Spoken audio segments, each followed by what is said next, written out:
The god of thunder delivered a crushing blow to the demon, tearing it apart with bolts of lightning. The defeated enemy lay at his feet. He looked at it with contempt. Wounded in battle, the god of thunder breathed heavily, standing amid clouds of steam and sparks. With his left hand, he pressed his palm tightly against the wound on his shoulder, from which blood was oozing. Through the pain, a thought surfaced in his mind that the enemy was weaker than he had expected. He had expected a longer and more furious battle than this. He slowly walked forward, leaving a trail of blood behind him. People began to appear around him. They surrounded him on all sides. Instead of relief or support, he saw angry glances. They were his allies, but their actions did not show good intentions. He did not understand what they were doing. Paralyzed in place, he watched as one by one, his allies slowly drew their sword. The steel rang out with an alarming echo. Everything seemed unreal.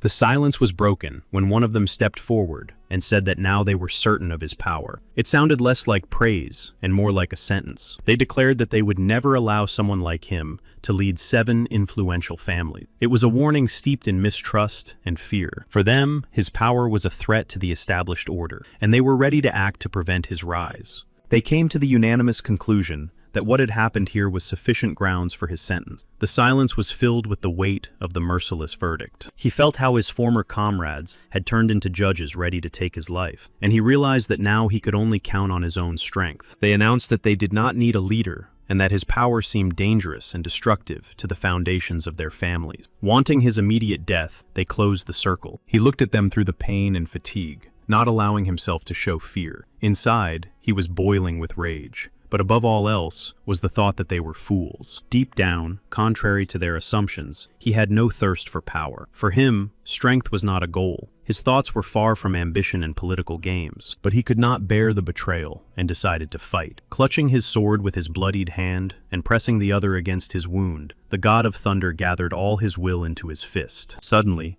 thunder rumbled around them, and the sky lit up with bright flashes. Electrical discharges rained down, as if the air itself was filled with his anger. Sensing the growing storm, the traitors hastily took up defensive position. Their blades were raised in defense, and their bodies tensed in anticipation of the blow. He let out a loud cry, challenging all the traitors. His words were sharp and decisive, saying that if they had decided to destroy him, let them try. Gathering all his willpower, he directed lightning bolts straight at the traitors. Bright discharges flashed and crashed down with a roar, causing the whole earth to shake. His anger and power were uncontrollable. Now he had become a real storm of destruction. However, suddenly the power he had summoned turned against him. The lightning bolts gathered around him and struck him unexpectedly, piercing his body. The traitors looked at each other in confusion and fear, and the air was filled with tense silence. This unexpected change took everyone by surprise. The god of thunder himself could not understand how it happened, that he accidentally wounded himself. It seemed impossible to him, for he was accustomed to controlling the elements. He felt a strange relief, realizing that he had died by his own hand, and not at the hands of traitors. For the god of thunder, it was almost a consolation. In the end, surrounded by a tight circle of traitors, he collapsed to the ground. His fall became a symbol of his last will and dignity. Shortly after his fall, he was reborn, preparing to begin his 9th life. Each rebirth gave him the opportunity to gain new knowledge and strength. He had just awakened and did not immediately realize that he had been reborn this time. His new body belonged to Mr. Peck, so foreign and unfamiliar. He could not believe what was happening and stared intently at his hands, trying to convince himself of the reality of his rebirth. He still remembered his past. He tried to figure out what year it was, feeling lost in time and space. His new life and new body confused him. Suddenly, he saw the memories of the guy whose body he now inhabited, and considered him pathetic and insignificant. The memory caused an internal conflict. As he got dressed, he realized that only 30 years had passed since his death, although previously the interval between lives had been at least a century. This seemed strange. He immediately understood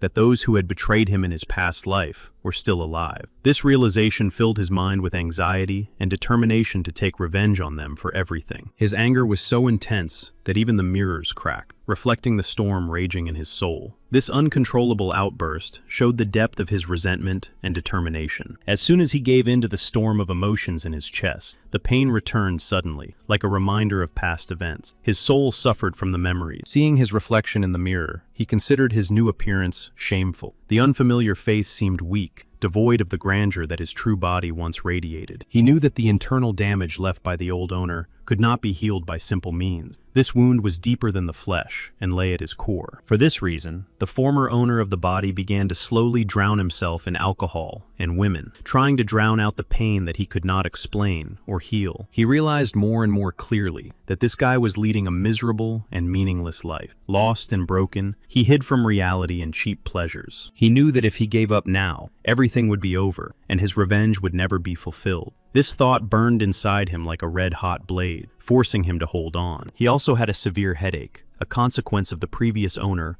of the body's crazy escapades. Alcohol, sleepless nights, and debauchery had left their mark. He returned to the Park family residence, a luxurious place filled with emptiness. Everything here reminded him of a life he had never lived, of laziness and decadence. The servants watched in amazement as he crossed the threshold of the residence. No one expected his return. He usually disappeared for days, lost in endless revelry. All the servants hastily bowed and greeted him, trying to hide their surprise. Their usual evasive tone was replaced by notes of respect. He clearly understood that they all looked at him with contempt, and it was not surprising. Despite their bows and greetings, indifference was evident in their eyes. Passing through to his room, he told a servant that he wanted to be alone today, and that no one should enter. At that moment, he needed solitude to think. Now he decided to end this pitiful existence and take control of his destiny. In the body of Pak Mugen, he was determined to heal himself and his body. Now he began a new life, full of determination and strength. Realizing his mistakes and lessons of the past, he strove for change, ready to fight for his future. He decided to use an ancient technique to summon his inner strength, realizing that only through concentration and connection with himself could he awaken his power. He managed to summon his inner strength, and now he faced a new task, to release the first blocked Kimek. It was an important step on the path. If he restored this channel, he would gain complete control over his power and body. This key stage would allow him to control energy and his will. However,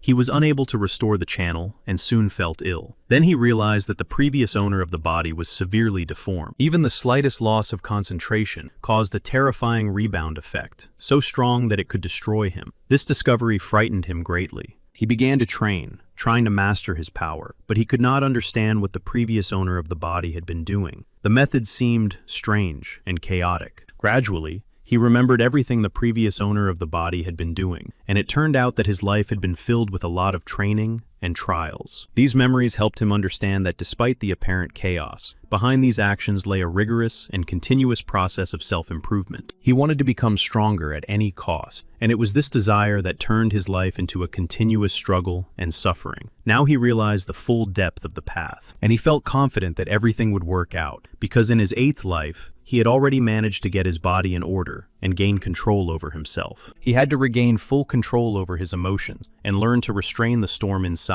and then channel it into a creative direction. All he had to do was increase his concentration a little, which was what he lacked to fully awaken his power and control over himself. Soon, his brother Muak began to insistently bang on the door, but he did not open it yet. He understood that he needed solitude now and was not ready. However, his brother continued to insistently bang on the door, demanding that he open it. His voice sounded insistent and anxious, reflecting all his impatience. But he thought that it was impossible to open the door now. His inner chaos and weakness were too great. At that moment, he could not fulfill the demands. Muak, upon learning of his brother's return, immediately rushed home. His heart was filled with anxiety and hope at the same time, and he understood that this event would change everything. He ran as fast as he could, rushing home at breakneck speed. With each step, he was getting closer to the place where he could meet his brother again and embrace him. When Muak arrived, the servants confirmed that his brother had indeed returned and was now resting in his room. Important meetings and conversations lay ahead. He was angry with the servants for not informing him immediately of his brother's return. His feelings of irritation were mixed with regret at the lost opportunity to help his brother. Then he decided not to wait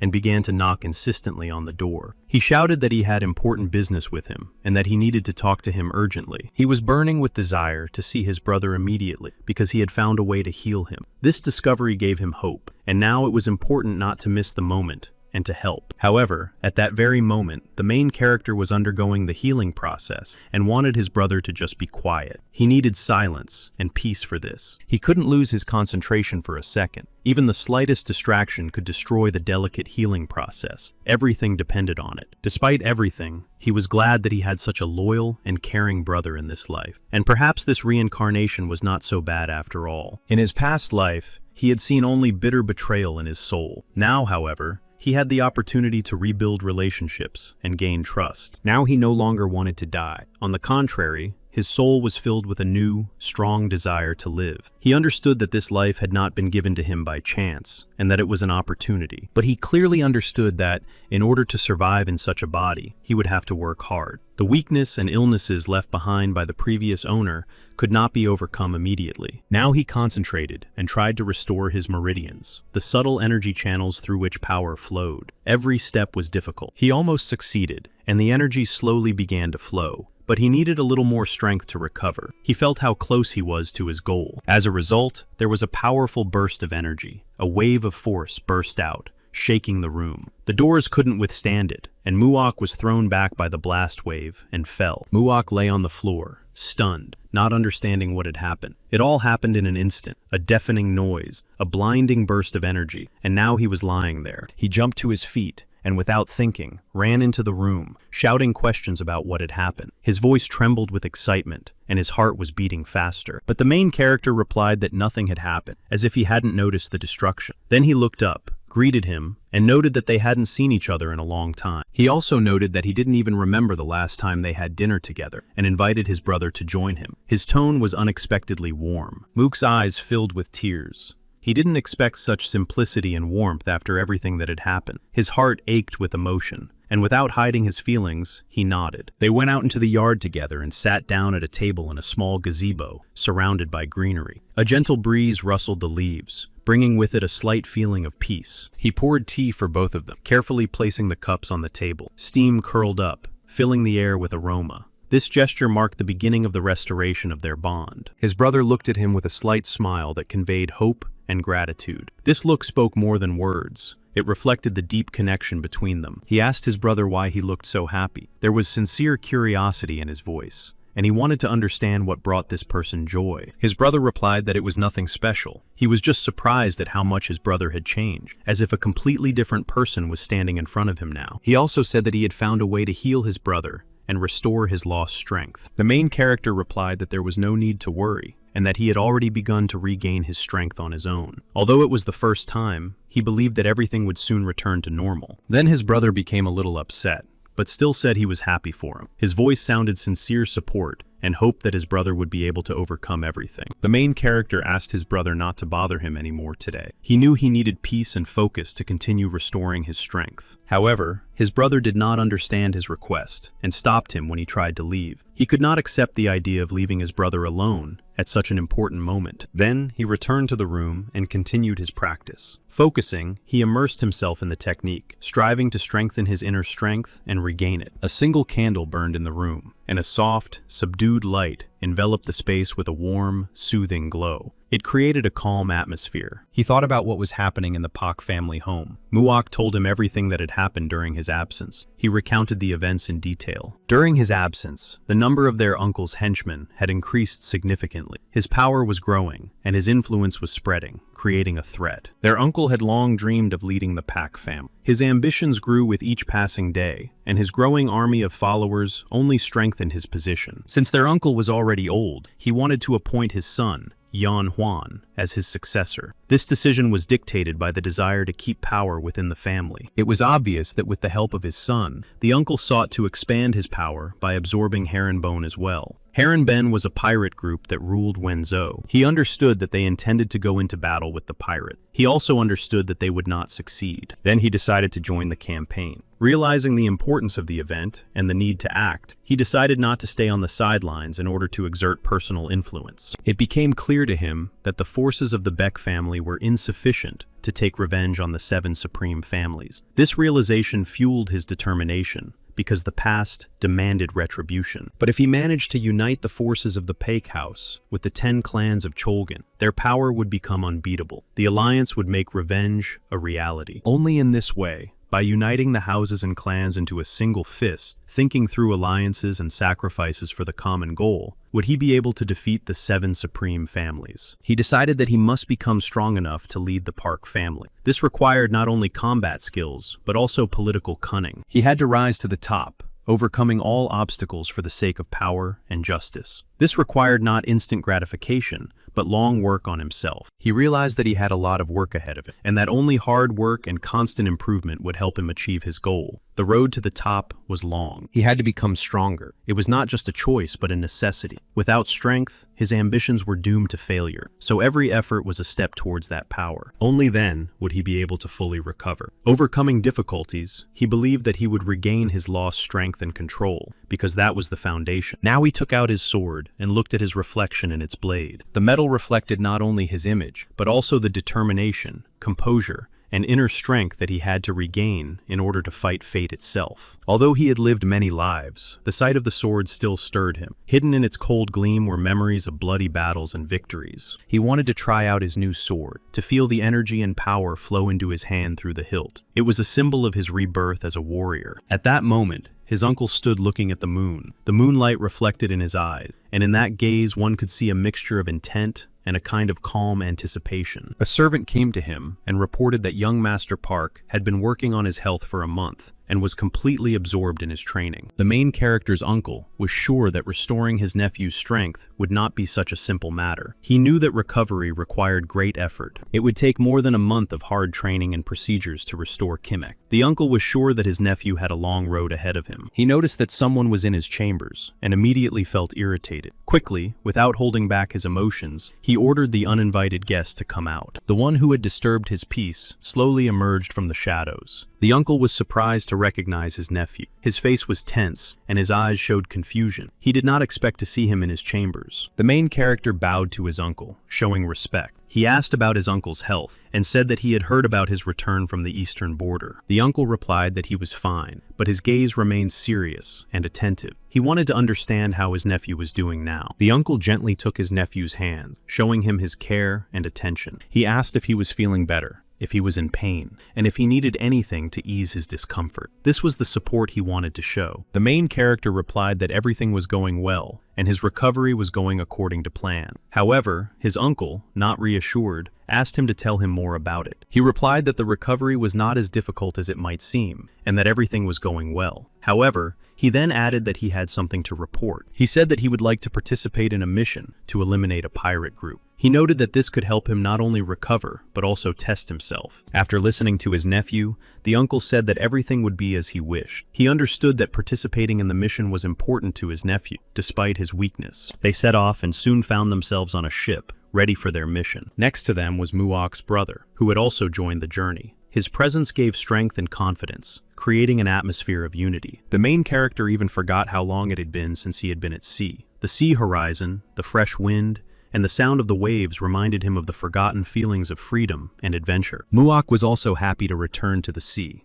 because here you can especially feel the smell of freedom. But deep down, he dreamed of going on a voyage for a different reason. The main character asked his brother if he was afraid of pirates, to which he confidently replied that he was not at all. He considered himself a warrior of the Pack family and was ready to fight. However, something else slipped into his gaze, a slight shadow of anxiety or doubt hidden behind his confident speech. Despite his loud words and courage, the brother suggested that Muok was not afraid of the pirates themselves, but that they might be stronger and more dangerous than expected. He saw it in Muok's eyes. Muok said that recently, pirates had begun to take in refugees who were wandering aimlessly. These people found themselves in a desperate situation. The warriors of the Paik family, led by Mr. Yan Huan, are trying to resist this new threat. They realize that confronting the pirates is very dangerous. However, the pirates had numerical superiority, which greatly complicated the task of the Park family warriors. Despite their determination and skill, it was not easy. When Muok wanted to continue his story,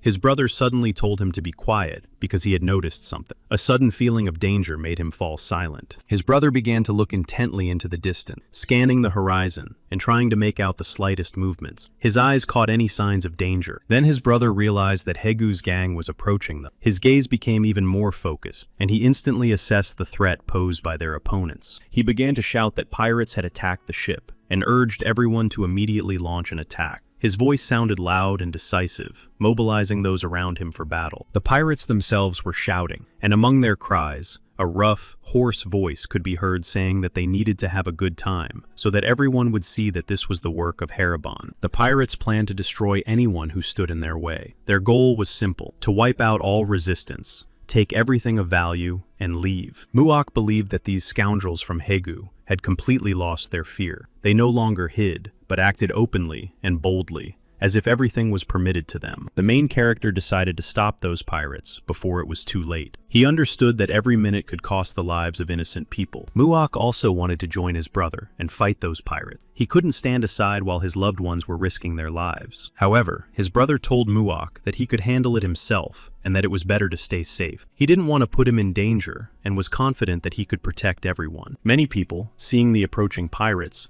began to call for help. The pirates behaved like real barbarians, rude, ruthless, and destructive, exacerbating the chaos. When he raised his sword over a defenseless man, the main character suddenly appeared. His sudden appearance stopped the attacker, who was surprised, but he was instantly destroyed on the spot. The main character's sword flashed in the air, and in the next second, the enemy was already lying lifeless on the ground. All the pirates turned sharply and stared at him. For a moment, a tense atmosphere reigned in their eyes, mixed with surprise, fear, and anger. They couldn't understand who this person was. The stranger had appeared out of nowhere, easily defeated one of them, and now stood before them. The pirates were determined to destroy him and avenge their comrade. They clenched their weapons in their hands, their eyes flashing with rage, and now their goal was clear to everyone. But he feared no one and was ready to fight again. Calmly, without a shadow of doubt, he straightened up, gripped the hilt of his sword, and met the attack with his gaze. The battle began suddenly and fiercely. The pirates rushed into the attack, not expecting such strength from him. He moved swiftly, knowing exactly where to strike. They were destroyed, one after another. Despite their numerical superiority, none of the pirates could withstand his skill. The battle did not last long. He gave no one a chance. His strikes were precise, his movements honed. Everyone who dared to approach him fell in a matter of seconds. Soon, there was no one left around who could fight him. All his opponents were defeated, and the battlefield was plunged into a deathly silence. Those who stood further away could not understand who he was or where he had come from. His sudden appearance remained a mystery, as if he were a ghost who had come out of nowhere. Behind them stood the one who believed that someone interesting to fight had finally appeared. His voice sounded confident, and his gaze expressed a desire to test his strength. It was their commander who told them to get out of his way. His voice sounded authoritative and uncompromised. He was not going to allow any interference and was confident in himself. The commander believed that the main character was indeed quite skilled with a sword. He watched his abilities with interest, recognizing him as a worthy opponent. The main character simply watched silently, showing neither fear nor emotion. His calmness and confidence spoke for themselves, and he was ready for any outcome. The commander shouted loudly that luck was not on the main character's side today, for he was the shark of this sea. His words were confident, as if he were already anticipating victory. Without unnecessary words or demonstrations, the main character immediately proceeded to battle. His movements were quick and precise, and he did not waste time on empty talk. The battle ended as soon as it began. The main character finished off his opponent with one swift blow, leaving everyone amazed by his strength and skill. Everyone present was in complete amazement and fear after the main character's triumphant victory. They were overwhelmed with emotion and could not say anything. He asked them when sharks were allowed to come out of the water onto land. His question caused surprise and confusion among everyone around him. He considered all the remaining pirates unworthy and vile, making no secret of his contempt. In a decisive tone, he loudly declared this to them all. He used his ability to control lightning and sent it down, then said that now they needed to see if God would hear their prayers by sending bright flashes. The entire ship was illuminated by bright flashes of lightning, which created a tense and threatening atmosphere around the vessel. Soon they approached the pirate ship, preparing for the decisive encounter. The tension grew, as the enemy was already very close. One of them announced that they were approaching the pirate ship, and called on everyone to prepare for the capture, warning them not to spare anyone there. The collision occurred, and everyone watched what was happening with bated breath. The atmosphere was tense, and every moment seemed decisive for them. Something was wrong, but they couldn't figure out what the problem was. Everything seemed to be in its place, but the feeling of anxiety did not go away. They tried to find the reason, but each time they were met with uncertainty and inner turmoil. Everyone else also couldn't understand why things weren't going as they had planned. It seemed that every step had been calculated, and everything should have worked out as it should. They were very surprised and confused. What was happening did not fit into their idea of how everything should have developed. After all, everything had been thought out. Finally, they understood the terrible truth. The main character had already destroyed everyone. The realization came too late. Shock, confusion, and fear overwhelmed them all. But Yan Huan himself was genuinely happy to see his brother. His face lit up, and there was warmth in his voice. He immediately came closer and asked where he had come from. Then the main character became a little embarrassed, lowered his gaze, and quietly said that they hadn't seen each other in a long time. There was nostalgia and a slight sadness in his voice. After such an unexpected victory,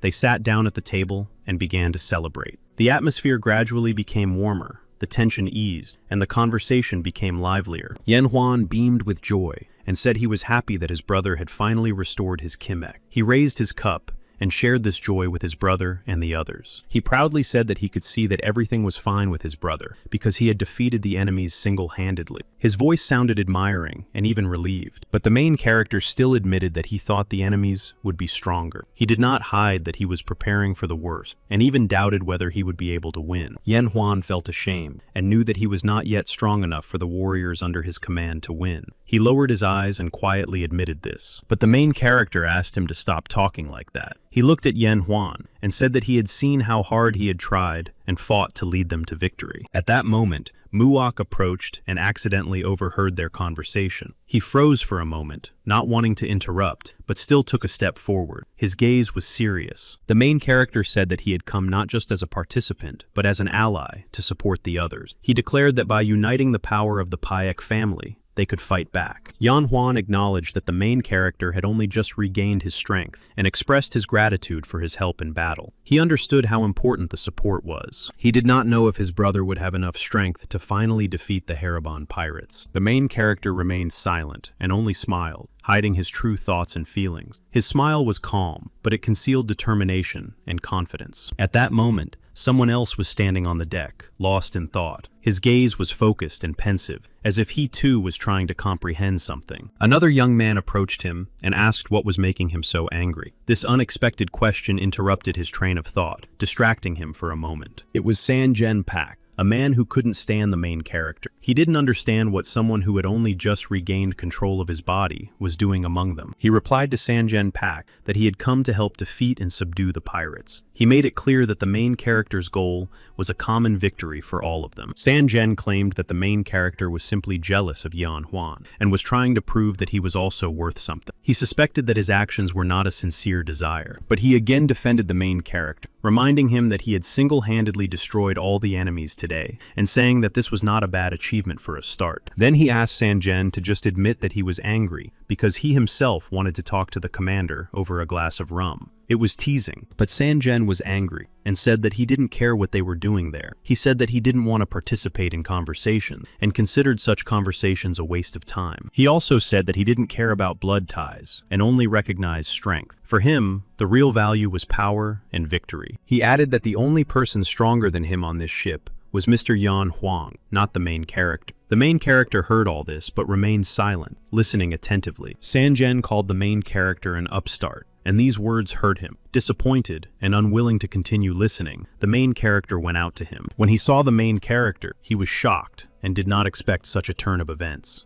Everything he had heard before was filled with negativity and prejudice. Then, slightly embarrassed by his previous belief in false rumors, he bowed respectfully and greeted the main character. The situation was awkward. The main character calmly said that there was no need to bother with unnecessary formality. His voice was even, devoid of arrogance, but there was strength in it. Then he made it clear that he did not consider himself superior to others. He preferred to be treated the same as the other members of the team and said so. Those who were nearby froze in confusion for a moment. They did not expect such simplicity and openness. His behavior confused everyone. One of the team members, still under the impression of what was happening, admitted that he himself would not have dared to behave so informally with him. But the main character replied that they were just as worthy warriors as he was. That is why, in his opinion, Each of them deserved equal treatment. Then he suggested that they drop the formality and treat him like a regular member of the team. He did not seek a special position or any honors. Both stood in silence, not knowing what to say. The hero's words knocked them out of their usual framework and made them think. Before them was an open person. After a pause, one of them smiled, realizing the sincerity and determination of the main character. He replied that they would do exactly as he wished. He introduced himself as Nak Ilban. The name sounded simple, but it conveyed confidence and strength of character. This was a new stage in their communication. He also said that the big guy's name was Paik Sang-gen. The name sounded impressive, reflecting the strength and steadfastness of this man. Thus, connections were established. The main character mentally noted that these guys were really in great shape. If the rest of the team maintained the same level, the team should be unbeatable. Nak Ilban said he would take him to the cabin, where they could meet the rest of their team. The main character did not object, and readily agreed to follow Nak Ilban. Together with him, he called Muok to join the meeting as well. He also expressed a desire to meet with the warriors of the Paik family, and share with them his experience in fighting pirates. It was about working together for a common goal. Pak Sang-gyun had a hidden dislike for him, and considered him a poser. Despite his outward politeness, he did not trust the main character, and had doubts about him. When they arrived at the location, the main character met all the members of the team. He listened attentively to each of them, showing sincere interest and respect. This allowed him to establish initial contacts and create an atmosphere of trust and unity necessary for the successful joint completion of subsequent tasks. Among the team members were those who were asleep at the time of their arrival. This created a feeling of some disorganization, but the hero did not attach any importance to it. After getting to know the team and inspecting the situation, he decided to rest and went to sleep as well. He understood the importance of restoring his strength before the upcoming trials. In the morning, while Muok was reading a book, he trained on the deck. He honed his skills without being distracted by anything else. It was discipline and perseverance. His brother watched the main character with surprise, amazed by his perseverance and skill in training. He did not expect to see such determination. Noticing his brother's thoughtfulness, the hero turned to Muok, sensing that he wanted to say something. The question was a sign of attention and willingness to listen. Then Muok asked him directly if he really didn't notice anything. At that moment, the main character continued to train silently and smiled. Muok noted that Yan Huan had doubts about the main character. He pointed out that he was far from the only one who felt distrustful, and that others did too. The main character replied that a gentleman would not be angry if someone on the team did not want to acknowledge his merit. Unity was more important to him. He suggested that perhaps a similar expression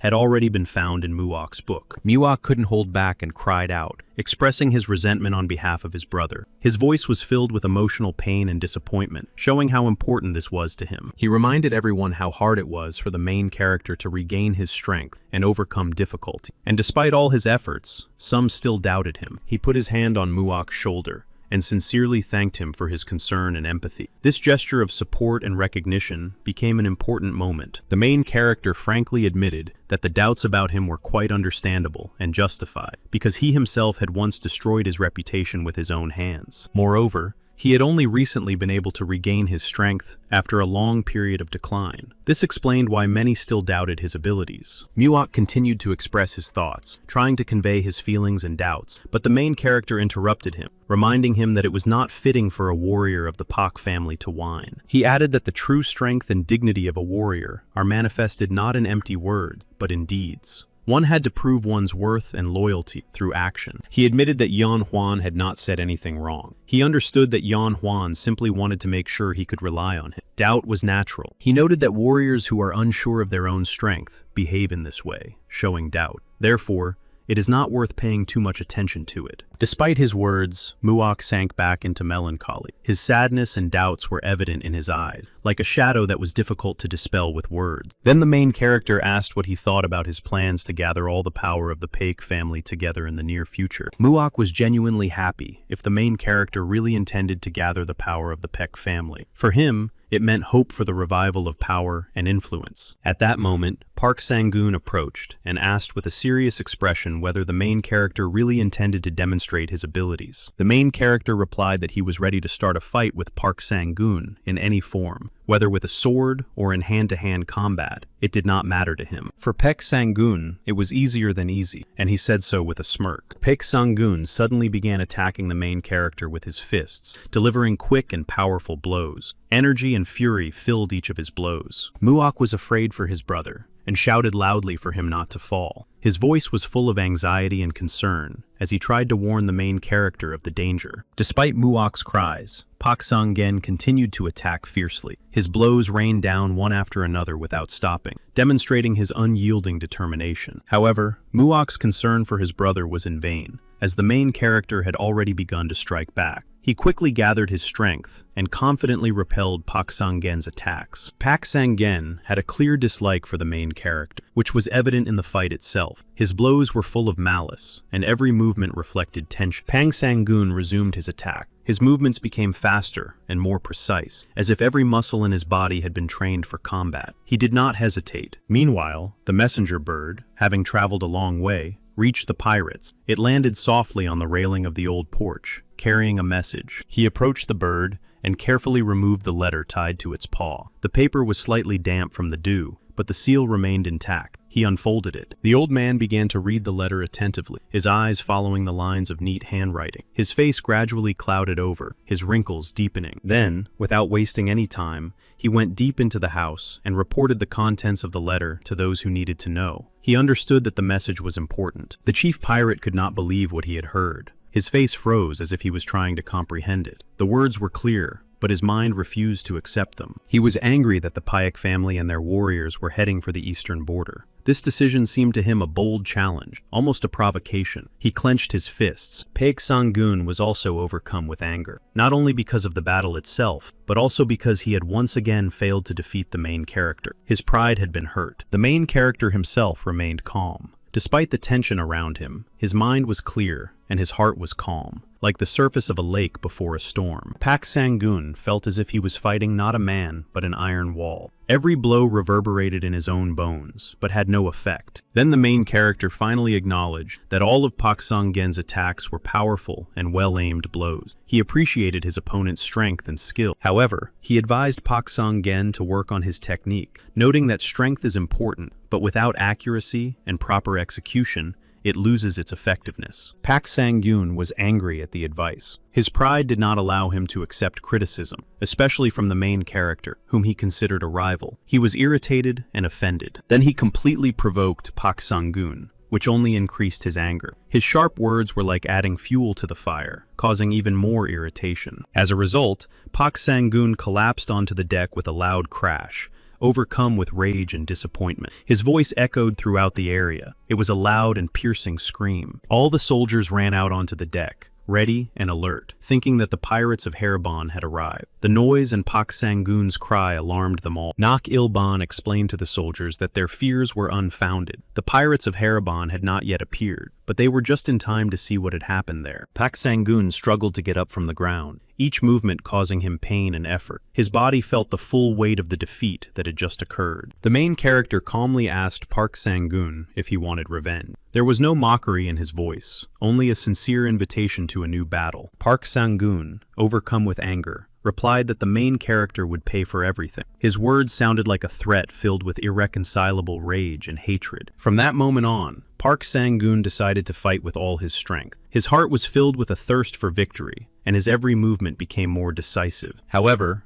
Nak Ilban believed that Pak Sang-gun would lose. He could barely stand and looked exhausted after the previous battle. He found it all ridiculous. Despite Nak Ilban's doubts, Pak Sang-gun suddenly launched an attack. His movements were sharp and full of rage as he tried to break through his fatigue. But the main character remained indifferent, standing calmly like a rock in the middle of a storm, showing complete control over himself and the situation. Pak Sang-gun himself ran around him, trying to strike. He looked for a weak spot, made sharp lunges and swift attacks, but the protagonist remained unperturbed. The protagonist simply watched Pak Sang-gun, not rushing to respond to his attempts. All the warriors were amazed by the calmness and skill of the main character. They watched as he withstood Pak Sang-gun's onslaught without fuss or unnecessary movements. In the end, Pak Sang-gun collapsed again. His strength was exhausted, and his rage was replaced by despair. He realized that despite everything, the main character remained an unyielding obstacle. The main character casually encouraged Pak Sang-gen to attack again. He remained calm as he watched his opponent gather his last strength. Pak Sang-gen was even angrier, gritting his teeth in pain and humiliation. Despite his exhaustion, he struggled to his feet. His body trembled like a leaf. He screamed at the top of his lungs and lunged forward, furiously attacking attacking the main character. His cry was filled with hatred, pain, and desperate determination. But the main character took the initiative again, smoothly and without unnecessary force,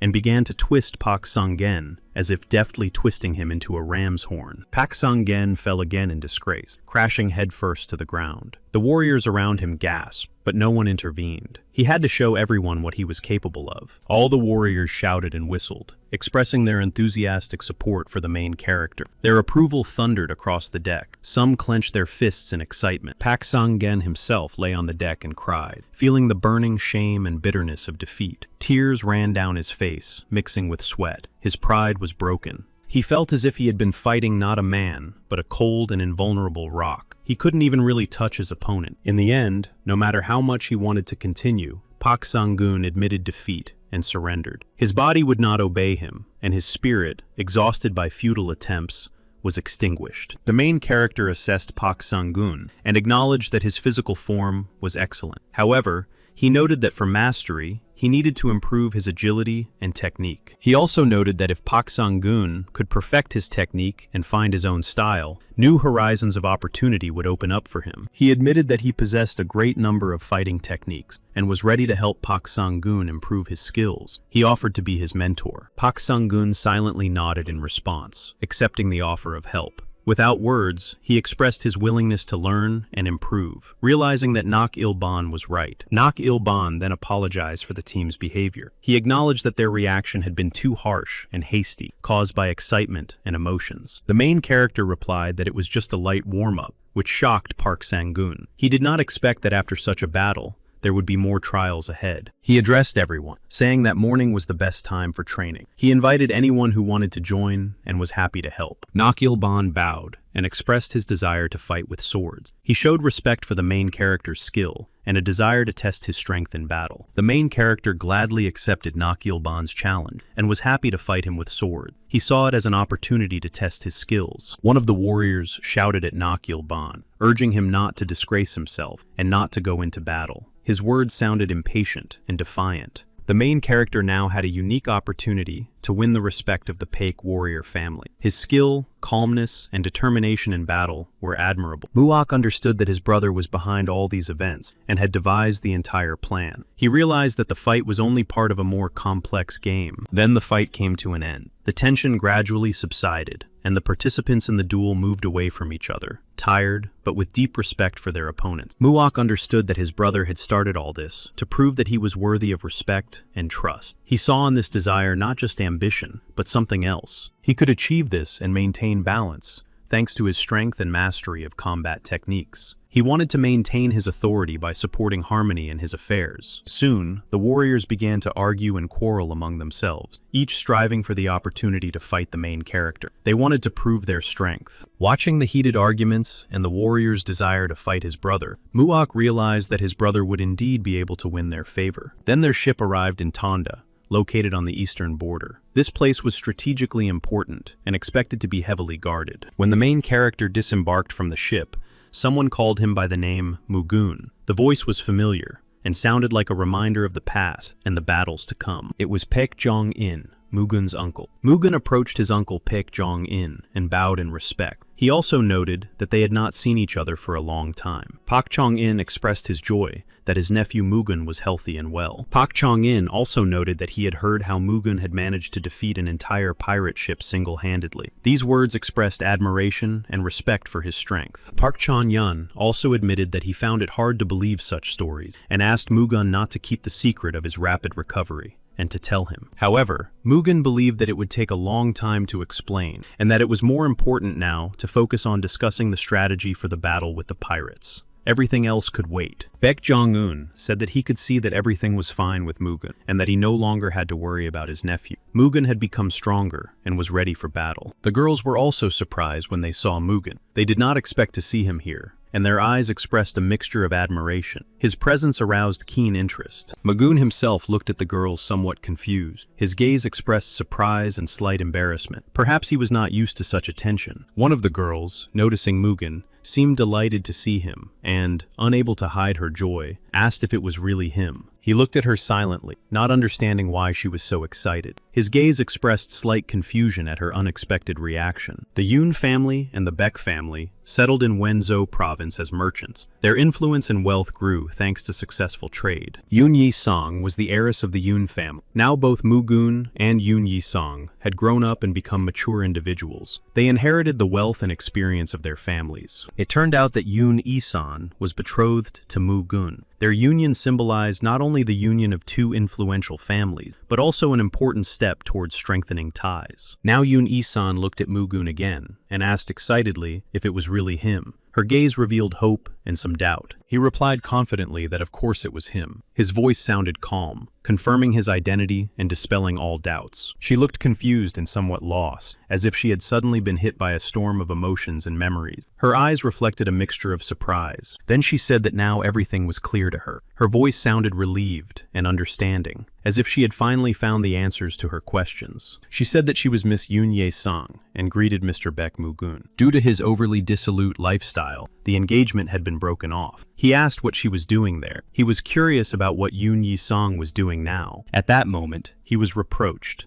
told that he should have come home immediately to greet everyone and not linger. The voice was insistent. It was his uncle, Mr. Baek Jong-gi, who sternly reminded him that he should have come right away. Mugung was a little taken aback by his uncle's sudden remark. His face showed slight confusion and awkwardness because he did not expect such a stern reception. He bowed and said he was sorry for keeping his uncle waiting. His words expressed respect and recognition of his mistake, a desire to make amends. The other uncle noted that Mugen had not yet fully recovered, expressing concern for his condition. At the same time, Paek Jong-gi said that he looked healthy. Paek Jong-gi also wanted to check whether Mugen's fighting abilities had returned. He watched his nephew closely, assessing his physical condition. When his own son, Yan Hwan, arrived, he was very pleased with him. His smile and warm gaze expressed pride and confidence in him. But he was very strict and biased towards Mugen. He praised his son for defeating the pirates, even though Mugen had actually won all the major victories. Yang Hwan himself was very modest and said that he was not the one who won the victory. He wanted to emphasize Mugen's merits by refusing to take all the glory for himself. Yang Hwan's father said that even though he was tired, he needed to discuss military strategy as soon as possible in order to finally destroy the enemy. He did not listen to him. At the same time, he gloated over Mugun, showing hidden dissatisfaction and rivalry. Mugun had not recovered, but decided to take part in the mission anyway. Mugun himself understood that his uncle could not even hide his malice. He clearly felt the hostility and ill will emanating from him. He hoped that Muok did not notice all the malice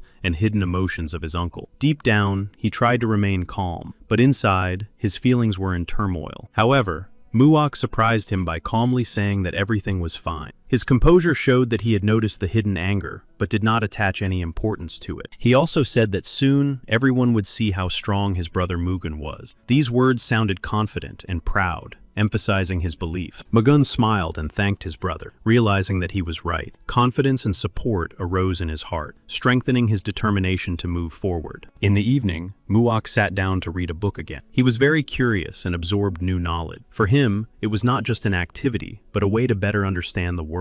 When Mugen arrived, he said that Muok had done well today. However, Muok thought that there was nothing special about it and was not impressed. Mugen told his brother that he already knew what had been discussed at the meeting, thanks to Muok's notes. This showed his trust in his brother and the value of the information. Mugen did not understand how Muok managed to gather all this information on his own. His surprise and admiration reflected his deep respect for his brother's work. However, Muok explained sheepishly that he simply listened to what people were saying and selected the most important information. He was good at focusing on the essentials. But then Muok confessed that he had learned all the information from the Yin family. This confession showed how important their connections and trust between families were. He apologized to Mugen and explained that he just wanted to help him. His words were sincere, expressing his desire to support his brother and contribute. But Mugen believed that there was no need to apologize because he had done a good job. He admitted that he knew very well how difficult it was to get information from merchants. He expressed his admiration for how skillfully Muok did it. These words were a recognition of his brother's skill and persistence in gathering important information. He also said that everything that had happened to the Yoon family was in the past, and therefore not worth worrying about. He urged them to focus on the present and the future. Yoon Ye-sung listened to the conversation outside the door and thought that he did not have the makings of a great warrior, but he possessed intelligence and inner strength. Mugun praised his brother, noting that the information he had gathered allowed them to determine the location of enemy ships and emphasized that this was very important. All the information obtained from books and other people was collected and organized by him into his own information network. This approach allowed him to analyze data effectively and make quick decisions, which made him an indispensable assistant in preparing for battles. Muok possessed a sharp intellect and all the makings of a master. He was already capable of doing what the best scouts of Marima did. Mugen had high hopes for his brother and decided to entrust him with an important task. He believed that Muok would cope with the responsibility and prove his worth. Mugen asked his brother about his strategy for fighting pirates. Mugen wanted to know his brother's personal opinion, not just a plan of action, but his vision of the situation. Muok explained the essence of the situation. They were outnumbered by the enemy, so it was necessary to send reconnaissance ships to gather information about their movements. The goal was to identify their movement patterns and main routes, so that, after receiving accurate data, they could organize an attack. Mugen was very pleased with his plan. Muok's proposal proved to be correct, and at the meeting, his conclusions were unanimously confirmed, and that tactic was adopted. Mugen praised Muok for his correct decision. He noted that this strategy was indeed appropriate, and that, in essence, they would now only be repeating what had already been done many times before. Throughout all the battles, it was mainly civilians who suffered, becoming innocent victims of the conflicts. Their fates remained in the shadow of the great battles. He wanted to find a way to protect civilians and minimize their suffering during the fighting, to develop more humane and effective tactics. Then he asked Muok what specific measures needed to be taken to resolve this unpleasant problem as quickly and definitively as possible. Muok thought for a moment, but then confidently replied that he knew what needed to be done to solve the problem. He believed in his brother's strength and suggested something. At that time, on the Heron Islands, they were discussing Mugen, remembering that 3 years ago he had lost some of his power and control over his body, and he should have died. However, Mugen suddenly regained his lost power and control over his body, which turned him into a serious threat to the Heron Islands and pirates. One of those present was angry and did not believe that Mugen could really regain his strength and control over his body, considering it impossible or some kind of deception. He was also informed that the Yoon family had convened a council to discuss the fight against pirates in order to develop a joint strategy against the new threat. For the pirate leader, this news was encouraging. The council's formation meant the possibility of effectively fighting them and possibly defeating the Paik family. Mugen liked Muok's plan and saw it as a reasonable and well-thought-out solution that could lead to success in the fight against pirates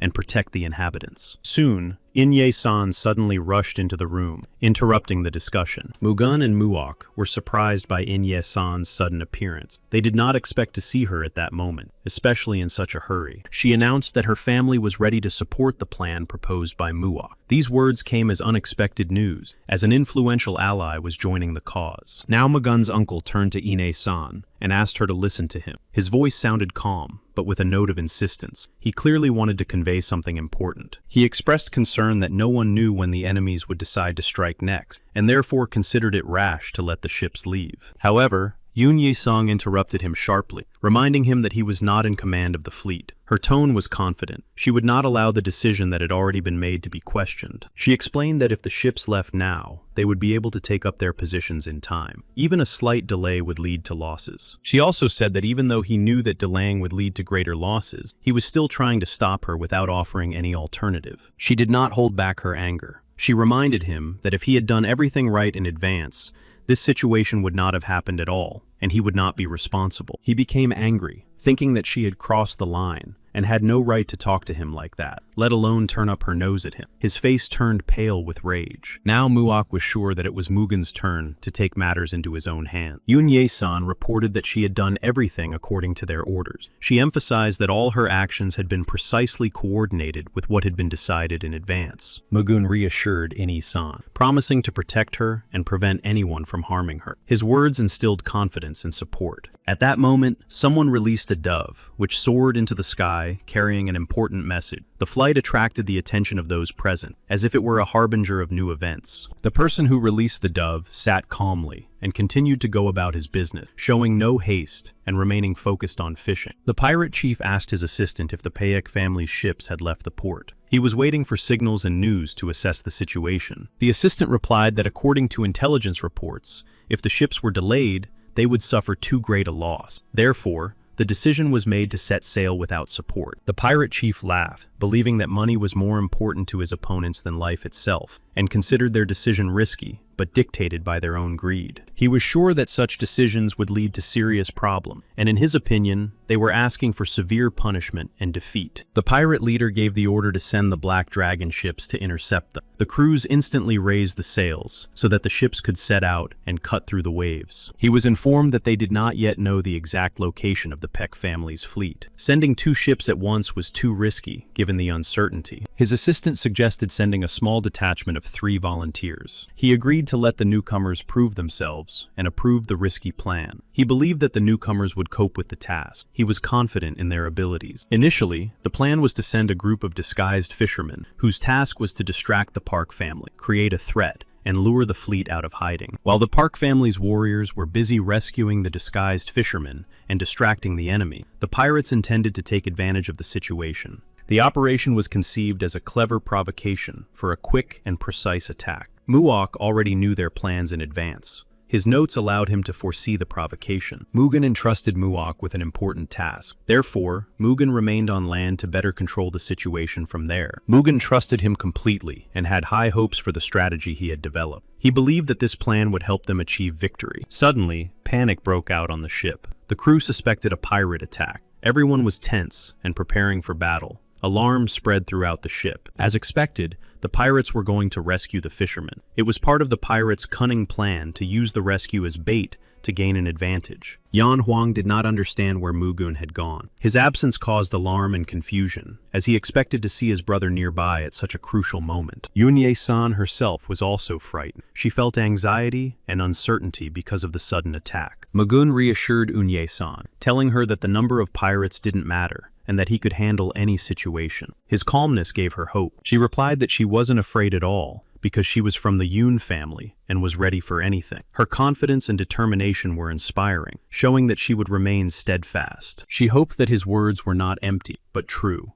and that he would indeed overcome any difficulties and protect everyone. He was silent, not knowing what to say. Inside, he was torn between doubt and confidence, but he could not reveal his thoughts. Too much was at stake. Then he laughed, noting that she had changed a lot, and now it was clear that she was from the Yun family. His words sounded ironic and provocative, emphasizing her changes. He added that even if he was just showing off, there was no lie in his words. He really saw the changes and strength in their blood that could not be denied. He assured her that together with his assistants, they would quickly deal with all the problems in the situation, leaving no room for doubt in their abilities. At this time, the captain of the Black Dragon was carefully preparing for the upcoming attack. He ordered the destruction of everyone except the children and women. However, something went wrong, and the captain of the Black Dragon quickly realized that his plan was beginning to fall apart. He urgently needed to reconsider his actions. By this point, the Black Dragon's ship had already been completely destroyed, shattered into pieces. The unexpected defeat took the captain by surprise. The captain could not understand how this was even possible. The sudden destruction of his ship completely destroyed all his expectations and plans. Mugen was able to destroy the ship with a single blow, demonstrating incredible strength and skill in battle, which completely changed the course of the battle. Mugen then noted that this was the enemy's flagship, and expressed his expectation of a serious battle. He was ready to show all his strength and skill. Mugen was confident that all his enemies would perish at his hands. His strength and determination instilled fear in the captain of the enemy ship, who was already beginning to feel uneasy. Suddenly, another man stepped out from among the pirates and told the captain to leave, as he was no match for Mugen. His words emphasized the difference in strength. Mugen himself silently watched what was happening, without interfering in the conversation. His calmness and self-confidence only increased the tension among the pirates. 3 pirates gathered together, ready to fight Mugen. Confident in their strength and skills,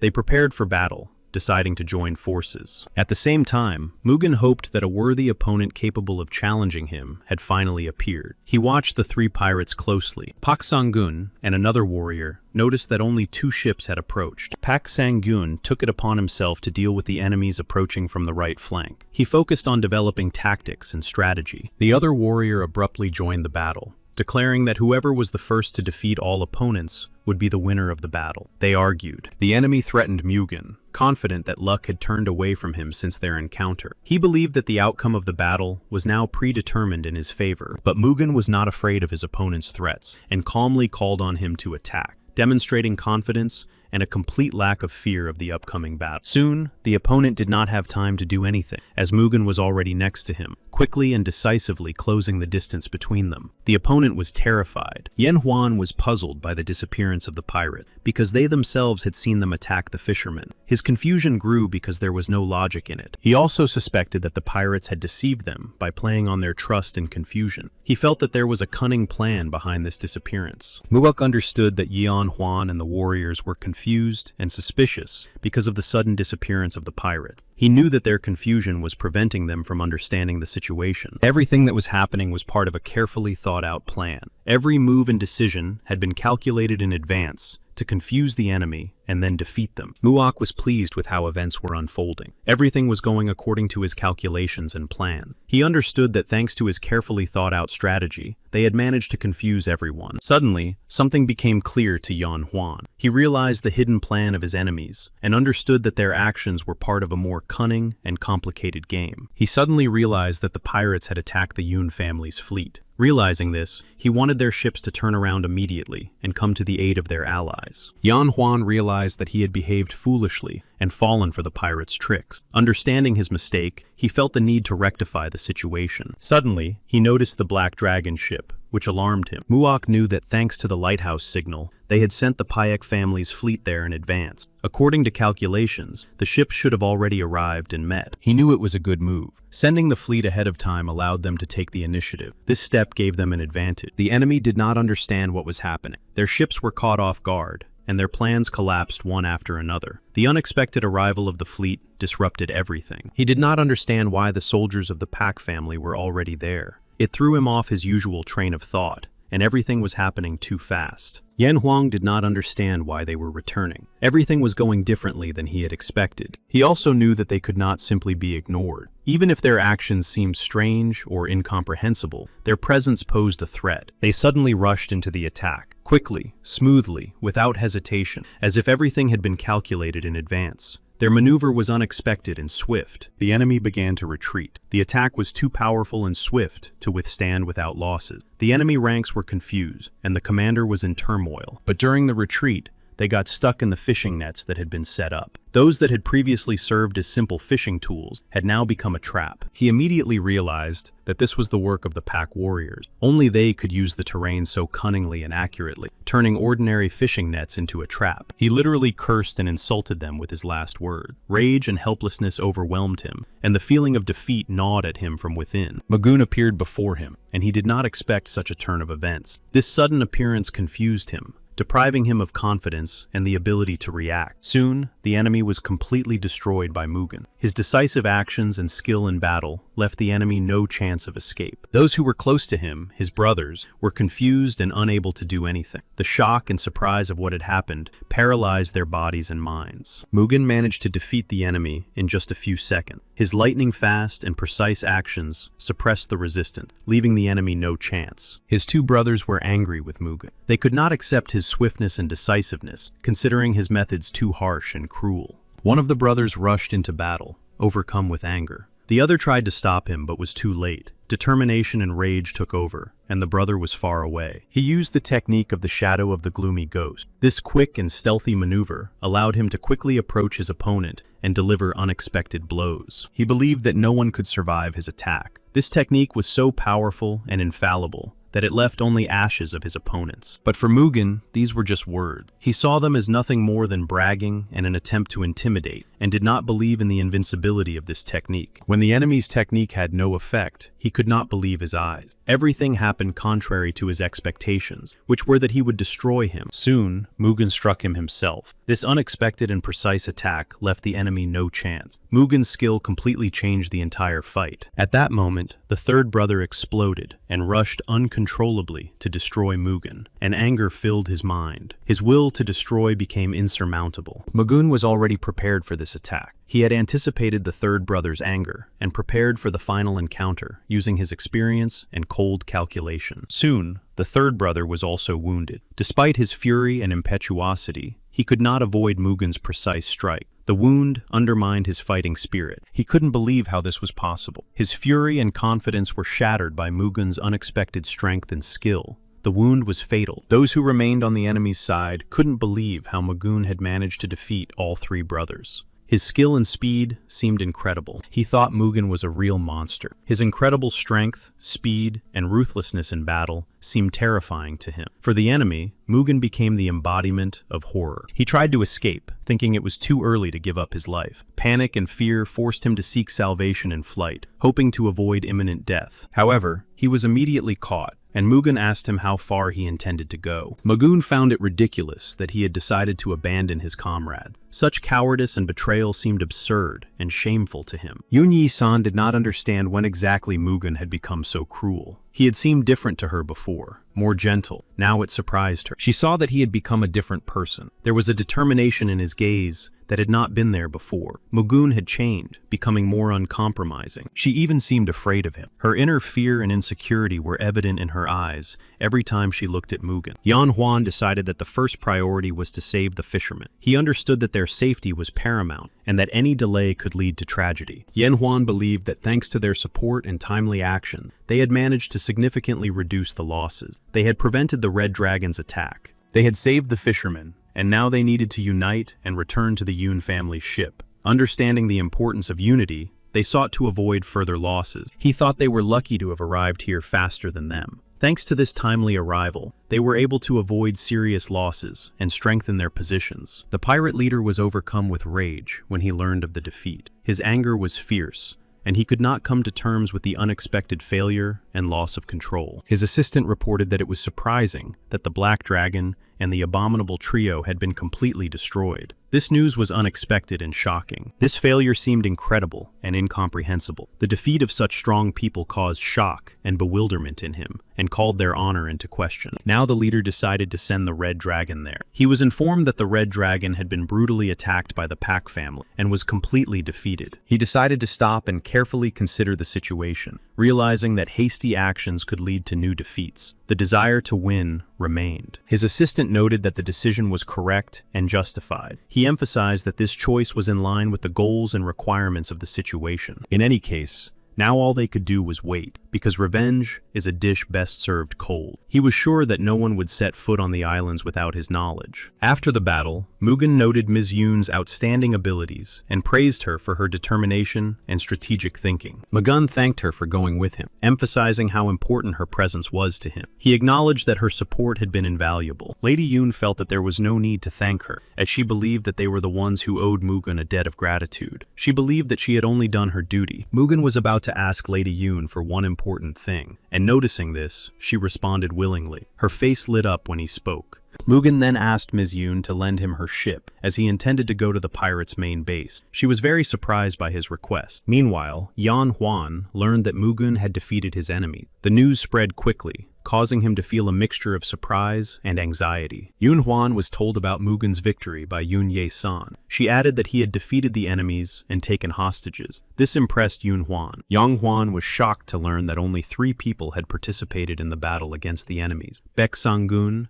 Nak Il-ban, and Mugen himself. He found it hard to believe. Yang Huan clearly realized that he himself would not have been able to accomplish such a task. But the 3 warriors, Mugen, Baek Sang-gun, and Nak Il-ban, were able to destroy the Black Dragon. Recovering from his shock, Yan Huan's first question was where Mugen was now. He learned that they had taken the ship's captain hostage and left. In addition, Mugen asked her to convey something to Yan Huan. This message was important and could influence the further development of events. Meanwhile, Mugen was already heading for the enemy base, confidently making his way through the waters. His determination and goal were already crystal clear to everyone. Before leaving, Mugen asked her to convey his words to Yan Huan and his troops immediately upon arrival. He attached great importance to this message. She knew that Mugen was strong and capable of overcoming any difficulty, but she considered his plan dangerous. Despite her confidence in his abilities, he thanked her for her concern, but assured her that the enemies must be stopped as quickly as possible. His words sounded decisive and confident, demonstrating his readiness. As he was leaving, she stopped him, not letting him go without saying anything more. She said that the Yi family would always be on his side, and they would always be ready to support any decision he made. He thanked her for everything, for her support, trust, and willingness to stand by him in the most difficult moments. His words were filled with sincere gratitude. She regretted letting him go and was very worried about his fate. Her thoughts were filled with anxiety because she understood how dangerous the journey ahead would be. She informed Yan Huan that Mugen was heading straight for the pirates' headquarters and asked him to tell them to return to base and be ready for the next move. Muok received a message from his brother and believed that everything had gone exactly as planned. This gave him hope for the successful completion of the mission. The letter said that despite the difficulties, they had managed to destroy the pirate fleet that had been attacking the Yun family's ships and had captured their captain. The island of Haribin, where the pirates' nests were located, was hidden under the cover of the misty veil. This place was carefully concealed from prying eyes. He was going to take a risk and try to infiltrate the island with the help of people who had the ability to see through objects. This plan seemed dangerous. As soon as Yan Huan returned, he and his uncle had to deliver a message telling them to be ready. He asked Muok not to worry and said he believed in him. After reading the letter, Muok thought that he also believed in his brother's strength and success. This strengthened his confidence and gave him the strength to continue the fight. While the ship sailed toward its destination, Mugen trained with Nak Il-ban and Baek Sang-gun. They honed their skills and prepared for the trials ahead. Then Mugen told them that they had trained enough for the day. He emphasized the importance of rest and recovery to conserve their energy. They thanked Mugen for his guidance and support. Their words were filled with respect and gratitude for his inspiration. Mugen then said that he felt peace in his soul, seeing how they were improving. They believed that their success was primarily due to Mugen. Without a doubt, they had definitely become stronger. Joint training and Mugen's guidance had helped them significantly improve their skills and endurance. He believed that even with the pirates' numerical superiority, they would be able to win. His faith in the strength of the team and their preparation was unshakable. The warriors themselves also believed in their strength and in the success of the upcoming battle. Their confidence was reinforced by Mugen's training and guidance. Mugen knew that the two had not yet reached perfection. First, they needed to find the perfect fighting technique for them. Once they mastered it,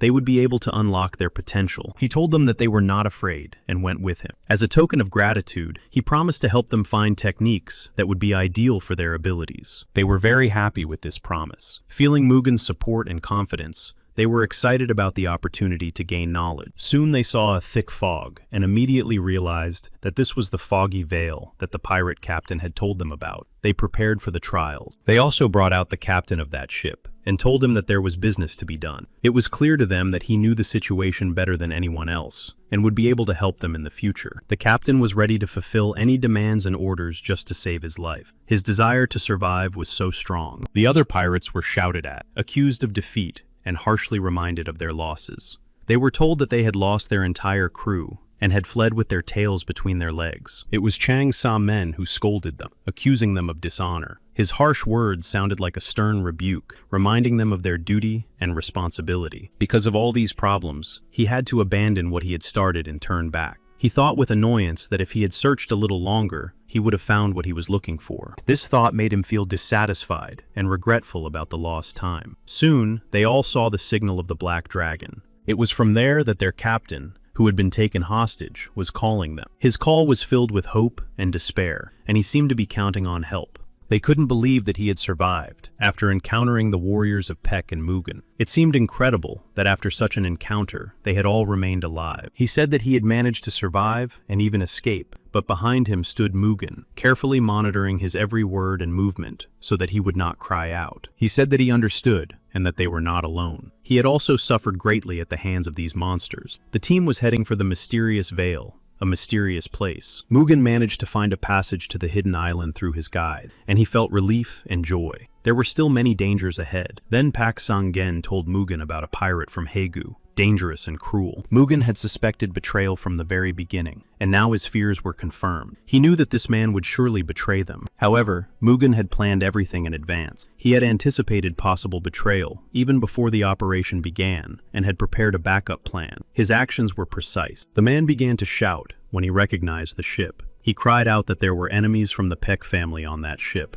He asked them for help and protection. At that moment, as if in response to his cry, the ship was destroyed. The Red Dragon was blown to pieces by a powerful explosion, scattering debris across the water. Magoon and his friends managed to jump out of the ship at the last moment. Thanks to their agility and quick reactions, they avoided death in the explosion. They were shocked by what they saw. The sudden destruction of the ship exceeded all expectations. The debris, fire, and smoke left an impression, forcing them to realize everything. Soon, Mugen was already on their own ship. Despite recent events, he remained calm and focused, knowing that trials awaited them. Mugen gave the order to his comrades to destroy all enemies. The team accepted the order with complete readiness, realizing that the outcome depended on their action. Mugen himself also prepared for battle. He knew that the outcome of the battle depended on every move, and was ready to fight to the end for his team and his goal. The enemies were in shock, and could not believe that the man standing before them was the very same Mugen who had destroyed the Black Dragon. His appearance struck fear into their hearts. Chang Sa-men still did not understand why that captain was at the head of the Red Dragon, as he considered him weak and incapable of leading a team. Chang Sa-men did not consider Mugen a worthy opponent and was confident of victory. His confidence stemmed from his underestimation of Mugen's strength and skill. He did not consider Mugen a worthy opponent and was confident of victory. This caused him to underestimate the danger of the upcoming battle. Mugen quickly realized that Chang Sa-men was very strong. His confidence and behavior revealed him to be an experienced and dangerous opponent, so Mugen focused. Chang Sa-men believed that Mugen was not strong enough to defeat the Black Dragon. He doubted the authenticity of Mugen's strength and power. He decided to test how resilient and strong Mugen was, and went on the attack. His goal was to understand how many blows his opponent could withstand. Mugen himself was completely ready for battle. His body tensed, his eyes burned with determination, and every muscle was tense like a coiled spring. The opponent continued to advance, not believing in Mugen's strength. He was struck by the steadfastness and power with which Mugen held his ground, not expecting to encounter such tenacity. Mugen was unstoppable, and his energy and determination were so strong that no obstacle could slow his advance. The opponent began to swing his chains, threatening violence, and promising that Mugen would soon get what he deserved. His movements were quick and decisive. However, Mugen managed to dodge in time, avoiding the blow of the chain. His reaction was quick, and he was able to remain calm, even in the face of danger. Pak Sang-gun and Nak Il-ban asked him to be more careful as they watched. They understood that the enemy was stronger than he appeared, and that they needed to act cautiously. Mugen himself was irritated by the chain. This sinister weapon of his enemy aroused his anger and hostility. He considered them a symbol of meanness. He believed that the enemy was quite skilled, even though he was still a novice in battle. While he was in the air, Mugen had no opportunity to attack. He knew that as soon as he landed, the enemy would be finished. At that moment, Mugen would be unstoppable, and the outcome of the battle would be decided immediately. He did not want to waste much time on the enemy, realizing that a protracted battle could work against him. Mugen was only interested in a quick and effective victory. Mugen decided to test how well his technique had recovered. He concentrated,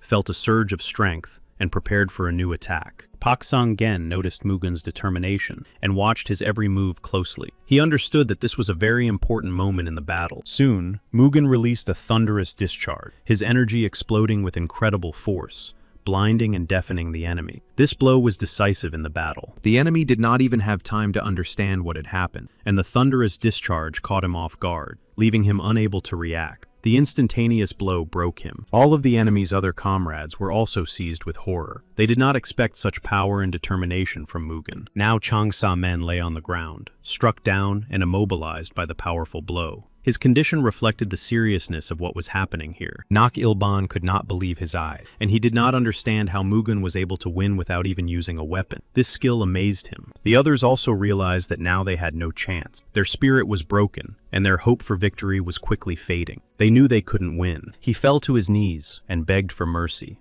realizing his powerlessness against Mugen's might. His voice trembled with fear, and his eyes showed despair. Mugen reminded him of the past, and he did not forget those who had once begged for mercy from him, but did not receive it. His gaze and attitude were completely unyielding. The enemy was silent, realizing that his end was inevitable. He felt the full weight of the situation, and the hopelessness of his position before Mugen's power. Mugen reproached him, reminding him of his previous actions and the deaths of innocent people. And now, he suddenly considered his own life more important than the lives of those he had destroyed. From the very beginning, he had no intention of sparing anyone, and this intention was clear. He acted without pity or hesitation, pursuing his main goal. Enraged, he began to insult Mugen, trying to gain the upper hand in some way. His fury burst out in the form of attacks, but behind this lay only weakness. He was sure he had nothing to lose, and desperately rushed to attack Mugen. Recklessness and fury drove him forward, despite the obvious. Despite his desperate attack, he was wounded.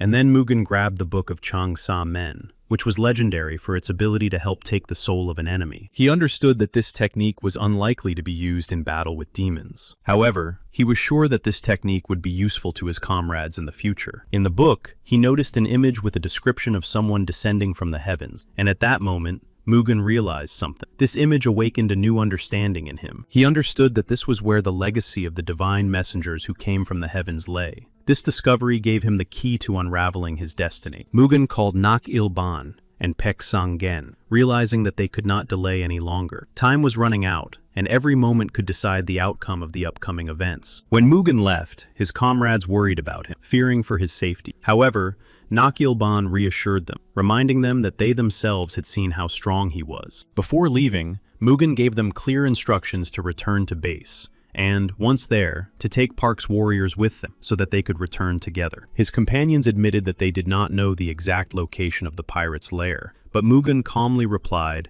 that he would figure it out himself. He was confident in his abilities. Soon, Mugen found the pirates' lair, hidden in a hard-to-reach and carefully guarded area. His attentiveness helped him. It was an artificial current, created and controlled, which was the source of its cunning and danger. Such a current could be confusing. Everything happened below. The lair was hidden beneath the surface, and it was almost impossible to notice anything from above. It was almost ingenious. Then he took off his clothes to make it easier to move and prepare for the upcoming dive. Without unnecessary weight, he was ready to act quickly. Immediately after that, he jumped into the water, plunging into the cold depths. The water closed over him, hiding his silhouette, and Mugen rushed forward. He did not know exactly where to look for this place, but he did not stop and swam forward, relying on his intuition and inner sense. Everything around him was very dark. Mugen's uncle was very confused when he heard that Mugen had defeated the Red and Black Dragon. The news seemed unbelievable, even frightening. Pak Sang-gyun said he had important business to attend to, so he stayed behind. After they found the road, Mugen told them to go back and bring the ships. Then Muak came out and announced that his brother was preparing for the final battle with the pirates. This news brought a sense of impending doom. The pirates were sure that the foggy veil was impossible to overcome. Now they had an excellent chance to attack their base, because the enemy did not expect it at all. His uncle shouted, saying that he dared not suggest such a thing, considering it unacceptable and dangerous.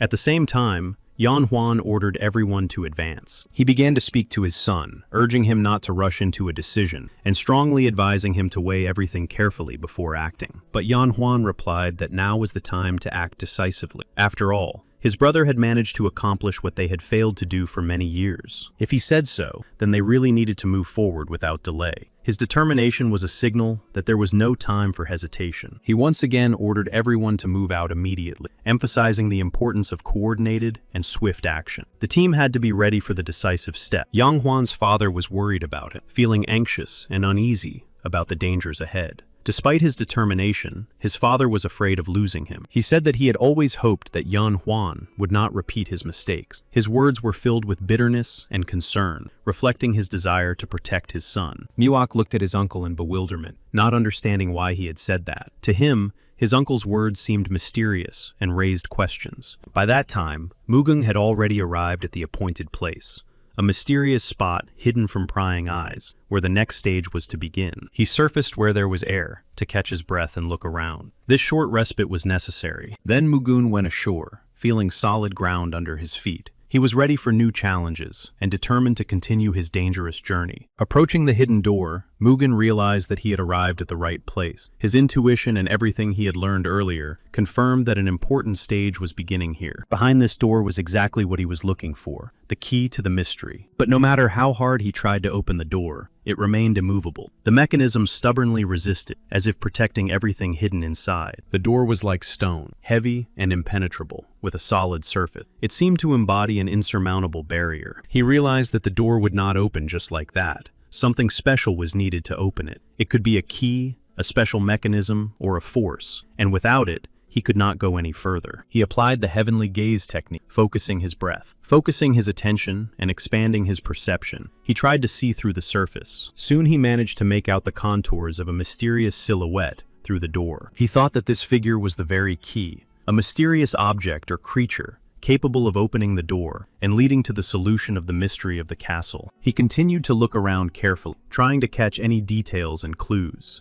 Every movement of light and wind could be an important detail. He did not understand why the heavenly messenger had hidden his treasure behind 7 locks, like some greedy nobleman. It seemed strange and mysterious. Soon he entered the mysterious room, crossing the threshold. Inside, it was dimly lit, and the mysterious atmosphere intensified the sensations in his body. Then Mugen approached the altar on which the treasures lay. Their glow softly illuminated the dark room, evoking a feeling of awe and respect for them. Mugen saw a golden shield sparkling in the dim light of the hall. The shield radiated powerful energy, as if it held ancient power and secrets. Next to the golden shield stood an elegant box decorated with fine carvings and mysterious symbols. It seemed no less valuable and mysterious. The letter stated that the technique described in the heavenly scroll was incredibly powerful and could not be mastered using conventional martial arts. Nevertheless, Mugen had already proven his worth by passing through the misty veil and opening the cave. There lay the heavenly scroll, and a shield made of golden heavenly armor. The papers stated that only the chosen one would be able to master the fighting technique. There was also a note explaining one of the concepts of crystal martial arts. It was created by accumulating energy in the bodies of ancient animals that lived for hundreds or thousands of years and became spiritual objects.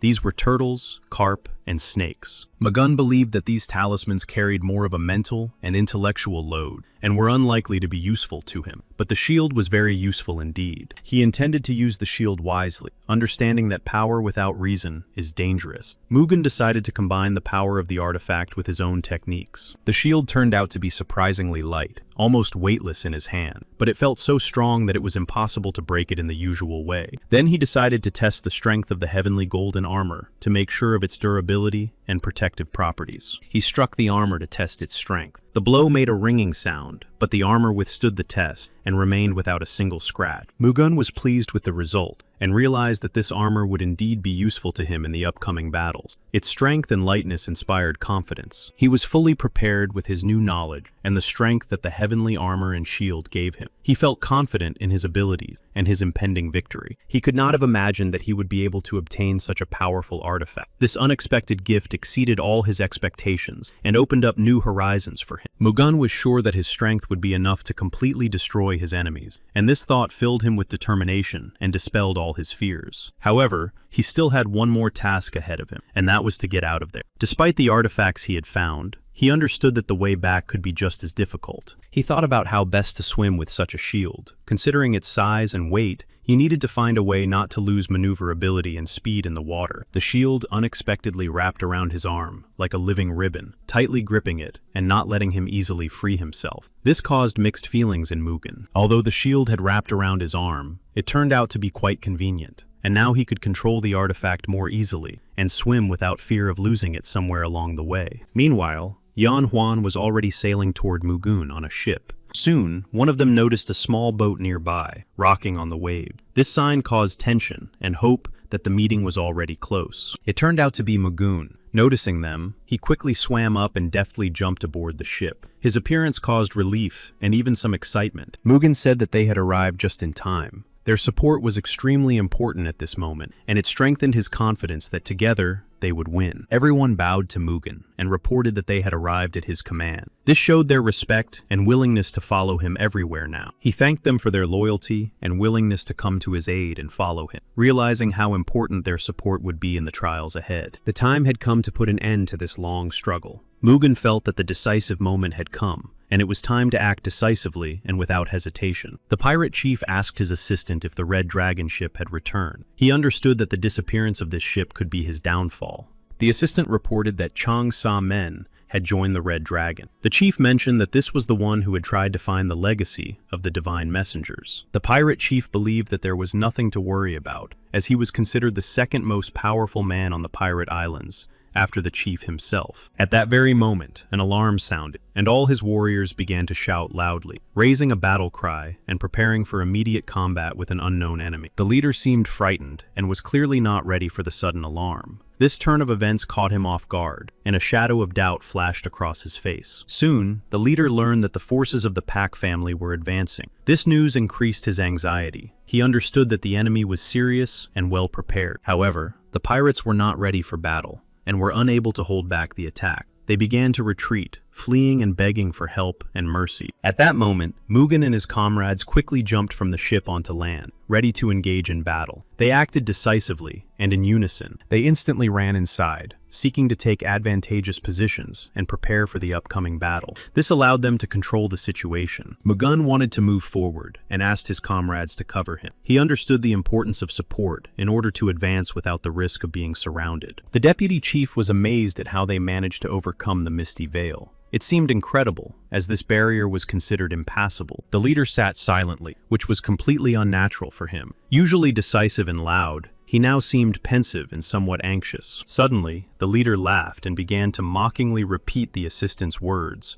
about how they had managed to penetrate the misty veil after all. Then he said that he was even glad about this turn of events, because everyone was tired of petty skirmishes. Now everything had to be decided. Either he would survive, or they would. He believed that the time had come to put an end to this once and for all. All the long years of confrontation must end in order to start a new chapter. The pirate chief refused to leave his hiding place, despite his assistant's persuasion. The latter suggested leaving immediately, before the warriors of the Pak family arrived. If fate decreed that he would die here, so be it. He would not lay down his arms. He would not retreat because he had devoted his entire life to this mission. And to the one who had killed his warriors, let it cost him his life. But he would take revenge on his enemy. He drove his assistant away, accusing him of cowardice and treason. The chief acted without hesitation. For him, weakness was worse than the enemy. He ran without looking back, his legs carrying him with all their might, his heart pounding in his temples, and panic in his head. He wanted only one thing, to escape pursuit. At that very moment, when his assistant was running away in panic, not daring to look back, Mugen had already jumped inside. His silhouette flashed, and he stood face to face with danger. Mugen was truly brave. He was not afraid of death or the enemy's numerical superiority. Every movement he made showed the determination of a warrior. He was ready for anything, and Mugen had long since said goodbye to fear. Only an unshakable will remained in his soul. He knew that his end might be near. The pirate chief had already entered into battle with him. Their eyes met.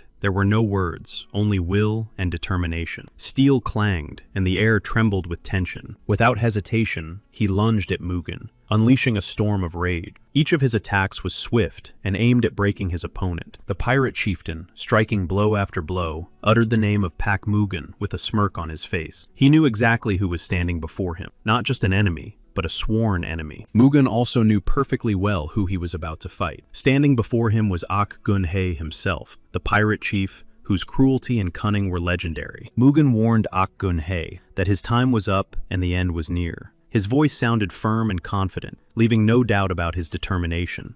Ak Gun. He simply smiled in response and told Mugen to try. His voice sounded defiant, and he was confident in his strength and had no intention of giving up. Mugen wasted no time and continued his fierce attack, not giving Ak Gun-hei the slightest chance to rest. Each of his blows was precise and unpredictable. Ak Gun. He swung his sword widely, his eyes flashing with anger. He declared menacingly that he would destroy Mugen and leave him no chance of victory. But Mugen did not give up. Despite Ak Gun-hei's threatening intentions, he stood firm, showing neither fear nor doubt. His spirit was unshakable. Mugen realized that his strength surpassed that of Changsha men. He gathered all his energy, focused his attention, and understood that he needed to destroy the enemy quickly. But Ak Gun-hei shouted that Mugen's pathetic tricks would not work on him. His voice sounded confident and dismissive, as if it were a trifle to him. Despite Ak Gun-hei's loud cries and threats, Mugen remained calm and confident in his strength. He knew that true power lay not in words, but in actions. As a result, Ak Gun-hei received an unexpected blow and was momentarily confused, not understanding what Mugen had done. His eyes widened in surprise. Mugen did not give Ak Gun-hei time to recover, and mercilessly continued his attack without slowing down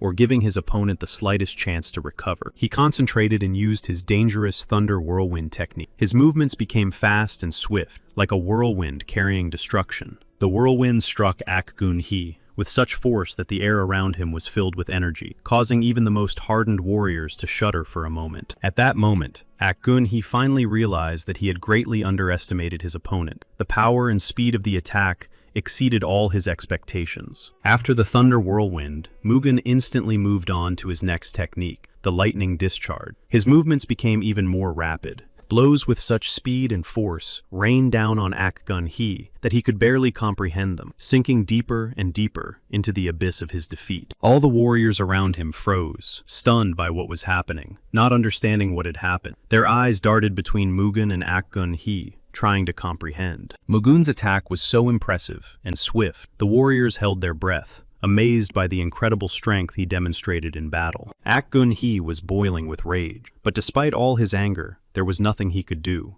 He realized that Mugen had completely seized the initiative. Then, Ak-gun-hee said that he recognized Mugen's strength. Too late, but honestly. However, he was not going to die alone. He would take Mugen with him. Then, clenching his fists and gathering his last strength, Ak-gun-hee shouted the name of his forbidden technique, Sea Ghost Palm, and he began to attack Mugen. But Mugen didn't care. The sinister energy of Sea Ghost Palm did not change his determination. He did not retreat. On the contrary, he passed through this wave. Ak-gun-hee screamed as he flew to the side. His scream was full of despair and anger. He couldn't believe he had lost. All his life, he had considered himself invincible. Mugen stood silently watching Ak-gun-hee writhe in helplessness, unable to accept his defeat. There was neither malice nor pity in his eyes. Then, without hesitation, Mugen raised his sword, and with a clear breath, unleashed the finishing move, the thunder strike of the heavenly sword. Mugen looked down at the defeated Ak-gun-hee. He knew that he was not even worthy of a last word. Without regret or doubt in his heart, he passed his sentence. So he simply watched as his enemy disappeared into silence, as if dissolving into the fog over the sea. He himself had ordered him to disappear from his sea. Soon,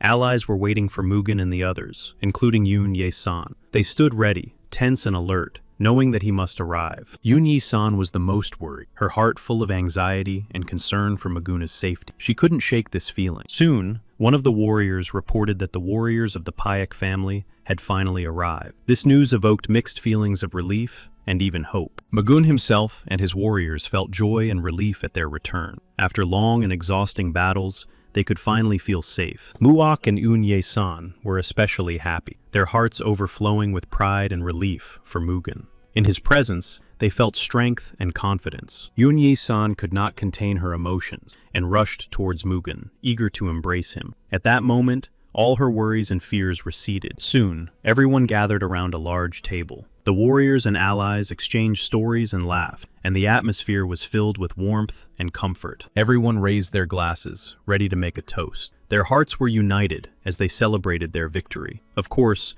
new challenges lay ahead, but for now, they rejoiced in their victory over the pirate. This triumph was an important symbol of strength, courage, and unity for them. Laughter rang out around the table. And of course, everyone honored the hero of this battle, Mr. Pak Mugen. His name was spoken with respect and gratitude as a symbol of courage and strength. Everyone raised their glasses and shouted, "Hurrah!" loudly, filling the room with the energy of joy and unity. This powerful cry sounded like a solemn sign of victory. Despite all the congratulations and admiration, Mugen himself remained modest and stood quietly at the table. He did not seek fame or attention. After a few moments of silence, Mugen decided to speak. He raised his hand to get the attention of those gathered. He also decided to make a toast. Mugen then expressed his gratitude to those gathered, acknowledging their support, but noted that he could never have won this battle alone without them. He understood that each of the warriors had made an invaluable contribution to the victory and shed blood for the common goal. Their efforts were an integral part of the overall triumph. He was proud that fate had given him such loyal and strong comrades. For Mugen, their loyalty and strength of spirit were a real treasure. Therefore, Mugen called on everyone to come together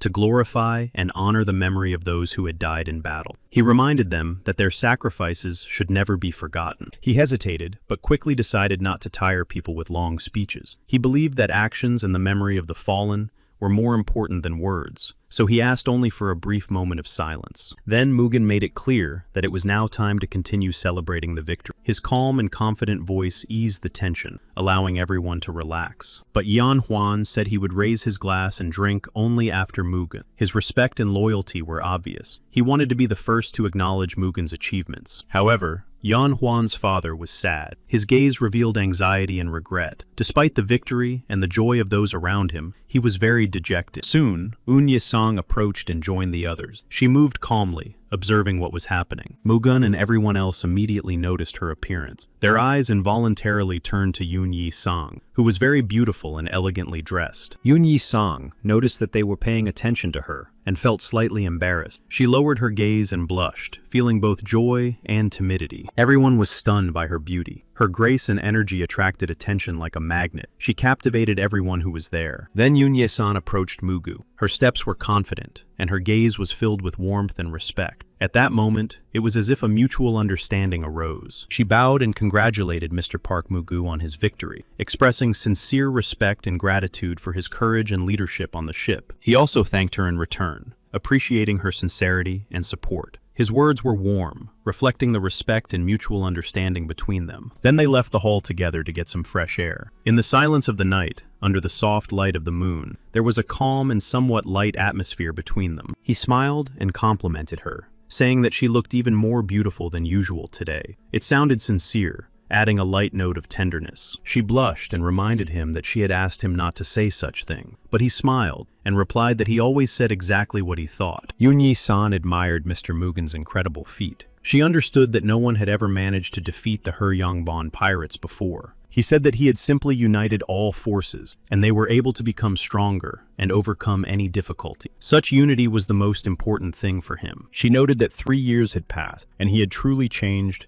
and become a different person. During this time, he had gained strength and wisdom. He admitted that at that time, he was not worthy of her, and that was why the engagement had to be canceled. These words reflected his sense of responsibility. She admitted that he might be angry with her, but despite everything, she had betrayed him. Her words sounded sincere, honest, and full of deep feeling. She admitted that she regretted her past decision. It didn't matter to her now what he thought of her, because deep down, she still loved him. He sincerely apologized, but honestly admitted that he could not respond to her feelings yet. His words were full of respect and caution. He explained that it was not about her, but about the fact that the power of the Park family was concentrated in his hand, and restoring the engagement would be risky for the reputation of their families. She cried because reputation was not important to her. Her feelings came from the depths of her soul. She wanted to preserve the relationship and be with him. He replied that neither she nor he could give in to their emotion. At that moment, it was more important to remain rational and composed so as not to harm their families. He reminded her that with great power comes great responsibility. These words emphasized the gravity of his situation and the need for restraint. She cried, not knowing what to say. The words about power and responsibility penetrated her heart, but pain and confusion overwhelmed her soul and mind. Although they could not be together as they wished, he made her a promise. He promised that the Park family would always support the Yoon family. These words symbolized not only personal affection, but also strong family ties. He hugged her, conveying his support and understanding through this gesture. At that moment, words became unnecessary. Their embrace spoke of closeness and trust. Meanwhile, everyone inside continued to celebrate, filling the hall with laughter and merriment. After the celebration, training began. The atmosphere changed from festive to serious, and everyone prepared for new challenges by honing their skills. Their abilities were truly impressive, but behind this visible strength lay other factors, and this was only basic physical training. Mugun understood that it was too early for his warriors to claim the title of the best. Despite their strength, they still had a lot to learn and had to be tempered in battle. They needed to train hard to become the best in Muram. Mugen understood that constant effort, discipline, and improvement were necessary. They needed to forget their past and start all over again. Mugen knew that this was the only way they could leave their past mistakes and weaknesses behind. He wanted to create an army consisting only of brave and strong-spirited warriors who would bring glory to the Pak family. For Mugen, this was more than just a dream. His brother Muok shared the same aspiration and sincerely believed that Mugen would succeed. He supported his ambitions and was ready to work together toward this goal. Mugen told his brother that one must never show uncertainty so as not to become disappointed in oneself and give up.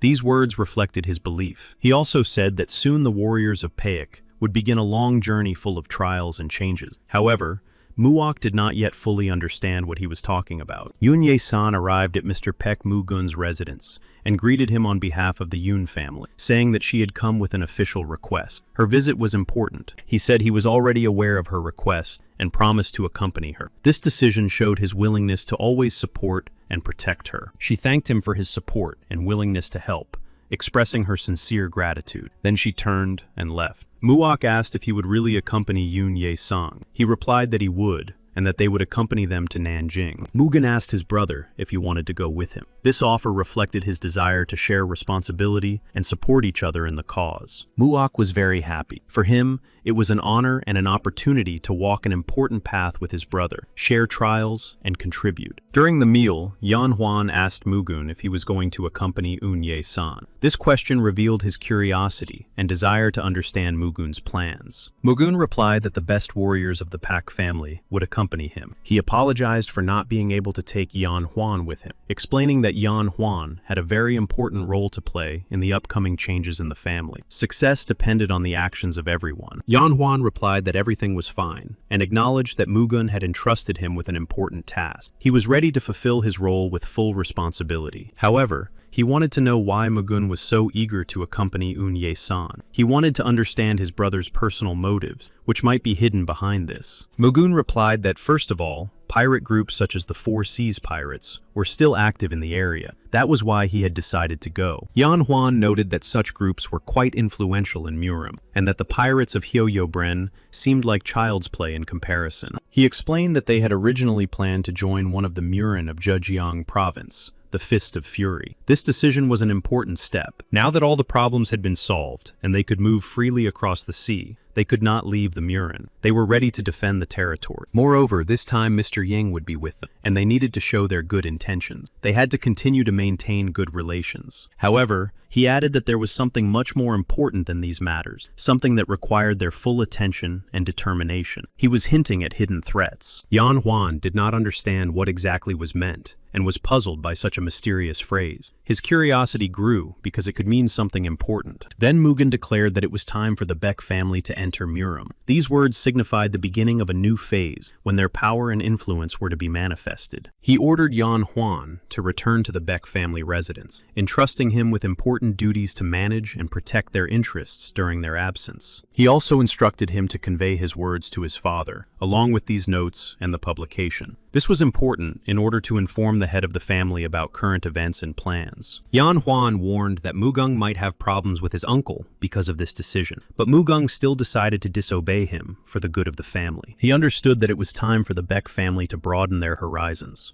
go beyond their usual limits, and strengthen their influence in Murim. It was necessary. He arrived in Zhejiang province, where he met with Zhang Ho. This meeting was an important step in establishing alliances and discussing future plans. Zhang Ho noted that he had heard that Mugen had already died, but apparently he was alive and well. His words expressed slight irony and interest in Mugen's condition, but Mugen noticed that Zhang Ho had gained some weight. Zhang Ho explained that the weight he had gained was muscle, but Mugen warned him to be careful, otherwise everything could quickly disappear as it had appeared. He was happy about Mugen's return, and greeted him enthusiastically. In response, Mugen suggested going for a drink to celebrate their meeting and strengthen their alliance. Soon, Mugen, Chong Ho, and Muok were sitting at a table enjoying each other's company. The atmosphere was relaxed, which allowed them to discuss everything. Mugen admitted that he did not expect him to meet him personally upon his arrival. This admission spoke of his surprise and gratitude for the attention. Zhang Ho replied that everything depended on money and their time. Even some influential families struggled to make ends meet. This underscored the harsh realities. Then Zhang Ho asked if Mugen had already fallen under the spell of the beautiful woman from the Yun family. The question was half joking, but it showed an interest in his personal life. However,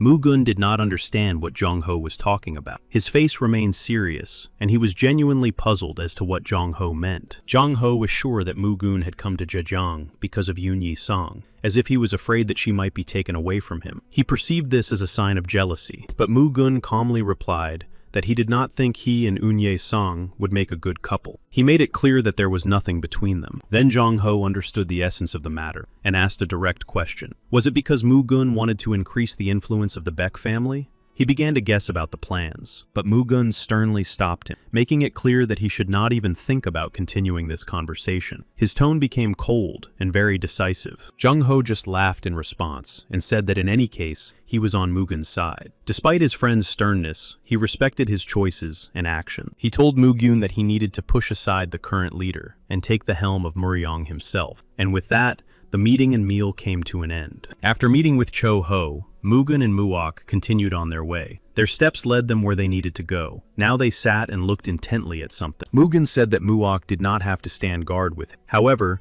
Muok objected and said that he was doing almost nothing anyway. Muok asked to be allowed to stay close, even though he couldn't fight alongside Mugen. He expressed his desire to be nearby. Mugen then said that Muok helped him with his resourcefulness, and that he couldn't compare himself to others. He was sorry that they spent so little time together. These words brought tears to Muok's eyes. He felt a confusion he could not hide, and it touched him deeply. Mugen said that he did not need to say anything else, and that this was actually why he had decided to go to Nanjing. He wanted to be with him, but Muok could not verify Mugen's words. His brother had set aside time especially for him. Mugen explained that it was because of his talent. His words indicated that his abilities and resourcefulness influenced the situation and decisions. There is a group of people who gather information from warriors and merchants throughout Murim. This group is called Haomun. It consists of an organization, and it is engaged in the collection and analysis of important information. If you obtain the information they possess, you can gain power over the 7 great families. The headquarters of the organization that collects and analyzes information through the network was located in Nanjing. He wanted to get their support and help. Muok did not understand how he was going to find them and enlist their support. He felt helpless and doubtful, but at the same time, his determination was awakened. But Mugen reassured Muok by taking on the burden of responsibility. He had several cunning tricks and backup plans that he had carefully honed along the way. Mugen said that they had to find the Cheongmiglak organization at all costs. Only 30 years had passed since his previous life, which meant he still had a chance to see Zhang Yuhua,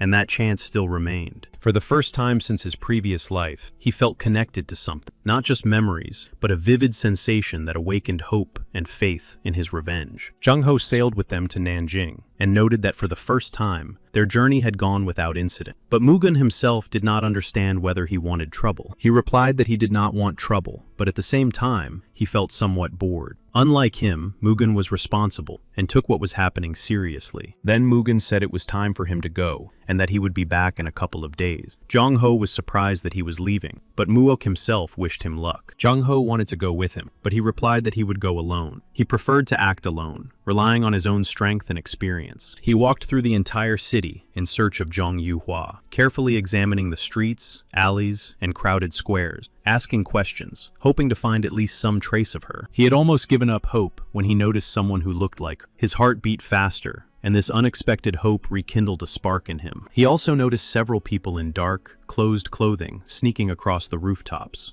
Their movements were cautious, as if they were trying not to attract attention. He watched, not understanding what was happening. Mystery and uncertainty surrounded him, causing anxiety and confusion. He tried to figure out the meaning of what was happening. It turned out that it was her, Jian Yuhua. She was protecting a girl, standing guard, and ready to fight those people at any moment. They demanded that she hand over the girl, but she replied that she would rather die than let that happen. She had made up her mind and was ready to protect the innocent. They rushed at her, saying she had left them no choice. Their attack was swift and brutal, but Zhang Yuhua stood her ground and was ready to fight to the end. She hid the girl behind her and drew her sword, preparing to repel the attack. Soon, Mugen intervened, appearing suddenly and boldly defending Zhang Yuhua and the girl. His presence brought a new wave to the battle. She did not expect to see him. His sudden appearance was a complete surprise to her, causing mixed feelings ranging from surprise to relief. He thought that at least in this life, he would be able to take a break from the struggle, but fate had other plans, and new trials immediately befell him. Those people could not understand who he was, and where he had suddenly appeared from. His unexpected intervention confused them,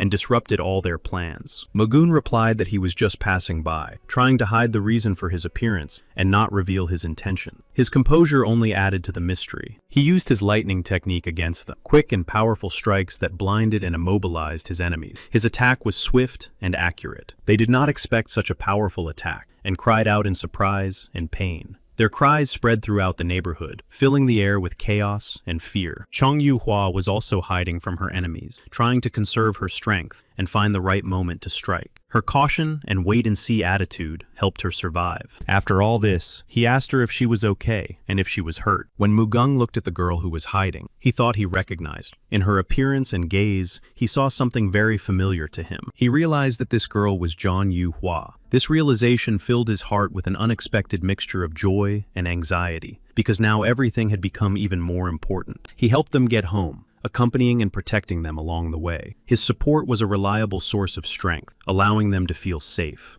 Then he asked the other girl what had happened to them. His voice expressed his concern and desire to understand what trials they had gone through. She replied that traitors had poisoned the lady and attacked the headquarters. Among them was a very dangerous spy, which only exacerbated the situation. It turned out that many people had sacrificed their lives so that they could escape.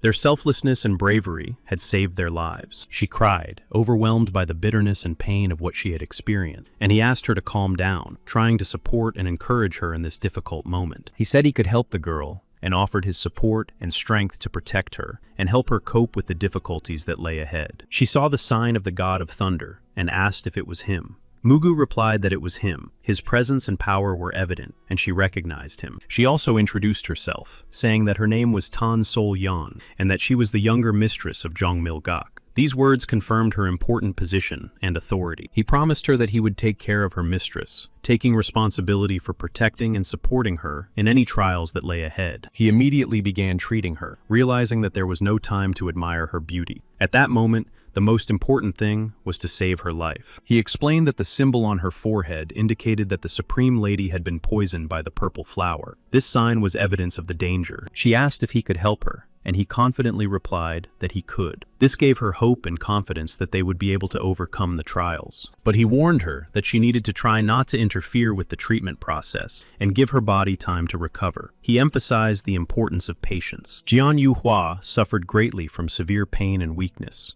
Her condition was critical, and every second was filled with immense suffering. Soon, she began to feel a little better. The pain subsided, and her strength gradually returned, giving her assistant hope and the opportunity to continue their struggle. He said that everything had worked out, but she was still very weak, so she needed to be well cared for. Tan Sol Yan was now very happy. She thanked him, but he replied that it was nothing and asked her to tell him where the headquarters was located. He needed to be there. She told him that the headquarters was on the outskirts of Nanjing, in the Chonghuaru district. This information was important and valuable, paving the way for the next step. She didn't understand why he was asking, and he replied that he needed to investigate the situation. She tried to stop him, believing that going there alone was too dangerous. Her concern was sincere. There were great dangers lurking in these places. But he didn't care. He was sure that these villains were finished, and he was not going to back down despite the dangers and all her warnings. Soon he found himself at the headquarters on the outskirts of Nanking, in Chonghua. The atmosphere around him was tense, and he prepared himself for anything. He quietly slipped inside through a window, trying not to attract attention. Each step brought him closer to solving the mystery and completing his mission. For now, he carefully surveyed the situation, assessing the layout. His sharp eyes and concentration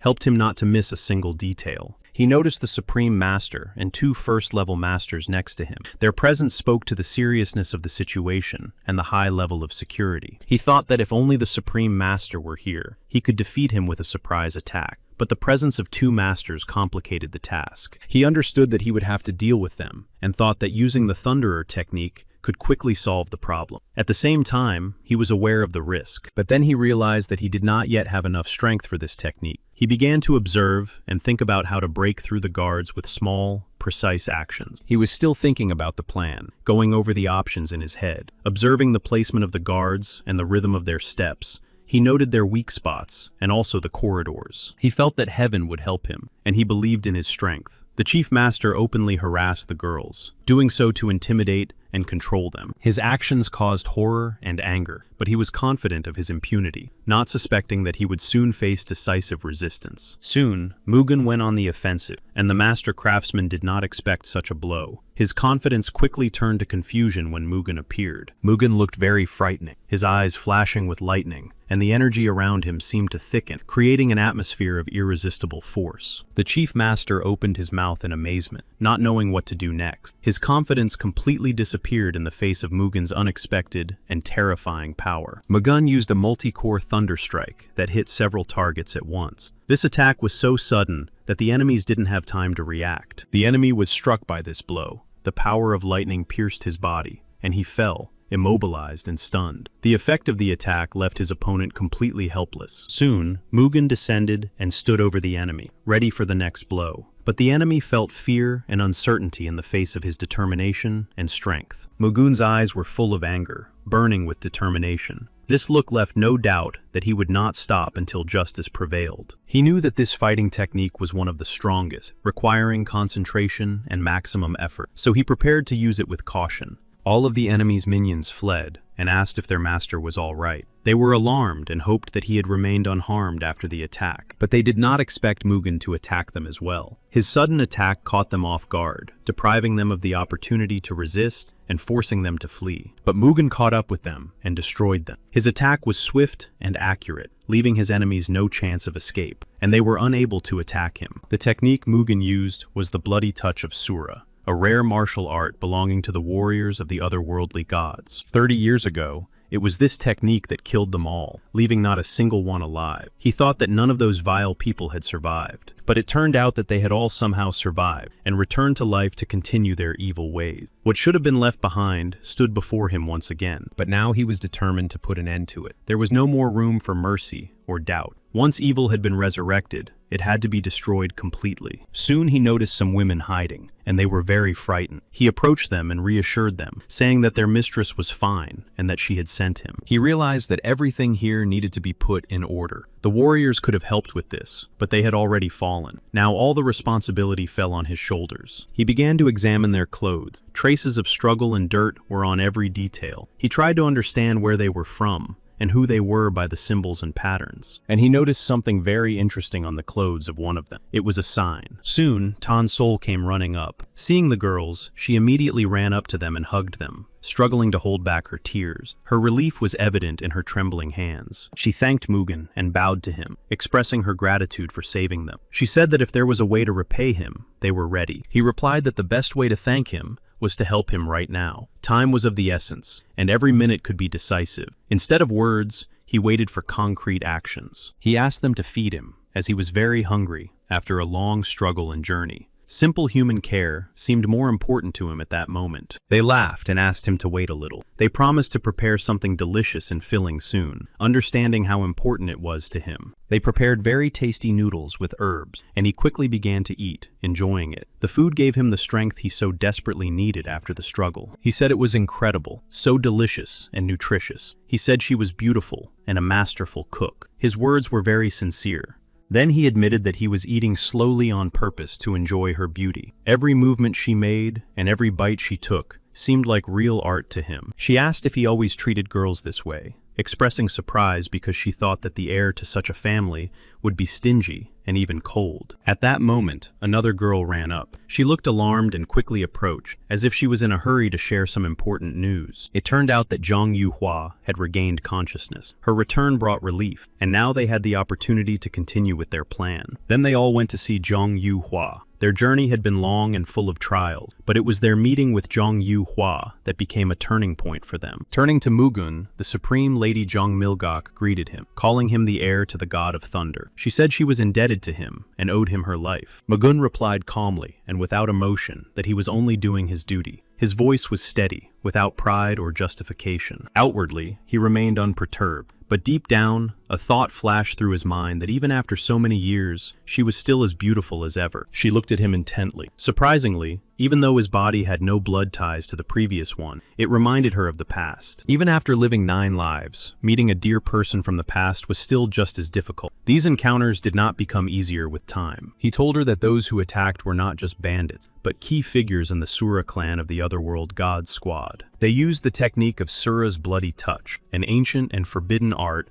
known only to the chosen few. There could be no mistake. She was sure that things were bad. If the squad had indeed returned, they were already hiding among Miram's warriors, concealed under false names and disguises. He was determined to act and proposed to destroy the enemies with one swift blow, relying on his strength, and to destroy all those who were covering for them. He knew that this was the destiny of the heir to the God of Thunder, a burden that was not chosen but accepted. It demanded sacrifice and fortitude, pushing aside personal feelings. Zhang Yuhua declared that according to their agreement, they would support him with all possible resources and efforts. Her words were confident and decisive. He emphasized that the help provided would be invaluable, expressing his gratitude and awareness of the importance of that support. His emotions were sincere. Then he showed her the medallion that had belonged to the leader of the scoundrels who had appeared today. He asked if she knew what it was, hinting at its importance. She replied that it was the medallion of the Sama family, a symbol of lineage and power that had been passed down from generation to generation. This item was of great significance.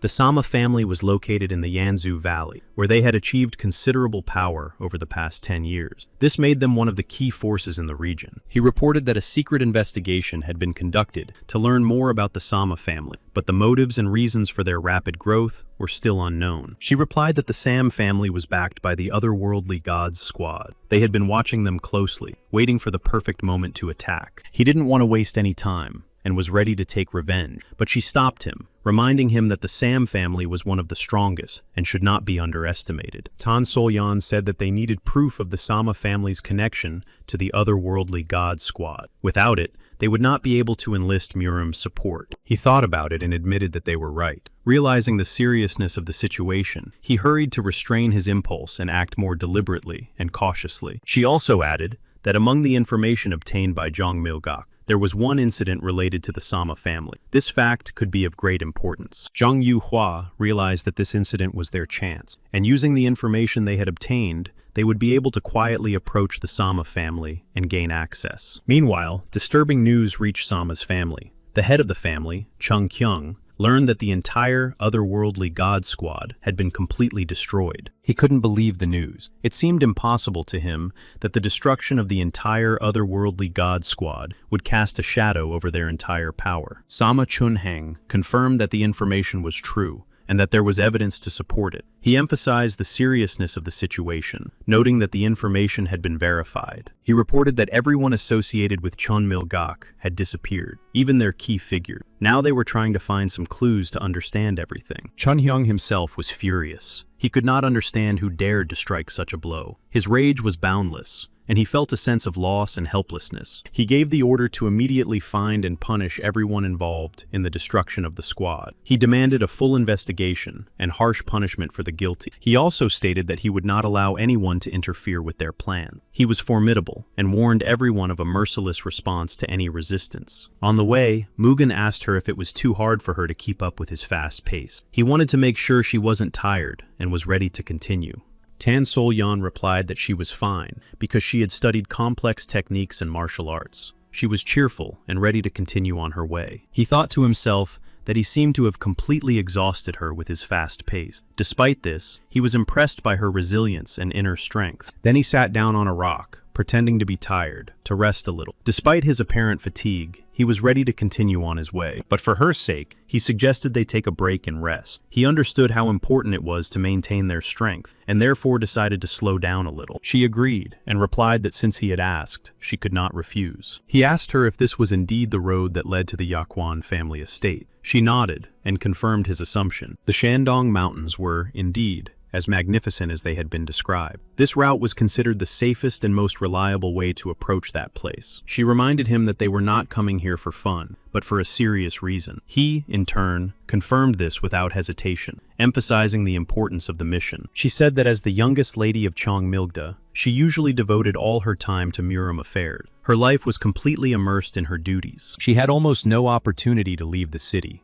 let alone climb the mountains. These restrictions made the journey even more difficult. That's why her heart was racing when she first saw such magnificent views. She even felt a little ashamed of her reaction. He told her not to be upset, because in the future, she would be able to visit a huge number of places and see many different things and places. She explained that the head of the Shandong Chamber of Commerce had a daughter, and the two families, Sama and Huangbo, immediately began discussions about an engagement with Mrs. Sangwon. The problem was that the Sama family was backed by the Sura clan, which meant they were trying to secure the financial support of the Chamber of Commerce and the engagement. However, due to the intervention of the Huangbo family, which had its own political interests, everything had to be postponed, and Mrs. Sangwon ran away with another man. Mugung asked her again, not quite believing what he had heard. He was genuinely surprised. Such a bold move by the head's daughter was unexpected. The man with whom Mrs. Sangwon ran away turned out to be Mr. Sanu, a doctor working at a clinic supported by the Shandong Chamber of Commerce. Sanu is a family name, which means that Mr. Sanu is a member of the Yakwon family, known for its traditions in the manufacture of various elixirs. Mugung felt relief and joy. Everything was falling into place. He had already been planning to go to the Yakwon family, and circumstances pushed him in that direction. At first, they did not understand what it all meant, and considered it a mere coincidence. However, the connection between the Sama family and the God Squad was revealed. Then Tang Sol-yan thought that this incident could be used to expose the Sama family. Everything was fine, and fate gave them a chance. Mugen was genuinely impressed by her courage. He noted that she had done a brilliant job. Not everyone could have come to such conclusions in such a confusing situation. She was embarrassed by the praise, but he smiled and said he would like his younger brother to learn from her. Such recognition emphasized her importance. He added that they couldn't just stand by and watch the Sura clan try to get to the Yakwon family. Such inaction could lead to serious consequences. He set off on his journey and advised them to return to their homeland. This advice was dictated by his desire to protect them all from possible danger. During this conversation, Tan Sol-yan felt anxious for him. Despite her confidence in his determination, she could not shake her uneasiness. Then Jian Yu-hua expressed her confidence that she could handle moving John Milgok on her own, taking full responsibility for this task. However, she had a request for them. Despite her willingness to take on this task, she wanted to discuss taking Tan Sol-yan with him. Now, Mugung was wondering if the Supreme Lady and the other members of Chong Milgok had managed to escape. Tan Sol-yan reassured him that everything was fine. She was worried that the two they were looking for might have taken a different route, but he replied that there was no need to doubt,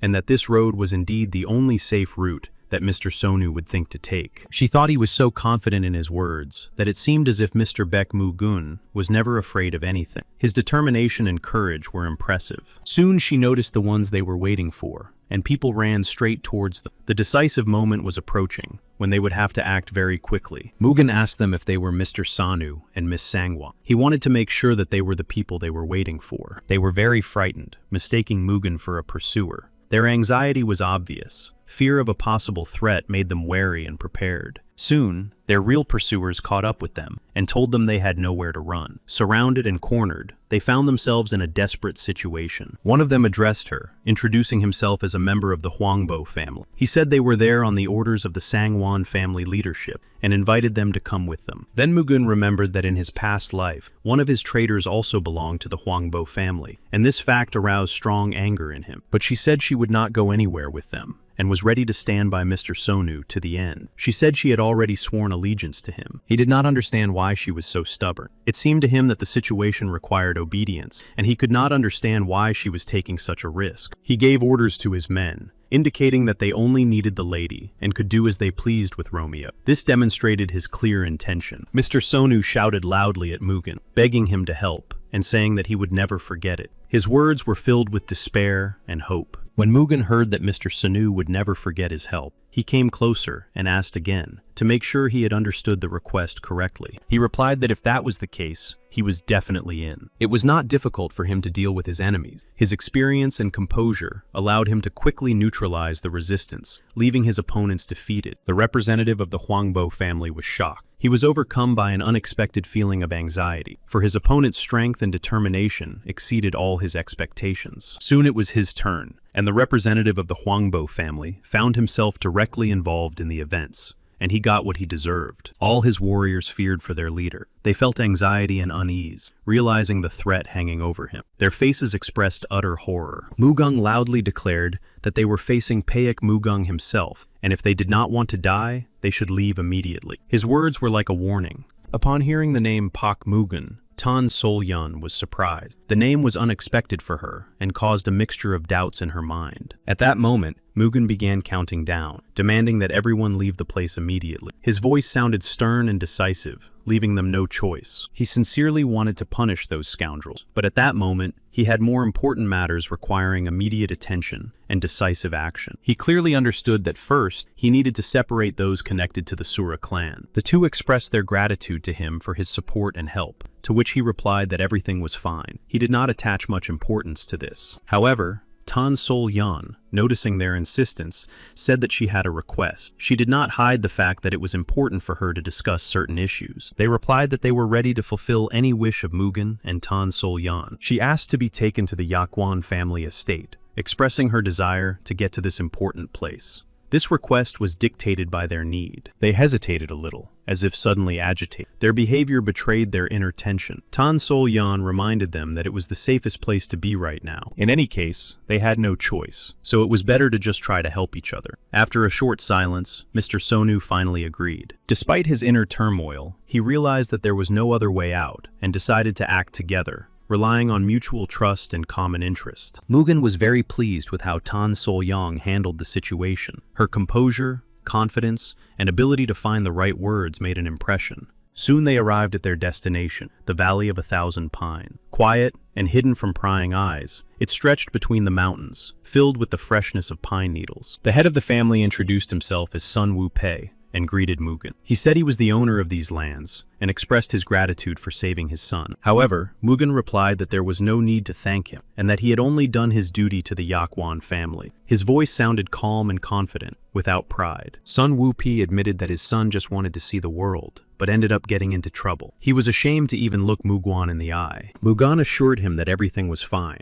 but reminded him that the Huangbo family would not give up so easily. Their authority had been undermined, and they would seek to restore it. He noted that the real threat came not only from the Sama family, but also from the squad of gods of the other world behind them, and they would not back down. Sun Wu Pa acknowledged that it was impossible to stop the Sama family and their patrons, the squad of gods of the other world, alone. He stated the scale of the threat. Mugun reassured Sun Wu Pa, assuring him that there was no cause for concern. He confirmed his oath and determination to protect the Yaquan family, promising to be a reliable support. However, Mugen also had a request for Sun Wu Bei that he wanted to discuss before proceeding further. It concerned the divine radiance. Sun Wu Bei understood the significance of this concept and realized that it played an important role in their cause. They arrived at a place of extraordinary beauty. The calm blue water of the lake reflected the sky, creating an atmosphere of peace and the grandeur of nature. This place seemed like a true paradise on earth, so harmonious and magnificent that it was impossible to take your eyes off its beauty and tranquility. However, Ms. Sangwon wondered if there was really a reason to worry. What if enemies could get here without hindrance? She had doubts in her heart. Her fiancé tried to reassure Ms. Sangwon, warning her not to exaggerate the danger, because this place was reliably protected by a veil. He explained that those who did not know the way would never be able to penetrate this place, thanks to its reliable defenses and traps. This gave her confidence. At that moment, it seemed that the defenses had been damaged, but no one could understand what exactly had happened, and who or what had caused it. This caused alarm. Mugan approached them and noticed that the veil was indeed collapsing and warned everyone of the impending danger, increasing the anxiety among those gathered. Mr. Sanu could not believe what was happening, but Mugen explained to him that the destruction of the protection was the work of thinkers, masters of all kinds of secret arts. Mugen added that their enemies had been able to track them down by the scent of Lady Sangwon's skin. Tan Sol Yan understood that it would be extremely difficult for him to fight the Huangbo family, but he assured her that if he increased his strength, everything would become much easier. He said that he had already asked Mr. Yang Wan to create a special elixir that would significantly strengthen him. This drink should help him. Mr. Sonu promised to personally create the elixir in 3 days. Mugen was confident that he would be able to hold out for that long, despite all the difficulties. Tan Sol Yan expressed doubt that the veil would be able to hold out for 3 whole days. She understood that the situation was critical and that every hour counted. Mugen understood that in such a critical situation, they needed to buy time. He realized that as long as the veil held, they had a chance to prepare. Huangbo Men was confused. He did not understand who could have secretly infiltrated their camp and launched an attack.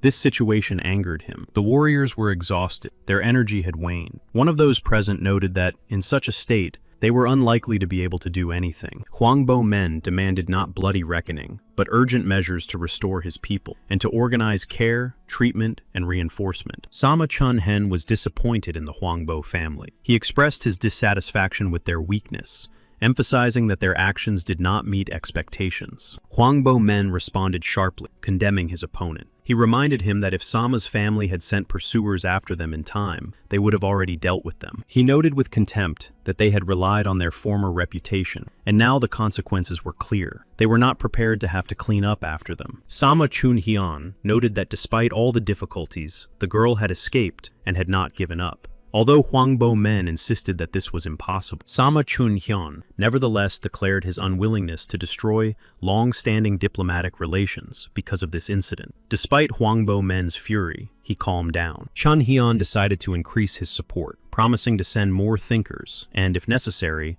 an additional detachment of warriors. Huangbo Men rejected the idea of obligations and assistance in exchange, as he did not want to be indebted to anyone and believed that his own warriors were sufficient. Chunhyun thought about his desire to destroy these people right now and prove to everyone that the Sura clan had returned, but he was sure that they were not yet strong. He wondered what would happen if the enemy attacked and Huangbo's troops were destroyed, and they would shift the responsibility to the one who pretended to be a member of the Sama family. Tang Solyan finished the messages that Mr. Beck had asked her to send. As soon as Tang Solyan finished the messages, she saw that Mugun was training. She realized that they had not had a conversation. Despite their desire to discuss important issues, problems prevented them from exchanging thoughts. She hoped that the elixir would be ready on time. It was extremely important, and the entire course of events depended on the successful completion of all the preparations. At that moment, Mr. Sonu was working hard, and his beloved was supporting him. She was there to inspire and help him so that he could concentrate. When Tan Solyan arrived, Mrs. Sangwon was already waiting for her and informed her that the elixir would be ready by evening. The atmosphere in the house was filled with anticipation. Then Tan Solyan thanked Mrs. Sangwon for her efforts and for passing everything on to Mugun. Mr. Sonu told Mrs. Sangwon that when he was with her, he forgot what fatigue was. Her presence filled him with strength and calm. Tan Solyan was upset that she couldn't help Mugun in any way. Her powerlessness weighed heavily on her because she sincerely wanted to ease his difficulties. Now there was only one thing she could do, and that was to watch from the sideline. She wanted to tell him some important news, but as it turned out, he already knew everything. It seemed that the Huangbo family was already on a dangerous path and had found more thinkers. He knew that this time it would be much more difficult to get rid of them, which meant entering into open confrontation. But he would not have time to get the elixir. She did not believe that he would fight alone. The very thought of it was terrible. But he believed that if the elixir were ready, it would be much easier for him. Tan Solyan said that they had prepared in advance, and that it would be reckless to go to them alone. She couldn't accept that he was going to sacrifice himself. She also wanted to fight alongside him. Her heart wouldn't allow her to stay on the sideline. But he said he was grateful for her support, yet she couldn't go there. It was obvious that the upcoming battle would be extremely difficult. Every step would require complete dedication and composure, and there was a risk of losing everything. He wanted her to just believe in him because he was confident in his strength. He needed her faith and support, which would give him strength in battle. He assured her that he would not be alone. Brother Muok was aware of the latest developments. Muok understood that Mugen wanted him to draw his own conclusions and act on his own. Although he was strong, this time he had a worthy opponent in the warriors of the Huangbo family. The confrontation promised to be particularly tense for him. Muok understood that the real enemy was only the Sama family, not the Huangbo family as a whole. Their influence and power posed a much greater threat than others. Soon, Muok ran to his brother's aid, sensing that fate was being decided at that moment. He understood how critical the situation had become and was ready to support him. Meanwhile, Mugen had already entered the fray. He stood up to his enemies, not allowing himself the slightest weakness because their lives depended on his actions. Those who attacked Mugen not only fought, but also insulted him, trying to undermine his spirit and confidence. Their words were poisonous and malicious, but Mugen paid no attention to their insults. He was completely focused on the battle, and the words of his enemies could not change his determination and will. He was like a beast, and his every movement was filled with unbridled strength and wild determination. His enemies could not predict his next move. Huangbo men quickly realized that Mugen was a strong opponent. His skill and tenacity in battle were impressive, and his confidence in his movements spoke of true power. He suddenly attacked Mugen, shouting about how he dared to disrespect the Huangbo family. The enemy fiercely threatened Mugen, challenging him to a duel, and declaring that he would not leave the battlefield alive. His words were full of anger,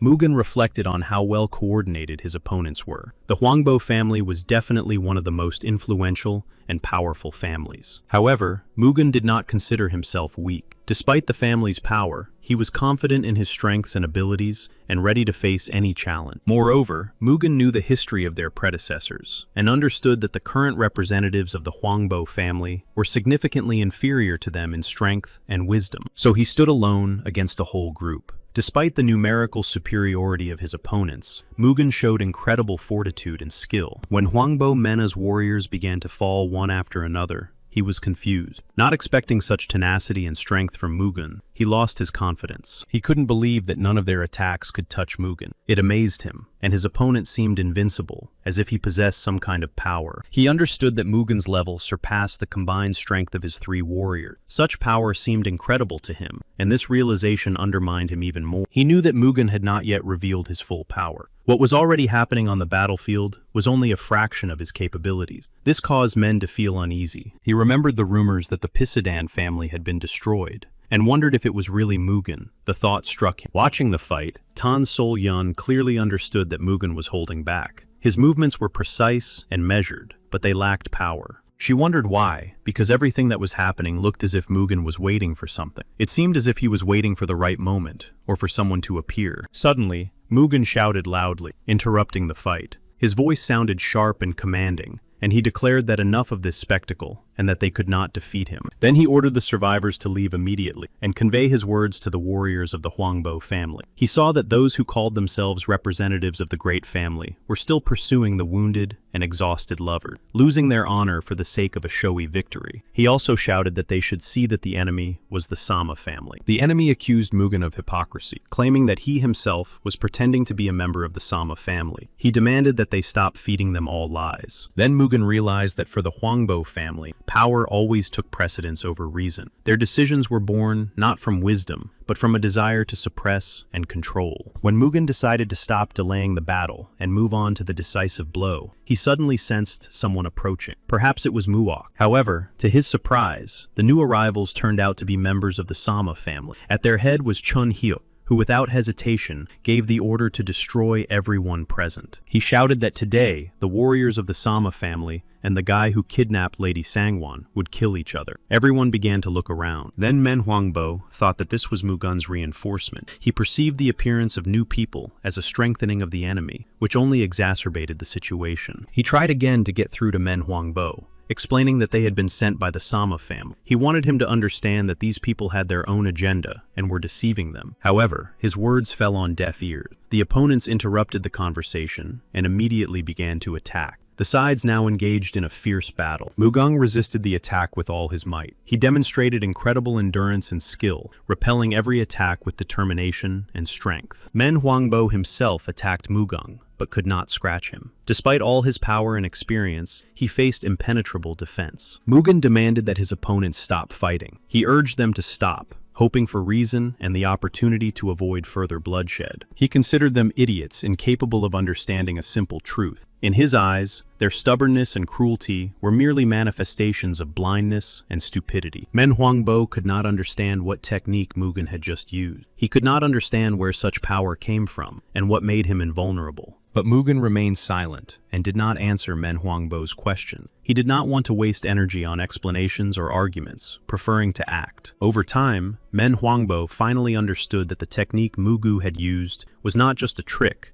but a true divine intervention. They finally realized that Mugen was the heir to the god of thunder. His strength and technique were manifestations of divine power that set him apart from ordinary warriors. At that moment, the warriors of the Sama family began to attack everyone indiscriminately. Their actions were decisive and merciless, sowing panic and chaos among the warriors. Mugen watched what was happening with complete readiness. Inside him was an unshakable will, and he was ready to act at the most crucial moment. He once again used one of his powerful techniques, demonstrating his outstanding strength and skill. This move was precise and even destructive. No one could resist him. His actions were coordinated, and his enemies were confronted with his power. Each of his actions destroyed the opponent's defenses. It was simply impossible to stop him, as if thunder and lightning were embodied in his movements. His power was an element that could not be restrained. His opponent screamed in horror, struck by his incredible power. They simply fell one after another. It was a defeat from which there was no escape. Suddenly, as if out of nowhere,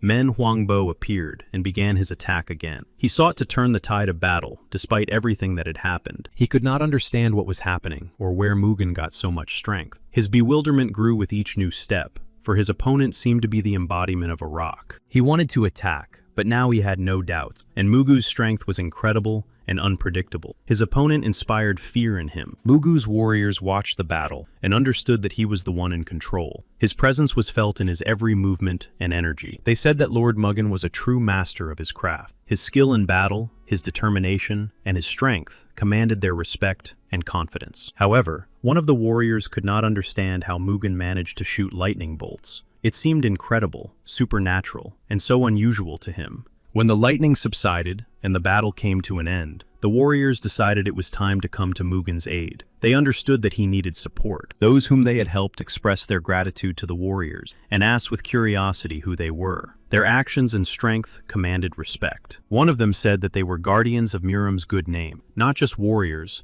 but true defenders and symbols of justice. M urged them to remember and respect this. Soon, he felt a sharp deterioration in his condition, and blood began to flow from his mouth. This was an alarming sign that his strength was waning. Tan Sol-yan realized that Mugen had reached the limit of his abilities. His condition was deteriorating, and she could clearly see that it could not continue like this. Men Huangbo also watched Mugen with concern. It made him wary and rethink things. This moment gave him some hope. Now he couldn't even move a finger, and didn't understand why his body was failing him. His strength was leaving him completely confused and helpless. He was afraid that all his efforts up to this point, including the prepared elixir, had been in vain and meaningless. This thought filled him with despair. Men Huangbo reached for his sword. He considered the moment opportune, as Mugen was exhausted and unable to defend himself. He gauged his breathing and the distance between them. Tan Sol-yan realized that he had to be stopped immediately. She understood that if she allowed events to unfold further, the consequences would be irreversible. He had already lunged toward Mugen like a hyena, ready to attack a weakened and defenseless opponent. His movement was swift and ruthless. Suddenly, Tan Sol-yan stood in front of him, shielding Mugen with her body. She did not allow him to come any closer. She was ready to defend him, even at the cost of her own life. He shouted at her, indignant at her interference. He demanded an answer, asking who she was and why she was standing in his way. He did not understand. Mugen was scared for Tan Sol-yan. He could barely move, but his heart was pounding with fear, and she stood between him and the threat. She could get hurt. Tan Sol-yan explained that Mugen was not going to fight the Huangbo family. She asked him to stop the fight, appealing to his reason and understanding. She tried to convey the truth, because the real threat came from the Sura clan, hiding behind the Sama family. She did not understand why he could not see this, but Men Huangbo shouted back, not believing what he heard. He was sure that the Sura clan had been destroyed many years ago by the god of thunder himself. He didn't believe her. He shouted that he couldn't let a man who,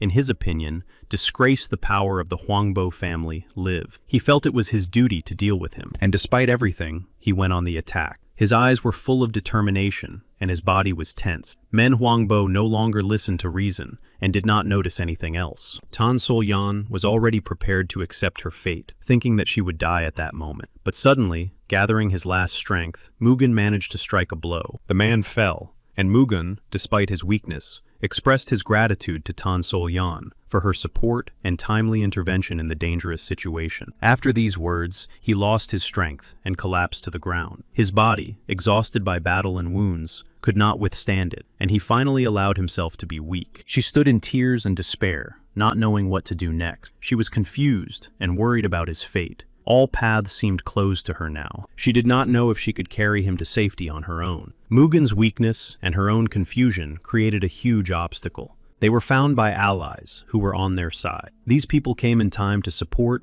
and help them, and gave them hope for Mr. Mugen's salvation. They greeted Tan Sol-yan and immediately announced that they had come to help. They said they had received their letter, and that there was now no reason to worry. They picked up Mugen and began to carry him to safety. The Huangbo family received news that thousands of their allies, including the Huangbo and Huangbo Mina warriors, had been destroyed. This news promised major changes. This news came as a significant shock to the Huangbo family. They realized that the situation was changing rapidly, and that they would now have to face problems. They could not understand who this mysterious and powerful warrior was, who was able to stand up to them and their powerful family. His strength and courage frightened frighten them. The father realized that it was most likely not the warrior who had pretended to be a member of the Sama family who had destroyed everyone. He was sure that it was someone else entirely. According to the surviving warriors, they were suddenly attacked and surrounded. However, a group of unknown warriors came to their aid and helped them fight back. In addition, after examining the fallen warriors, it was discovered that they belonged to the Sama family. This confirmed that they had attacked the Huangbo warriors. The main task was to find the person who had pretended to be a member of the Sama family as soon as possible to find out his connection to this family and his true motives. They realized that finding this guy was a matter of utmost importance. Therefore, the whole team was determined to do everything possible to achieve this.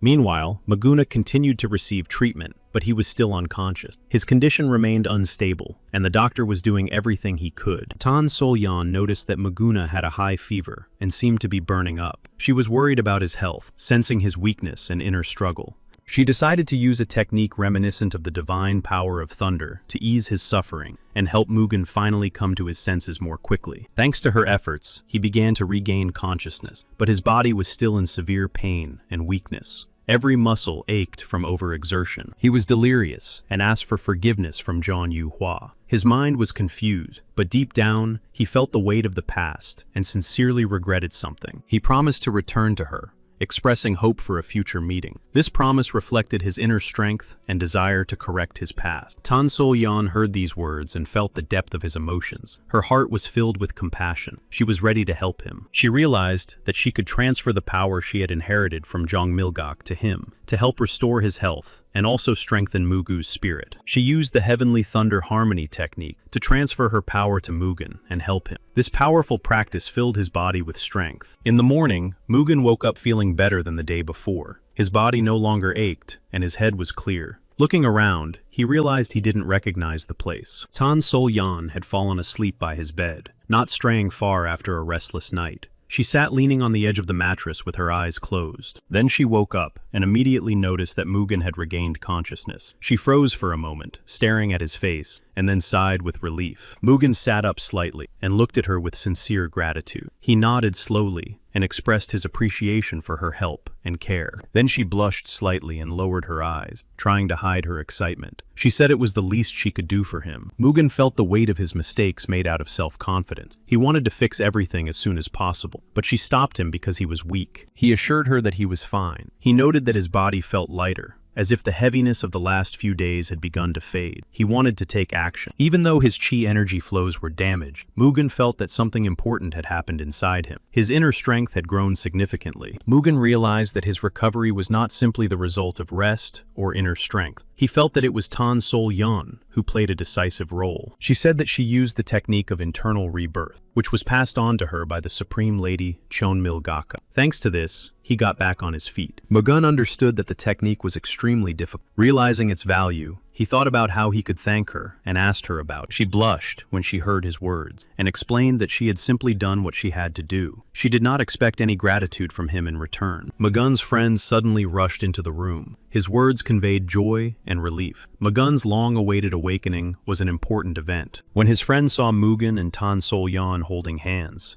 he was puzzled and did not immediately understand what was happening. This caused mixed feelings. Noticing the awkward situation, the comrade decided that he had come at the wrong time. He immediately turned around and began to leave, leaving Mugen and Tan Sol-yan alone. In the Valley of 1,000 Pines, it was necessary to evacuate everyone, and preparations for this had already been completed. The warriors had carefully planned each stage. Mugen watched with satisfaction as the evacuation in the valley was carried out in a careful and organized manner. He appreciated the efforts of all those involved. He entrusted Nakilban and Pek Sangun with the important role of accompanying the Yangquan family to Nanjing. Mugen trusted them completely and was confident. He also informed them that the Pak family's fleet in Nanjing would escort them to Wenzhou, where their headquarters were located. Upon arrival, they would be able to settle in. They expressed their gratitude to Mugen and promised not to remain indebted for his help. Mugen assured them that everything was fine and that there was no need for thanks. He handed him a box, explaining that it was the only thing he could offer in return. For Mugen,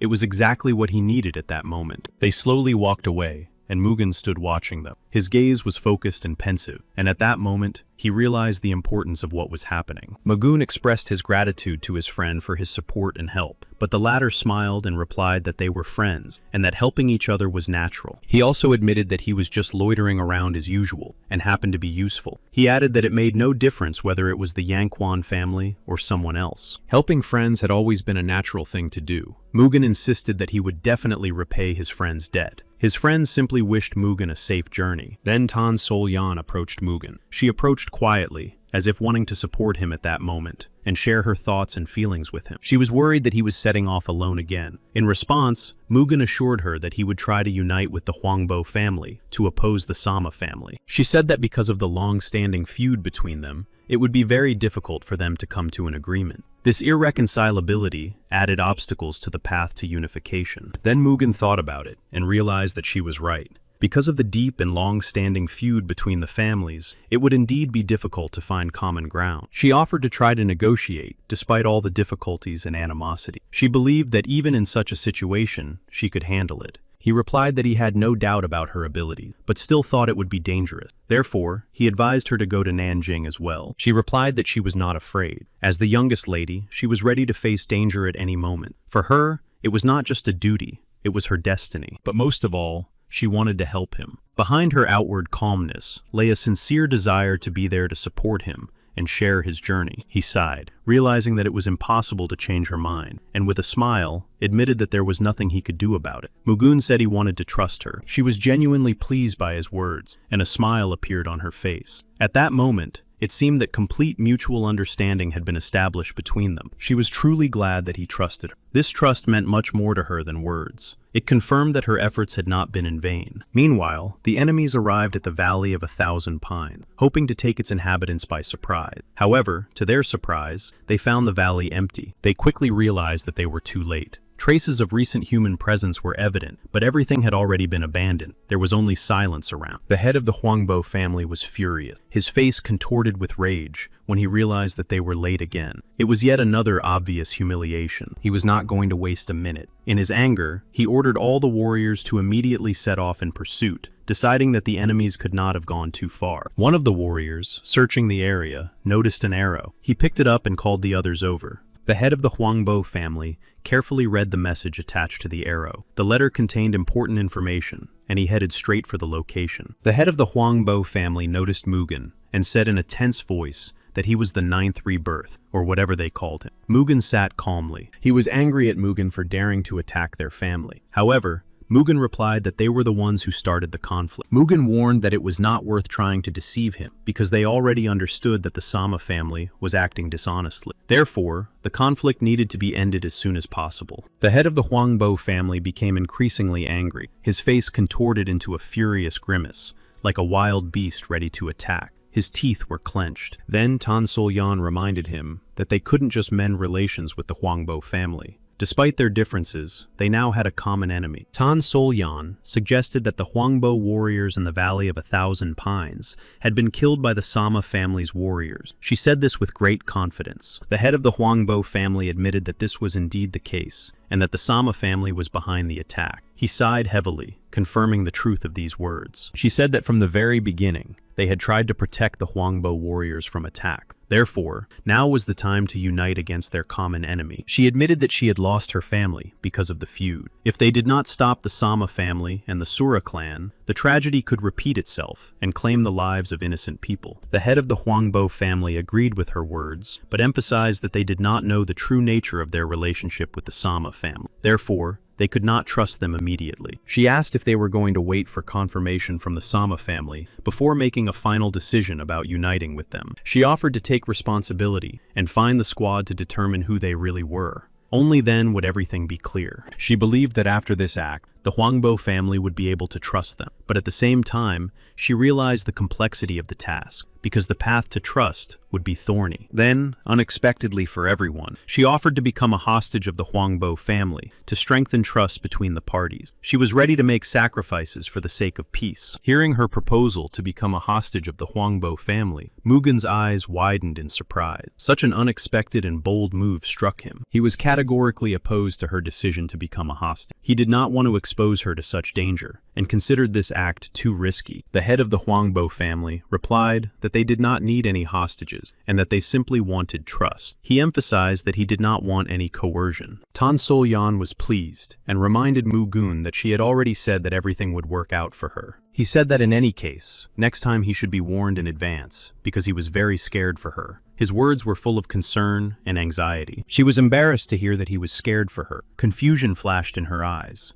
It was unexpected and very touching for her. Meanwhile, life was bustling in the main square in Nanjing. People were rushing about their business, merchants were loudly offering their wares, and children were playing in the street. Sam Chunheng watched the scene and thought that members of the Chongmilgok must appear here. He had to catch them at all costs. The image of his brother, Sam Chungjen, came to mind. His brother had warned him that if he failed the mission again, he would be punished to the fullest extent. He realized that failure would mean the loss of his life. He had to catch the girl and the man who was posing as the master of the Sura clan. Suddenly, he noticed Tan Sol-yan and Mugun, their figures standing out among the crowd in the square. His heart sank. These two were the ones he was looking for. He immediately realized that the younger lady in front of him was Jung Milgok. Recognizing her, he felt how important this meeting was and what consequences it could have. He was glad to have found them and believed that now they were in his hands. In fact, Mugun and Tan Sol-yan deliberately flashed before his eyes to attract his attention and test him. It was a cunning move on their part. Meanwhile, they were already being pursued from behind the bushes, trying to catch them. Their enemies secretly followed their every step,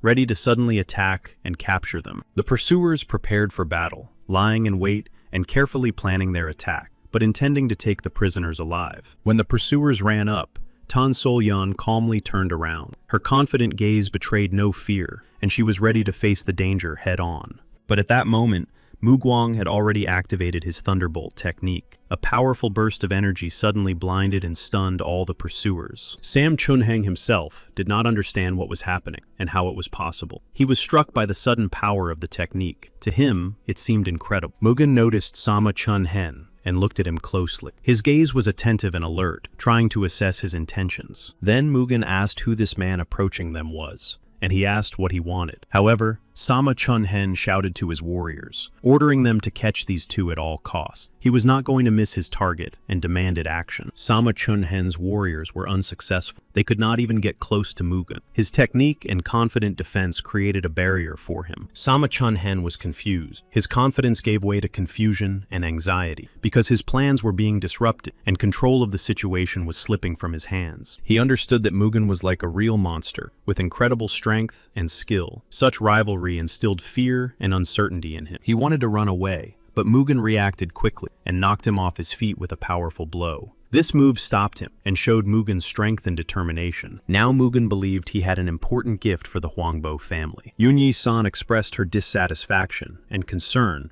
about his intention to go to another country, warning that they could be surrounded and in danger. She also noted that he was asking for a cart to transport strangers and expressed her surprise. She emphasized that she was always ready to help him, but not now. She doubted him, saying that bringing this girl could break the strength of their alliance. He replied sharply that he was doing everything in his power for the Beck family. He was not going to justify himself, and made it clear that his actions were correct. He added that everything done for the benefit of the Peck family would also benefit the Yoon family. His actions were calculated, and he emphasized that their interests were intertwined. He also said that the young lady was not just some random girl named Kine, but someone who had become very important to him. She had been by his side all this time. He turned to Lady Yoon and apologized for his rude behavior, but immediately added that everything he was doing was solely for the good of their families. She was surprised that he said this out loud with such candor. His apology and explanation sounded sincere, and it threw her off balance. After a short pause to consider his words, she replied that she would allocate a ship to them and do everything he had asked. Despite her initial resistance, however, she made it clear that in the future, she would like him to warn her and consult with her in advance. She seemed jealous of him and Tan Sol-yun. She, in turn, was embarrassed, and although she tried to maintain confidence in her gaze, a flash of awkwardness appeared. This moment became unpleasant for her. He apologized to her for listening to such things. In response, she just said quietly that everything was fine, and that it wasn't the first time she had been mistaken for Kine. She noted that the lady definitely had feelings for him, and said that it was not surprising that she was jealous. She blurted out that she would have done the same. He replied that her words amused him, perhaps because he did not expect such candor, or found it very funny.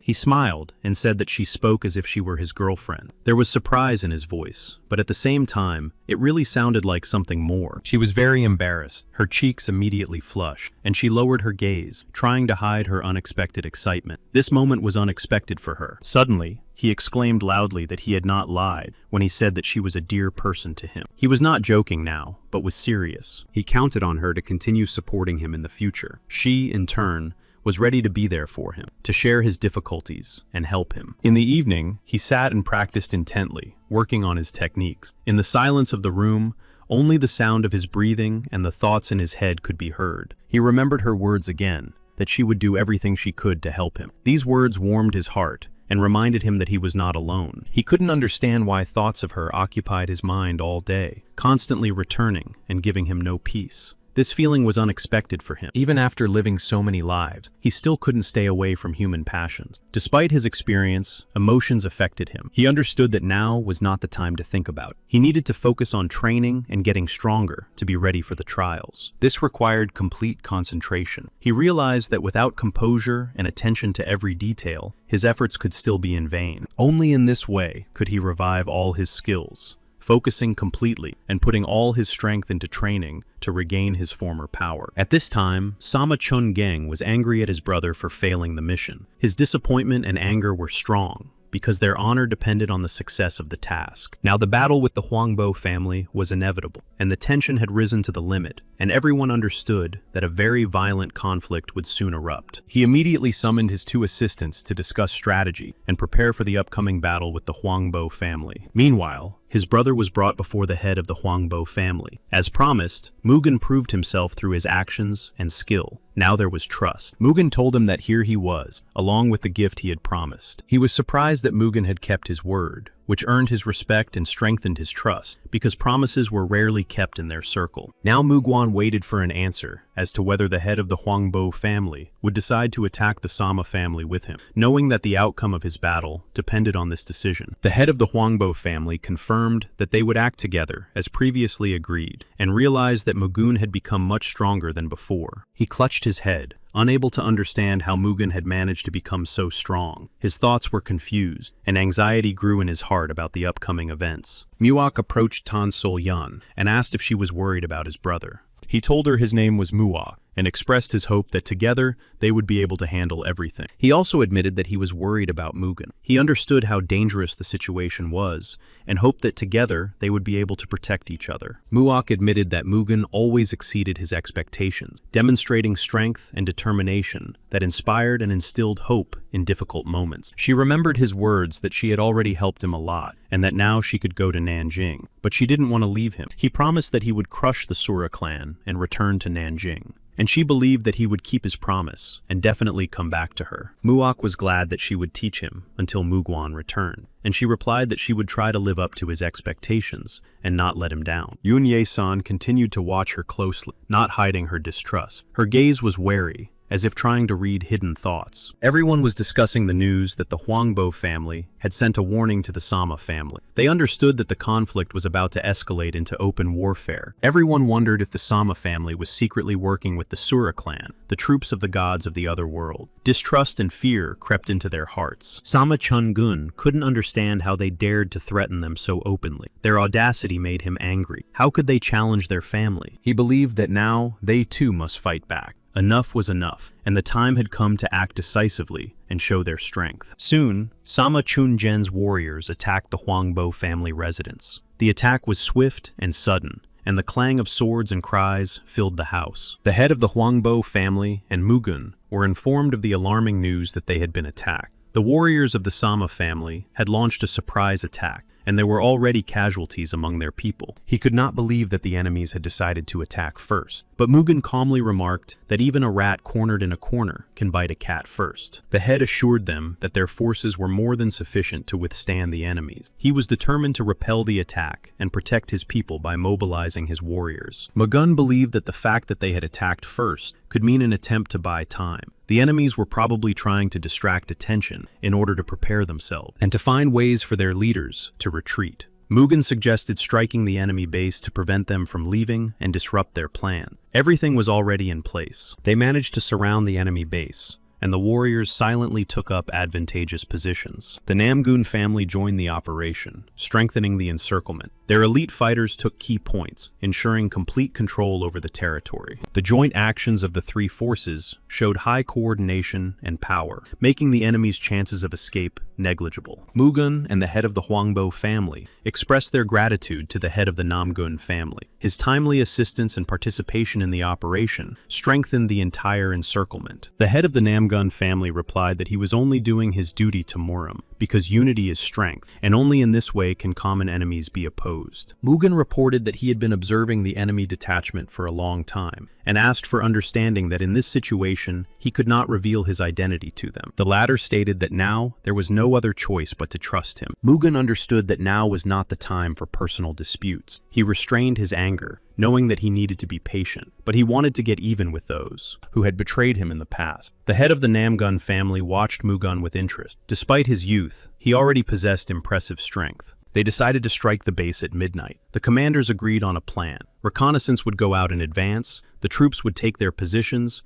and Namgun and Hwangbo would synchronize. Soon, they were suddenly attacked by Sama's warriors. The defense built for the offensive was under attack. The offensive turned into a fierce battle. The attack by Sama's warriors was commanded by high-ranking representatives of the Sura clan, Do-chon Sura and Kom-chon. Their appearance meant that the enemy had deployed them. Commanders Do-chon Sura and Kom-chon gave a strict order to attack and destroy everyone. The Sama warriors rushed into a furious assault, and chaos engulfed the battlefield. Mugun immediately realized that this was another trick. The sudden attack was not accidental. Everything had been carefully planned. The head of the Hwangbo family was stunned. Warriors fought everywhere, shouting, flashing, and clashing. The ranks were mixed, allies and enemies intermingled. Mugun understood that this chaos was just a diversionary tactic so that the leaders could escape. He was not going to allow this, and immediately focused his attention. The head of the Hwangbo family realized that they had to support Mugun. Otherwise, they would not be able to win this battle. He decided to join forces with the head of the Namgun family. They tried to stop Mugun and his allies with all their might, creating obstacles and setting up ambushes. But Mugun was determined, and the other two were also strong. Mugun concentrated and activated the Eye of the Thunder God technique. His gaze became as bright as lightning. Sparks of energy flared around him. Despite the power of the technique, the enemies did not give up and continued to attack, like a wave crashing against the rock. Mugun prepared to meet them and destroy them. The enemies failed to harm him, and his defense withstood all attacks. Mugun stood like a rock, confidently repelling the onslaught and striking back. Then he suddenly ran away, rushing towards the front lines. The head of the Hwangbo family covered Mugun, standing between him and the advancing enemy. Mugun broke down the front door with a powerful blow, and it burst open with a crash. He rushed inside, moving at incredible speed. The enemies tried to stop him, but no one could match his power and determination. He noticed that they had prepared a tunnel in advance for a quick retreat, but Mugun was ready for any surprises and was already thinking about how to outsmart them. He laughed, thinking that they would not be able to escape so easily. Mugun was confident that he had enough strength and cunning to intercept them and finish what he had started. The enemies had attacked the wrong person and stumbled upon a real monster. Mugun was ready to crush them all.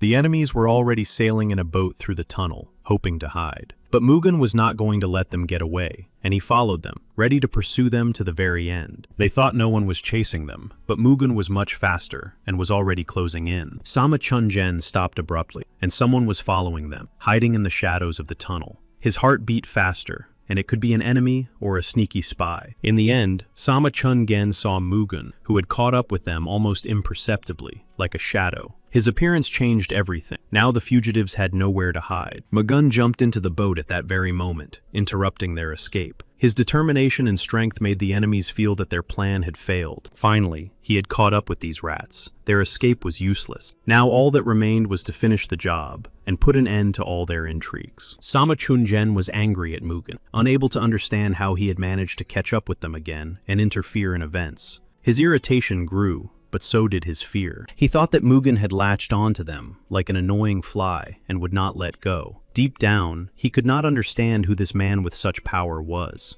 Mugun took a deep breath, clenched his fists, and with determination in his eyes, rushed into battle, ready to prove his strength and show who he really was. He loudly proclaimed, that he had come to destroy trash like them, and his words sounded like a sentence. Mugen's aura became even stronger, and silence hung around him. In response to Mugen's words, the enemy sharply called him a nameless nobody, not understanding how he dared to speak to him that way. His voice trembled with rage. Mugen knew that the enemy was hiding his true face behind a mask of charms. Realizing that Mugen had exposed him, the enemy threw off the last shackles of deception and revealed his true form. The real confrontation was just beginning. His warriors rushed to attack Mugen. The battle became fierce, and every blow could be decisive, with the tension growing with every passing second. Mugen stood firm, not allowing anyone to get close to him. His movements were quick, and he parried every attack. He was like an invincible shield. Thanks to his powerful techniques, Mugen confidently held back the onslaught of his enemies. And thanks to the technique of the coming of the god of thunder, Mugen once again gained the upper hand, and powerful lightning strikes rained down on his enemies, sowing chaos and fear among them all. Soon, the ship was completely destroyed, engulfed in fire and explosions. Now the enemies had lost their last chance for salvation and escape. At that moment, the leader of the surviving enemies, looking in horror at the raging elements that had destroyed the entire ship, finally understood that Mugen was indeed the god of thunder. Now that the enemy finally realized who he was dealing with, Mugen looked at him through the veil of smoke and spray. He believed that his end had come, and yet, despite the hopelessness of the situation, he continued to fight with all his might, trying to survive. They watched in horror, unable to believe their eyes. Everything happened too quickly, and now the ship was smashed to pieces. No matter how hard they tried to get close to him, it was impossible. Every attack was easily deflected. Every step towards him turned into a mistake. Mugen stood rooted to the spot, not moving, and the enemy's attempts to move him were in vain. Resistance became more and more hopeless. Every time Mugen activated his thunder and lightning technique, the air shook with thunderclaps, and flashes of blinding light reflected off the darkness. The warriors were thrown back as if by a wave. They could neither approach nor stand their ground, and it was as if they were fighting not a man,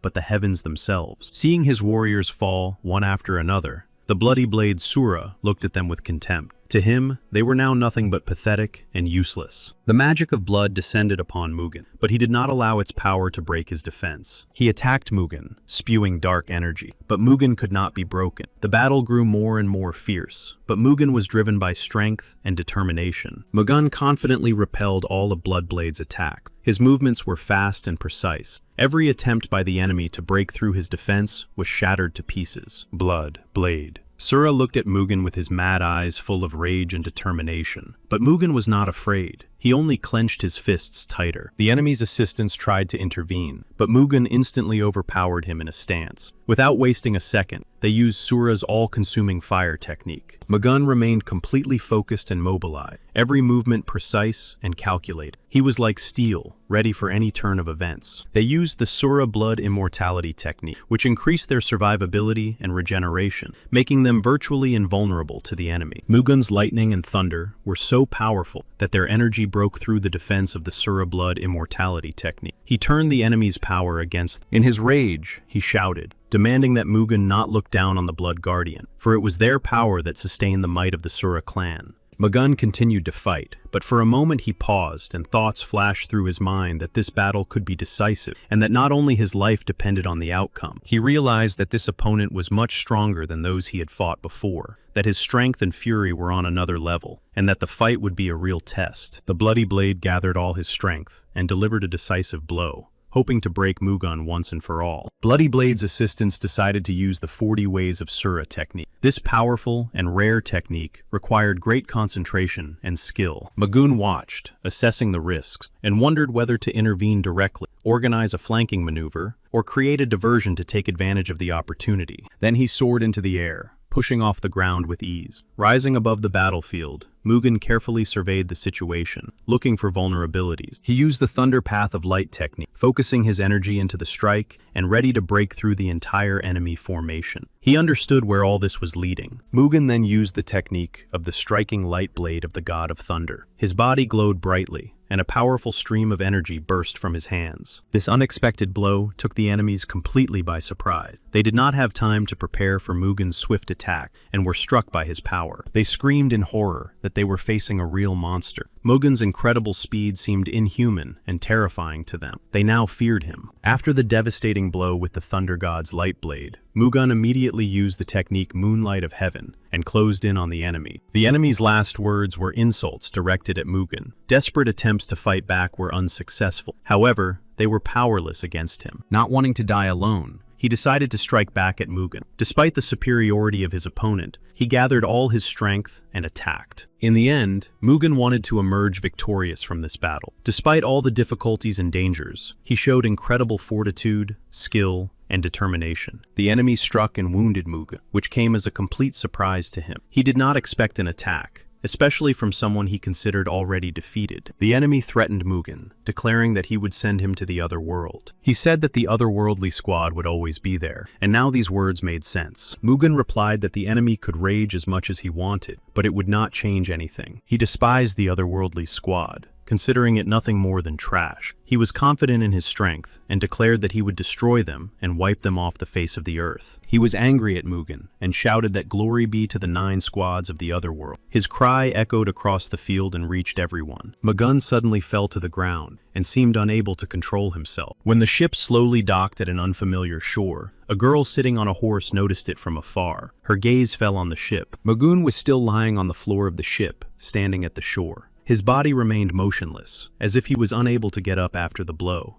This was the result of a brutal battle at the Sama family's base. The battle left behind traces of destruction. There were many casualties in this conflict. The head of the Huangbo family received a message that none of the enemies had survived. This news confirmed their complete victory in this brutal battle. He also wanted to know if they had managed to find the head of the Sama family. His concern was caused by the uncertainty of his rival's fate after the clash. Suddenly, another warrior ran up and shouted loudly that he had found the head of the Sama family. The head of the Huangbo family asked if the head of the Sama family had tried to escape on a ship. He wondered if there had been a fire or something else. The warrior replied that the lifeless bodies of the warriors who had attacked them in the forest had the same marks. In his opinion, this was the work of the 9th reincarnation. The head of the Namgun family did not understand what the head of the Huangbo family was talking about. His words and hints seemed mysterious and incomprehensible to him, causing confusion. He did not believe that the young Mugen could defeat the entire squad alone. Such a victory seemed incredible and almost impossible to him. They could not understand where Mugen had disappeared to and assumed that the enemy had taken him to the other world. This uncertainty increased the uncertainty among them. They were sure that it was impossible to survive such an injury. But if Mugen was still alive, then Mirim was now facing serious changes. The girl who found Mugen nursed him back to health, and soon he came to. Thanks to her care and attention, he gradually began to return to life. He did not understand where he was or how he had lost consciousness. Everything around him seemed blurred. His memory was confused, and he tried to gather his thoughts together. She was surprised that he woke up so quickly because she thought he was already dead. She thought he looked pretty good and was happy about it. His condition gave her hope for a full recovery and a return to his former life. He didn't understand who she was, but she immediately gave him fish cooked over a fire. This simple act was a sign of care and support for him. She understood that he was probably hungry, so she immediately offered him fish to help him regain his strength after losing consciousness and being wounded. She asked him how he ended up on the wrecked ship. Her voice was quiet, but it conveyed curiosity and a desire to understand what had happened. He noticed her sword and thought she was a swordswoman from the Bota clan. This assumption came to him immediately, as the weapon revealed her to be an experienced warrior. The Bota clan consists only of swordswomen, many of whom are known for their great bravery. This clan regularly sends troops on journeys throughout Marimu. She was surprised by his intense gaze and thought that perhaps she had embarrassed him with her attention. After all,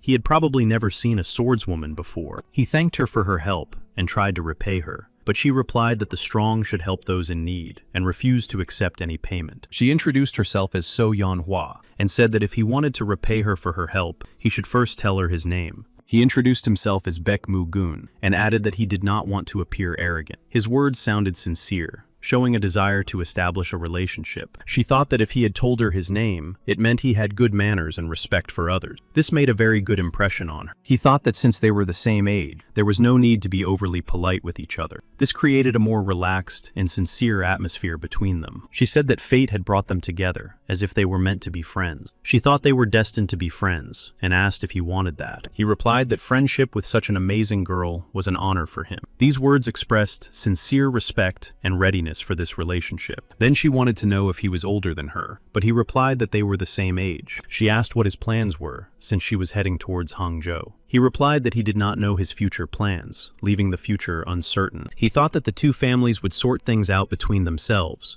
and that he only needed to return to Wenzhou by ship. That seemed to him to be the only important thing. He thought it would be better to go with her to Hangzhou now. Such a decision seemed more reasonable to him than remaining in uncertainty. She noticed that someone was chasing them, and thought that they had followed her after all. That guy was from the 5th Squad of the Black Warriors. Mugen was surprised that she knew those people. It seemed unexpected to him, because he did not expect to meet anyone like the Black Warriors here. She explained that he had been pestering her for several days, and she had hit him and run away. But he had found her again, and now he was chasing her. He thought for a moment, and said that the Black Warriors were one of the most influential squads in Shaoxin. This made Mugen take the situation seriously. He considered it despicable that a guy from the 5th Squad was pursuing a girl. For him, such behavior was shameful and unworthy of a true warrior. He jumped off his horse and headed towards her, quickly closing the distance between them. He said his name was Yang Sochu, and that he had been looking for her for a long time. His appearance was unexpected and alarming. She tried to understand the reasons for the pursuit. He said that last time he was very drunk and had committed an unforgivable act. So now he had come to her to make amends. He asked her to have mercy and forgive him for his transgression. These words expressed his sincere desire to mend their relationship and correct his past mistakes. He added that if she refused, he would have to take full responsibility for what happened. At the same time, he asked if she was against cruelty. She stated that she was not afraid of his threats, and that this was unworthy behavior for a warrior of the 5th Squad. She emphasized that she wanted nothing to do with him. He said that he had intended to be lenient with her, but now he had changed his mind. He was prepared to act cruelly towards her. Mugen was not going to just stand by and watch. He wanted to intervene and protect his friend. However, she stopped Mugen with her hand and did not want him to interfere. She thought he might hurt himself, so she wanted to deal with it herself. She was sure she could handle it on her own and did not need outside help.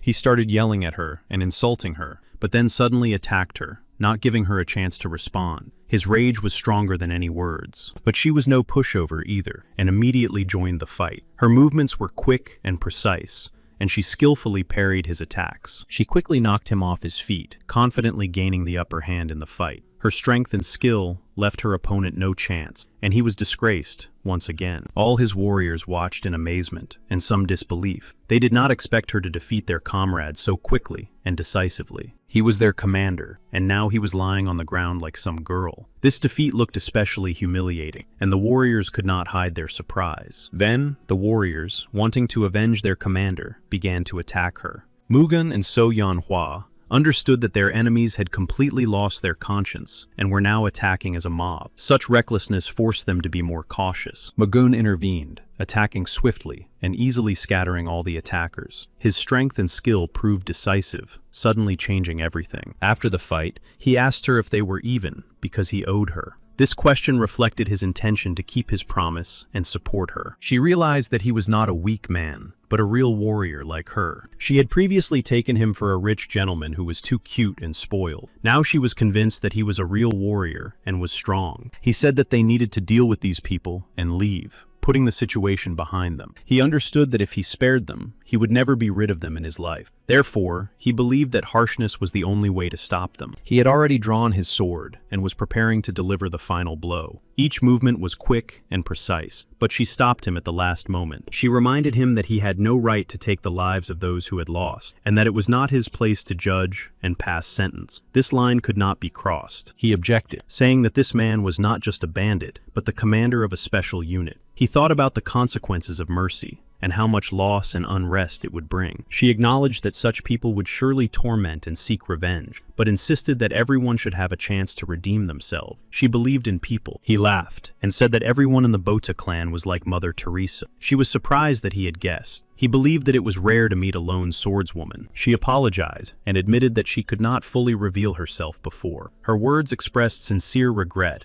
and a desire to be more open. He replied that it was no big deal because he hadn't said much either. Then he reminded her that they needed to head to Hangzhou to continue their business and resolve the important issues that awaited them, rather than standing there. She agreed with him and also went to her horse, ready to continue the journey together. She told him not to fall behind because she wasn't going to wait for him. He replied that he would see which one of them would get there faster. Soon they arrived at their destination and immediately began training. They understood that a serious test lay ahead and wanted to be as prepared as possible. She was a very good swordswoman. Her movements were precise and confident, and her technique was honed to perfection. She was able to quickly assess the situation. She embodied the style of the Bota clan, fast and flexible, but at the same time graceful. He knew this and admired her, realizing that he was facing an outstanding swordswoman. For both of them, this training proved to be extremely useful. It helped them improve their skills, identify weaknesses, and prepare for future events. He was very happy about this acquaintance.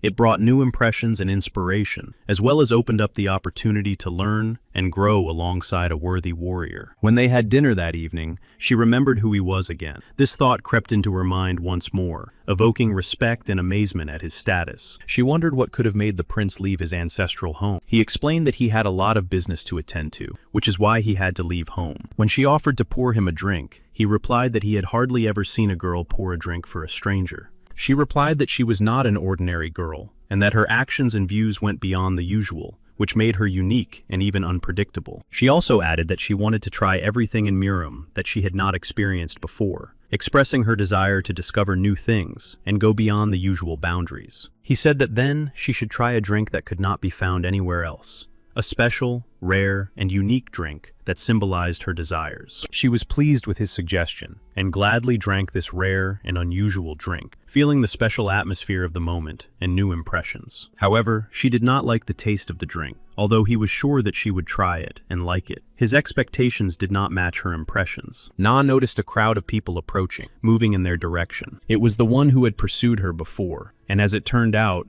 he had come to take revenge, bringing someone stronger with him so as not to leave them any chance. The commander wasn't particularly interested in the matter, but he came simply to show his strength. Besides, he wanted to see the one who defeated their commander in order to personally assess his strength and understand who he was dealing with. The commander tensed up and, turning to him, said that he could do whatever he wanted, but that he should help him in resolving their common cause. Then she realized that Mugen was right, and that it was useless to pity them, and that they would not change. And he noticed that only the grave could correct the hunchback. He took this problem upon himself, and was going to deal with those who threatened her. Mugen attacked him immediately, without wasting a second. He acted quickly, and without warning, simply getting down to business as soon as he realized who was in front of him. The man did not expect such an attack. It was too fast. He was confused for a moment, losing control of the situation, clearly not expecting everything to happen so suddenly. So Manhwa herself went to attack the one who was pursuing her. There was no fear or doubt in her movements. She wanted to end this once and for all. She was clearly stronger than him, and it remained unclear what he was counting on. Her every move showed the difference in their levels. She had already knocked him off his feet and moved swiftly, almost without pause,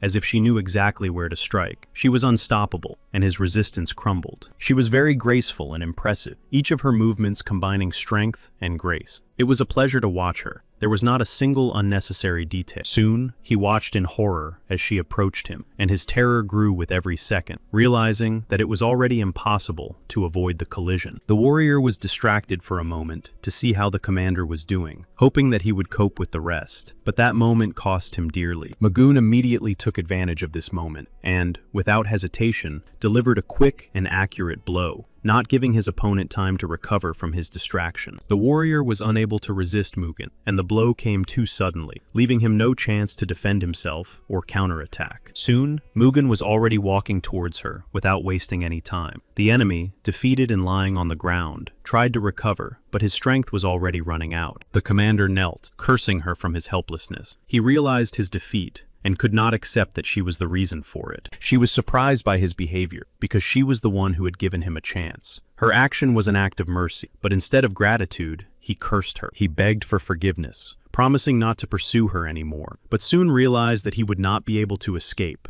and that his fate was sealed, and his end was near. She refused him, and declared that he would not get a second chance. Her decision was final. There was no more room for forgiveness or compromise. She swung her sword, ready to deliver the final blow, and said she hoped he would go to heaven. But at that moment, someone stopped her abruptly. It was Mugen who intervened and asked her to let him live. He understood that it was important to stop her now, despite everything that had happened. She did not understand why Mugen was offering to let him go again, considering everything that had happened. Her doubts and confusion were strong. It turned out that he did not pity him at all, but simply wanted to deal with it personally. His goal was not mercy, but true justice. He shouted that he was the commander of the Black Warriors, and that he could not simply be destroyed in an attempt to preserve dignity and power, even in a hopeless situation. He dealt with him himself, and then told her not to dirty her hands with such a scoundrel, showing his attitude towards the situation and his unwillingness to involve her. She thanked him for his help, sincerely appreciating his support and protection from danger. Now they needed to leave this place as soon as possible, before the commotion began, and they attracted unnecessary attention. They couldn't waste any time. Her heart was pounding like crazy. She had never felt anything like it before. She didn't understand what this thrill was when she looked at him. It was a new feeling. When they rode past the waterfall, she said it was very beautiful. The sound of the falling water and the sparkling spray created a mesmerizing atmosphere. Indeed, people weren't lying. It was truly beautiful here. And as the saying goes, while he was looking at the mountains and rivers, the years flew by unnoticed. He thought that her beauty was also impossible to take his eyes off. Her charm and grace attracted the gaze as much as the majestic mountains and rivers. In her native land, she could not even dream of such beauty that now surrounded her. All this was new to her, but so was the thrill in her chest. He had already heard similar words from Tan Sol Yan, the same feelings of surprise and admiration. It reminded him of the past, and immediately brought a smile to his face. He advised her to gain more experience while traveling through Murim, because such an opportunity was rare. He understood that trials awaited her ahead. She noticed and said that she could see from his face that he was thinking about someone else. Her words hit the mark and were accurate, as if she had read his thoughts. She wanted to know if he was thinking about another woman. This feeling bothered her. In his gaze, she sensed something that made her search for answers. He admitted that it was true, and that he was thinking about another woman who was as beautiful as she was. His words were sincere, but she was angry with him. She thought that he didn't care about her feelings at all. She tried to understand if he had a lover, and if he was really thinking about her now. He replied that he would like to admire the scenery with her, expressing a desire to share moments of beauty and tranquility despite all the difficulties. It was clear from her expression that she was upset. Her eyes dimmed a little, and her smile disappeared, as if something inside her had broken and was causing her pain. Soon it began to rain, and they took shelter in a cave. Outside the walls of the stone refuge, the storm raged, but inside, there was silence and relative calm. She complained that she was soaked through, and he calmly suggested that she take off her clothes to warm up quickly and avoid catching a cold, showing his concern for her. She was very offended, not understanding why he was suggesting she take off her clothes, and he, in turn, couldn't understand why she was going to walk around wet. He reassured her, saying that he wouldn't look and that he would start a fire in the meantime. This helped relieve the tension, and she was able to relax a little. She didn't know what to do, and still didn't want to take off her clothes. Insecurity and embarrassment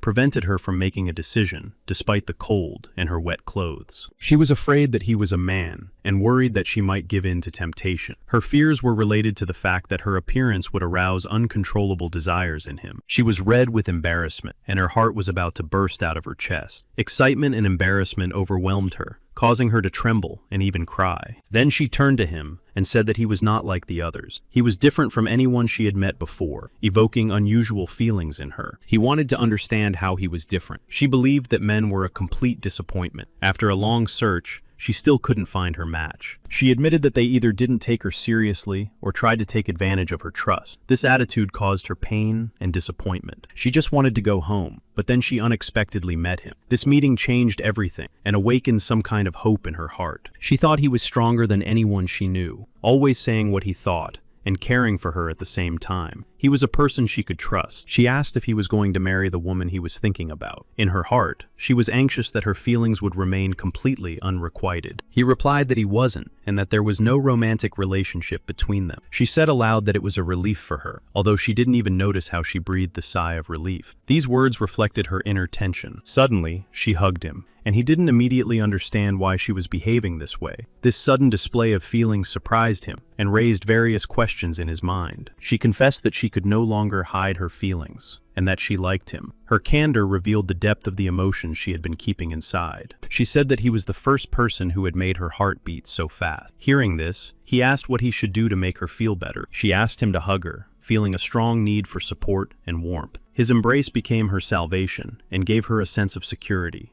At that moment, Tan Sol-yeon gazed thoughtfully at the night sky and the bright moon that softly illuminated the surrounding darkness. There was a slight sadness in her gaze. She was informed that Mr. Baek Mugon's whereabouts were still unknown. Despite all efforts, his location remained unknown. She asked to be informed of everything they found out, without missing a single detail. She was worried about Mr. Baek Mugon's unknown whereabouts. She was worried about him and eagerly awaited any news. Every moment of waiting weighed heavily on her, but she remained hopeful for the best. At that moment, Mugen fulfilled So Yeon-hwa's request and hugged her, giving her a feeling of warmth and security. She fell asleep in his arms, and then he fell asleep himself. Even after so many lives, he couldn't control himself. Then Mugen woke up and thought as if the weight of the past still lay on his soul. Young-hwa may have been the initiator, but he didn't stop her. For some reason, he felt guilty towards the other girl, as if his actions had hurt her feelings. Then she asked him if he was thinking about another girl. There was anxiety in her voice, because she wanted to understand what was really going on in his heart. She was angry with him for thinking about someone else while she was there. Her resentment was obvious, and she felt that her feelings and presence were being ignored. Then he admitted that she was right, and sincerely apologized. Soon she smiled, and even laughed, letting go of her resentment. She hugged him again, and made it clear that she was ready to forgive him, and be there for him, despite everything. He told her that there was no other girl in the world like her. Then they set off again together, supporting each other. Their journey together became a symbol of unity and strength, strengthening their bond with every step. During their stops, they rested and practiced sword fighting, improving their skills together. These moments helped them stay in shape. Together, overcoming all difficulties, they finally arrived in Hangzhou, a city full of new opportunities and unexplored roads. There, the continuation of their journey awaited them. Na was surprised to see Hangzhou, a huge city full of people. The noise and bustle of the streets intertwined with bright colors, causing her admiration. He wanted to know what she would do here and how she was doing. She replied that the Boda clan would not leave its members without money. The reason for her stay here was the need to go to the bank to get her money. She didn't know exactly how to do it, but she had heard that the money could be withdrawn at this particular place. He also thought about trying to find his past savings from previous lives. His finances were scattered across banks across the continent, and Shinhwa Bank was one of them. This meant that some of the funds might be available here. He understood that he would have to pay to get information about the affairs of the Yakwon and Cheongmilgok family. Now there was a need for large expenditures. Soon she returned to him with the money, worrying that he had had to wait too long. Holding such a large sum in her hands for the first time, she said with relief that today they would be able to spend the night in a good inn. He had no objection. When he came to Katja, he said that he felt awkward taking advantage of his benefactor, and that he would pay for everything himself. She was angry because she had plenty of money. He approached the cashier to settle all the formalities and obtain the necessary funds. Then he told the cashier that he had come to withdraw his old deposit. He handed the girl a gold seal, a symbol of high status that had been given to guests who had deposited more than 100,000 yangs decades ago. She wanted to understand and asked how much money he wanted to withdraw. He said he had deposited 200,000 yangs and wanted them back, including all the interest accumulated over 30 years. This amount was significant now. The bank employees tensed up, unsure if they would be able to return such a large sum. Their anxiety reflected the seriousness of the situation and the possible complications. The bank owner was also agitated and suspected that they might have serious problems. His concern added to the tension of the situation. Chang Hen-chol, the richest man in town, was angry that his brother had barged in without knocking. At the same time, the bank manager was upset by the whole situation. He was shocked that the depositor was demanding his money back, plus interest. This unexpected situation called into question the stability and reputation of the bank. The director told his brother that the gold seal was not a fake. that the interest was genuine, amounting to 300,000 yang, and that the total amount was 500. The brother believed that even with all the gold in Hangzhou, they would suffer huge losses. He was worried about the future because the consequences could be serious. The interest was also significant because the depositor was not a simple farmer. His capital and savings reflected his high status. The bank director asked what they should do next and whether it was possible to postpone the payment date. At that time, the brother was still considering all possible options. In the end, the brother said that there was no need to pay the deceased. His words sounded clearly dishonest, and it was obvious that he wanted to harm Mugen. The bank director understood what his brother was getting at, because he was trying to avoid payment and possibly harm Mugen and even take his life. He said that it was worth entrusting this matter to the matchmaker and Mu's family, while he would take care of settling the situation, and instructed the director to continue monitoring Mugen. Meanwhile, Mugen and So Yanhua were eating at the best restaurant in Hangzhou. She really liked all the food, and the variety of dishes amazed her with their taste and aroma. She also believed that food tastes better when you are with your loved one. His presence added a special warmth and joy, making the taste even more pleasant. He remained silent, only smiling in response. His smile reflected the deep feelings and calmness he felt when he was with her, cherishing these moments together. As they walked down the street, he asked her what she was going to do next. She said there was a lot to see and thought she would stay here for a while. He said he would stay for a couple of days until he got paid and asked if they could arrange a tour of Hangzhou. It was an interesting offer. She was worried that he would leave as soon as he got the money. This feeling of anxiety did not give her peace because she wanted him to stay with her. He said he needed to return home to Wenzhou because they were already waiting for him there. She wanted to suggest that they not part and stay together. The thought of him leaving worried her, and inside she had a desire to keep him close. At that moment, the people sent by the bank director's brother were already approaching them. They moved cautiously, trying not to attract attention, but their goal was clear. They began to taunt them, throwing sarcastic remarks and smirking. One of them said with feigned disgust that the couple was too sweet, that it was sickening. Mugen himself looked at them, trying to understand who these people were and why they were suddenly so aggressive. The thought that they were bullies flashed through his mind. So Yanhua was quicker to grasp what was happening, and she noticed that there were not two of them, but many more. Shadows flashed in the alleys and behind the backs of passers-by. He understood everything instantly. It was obvious that the merchants and the bank's henchmen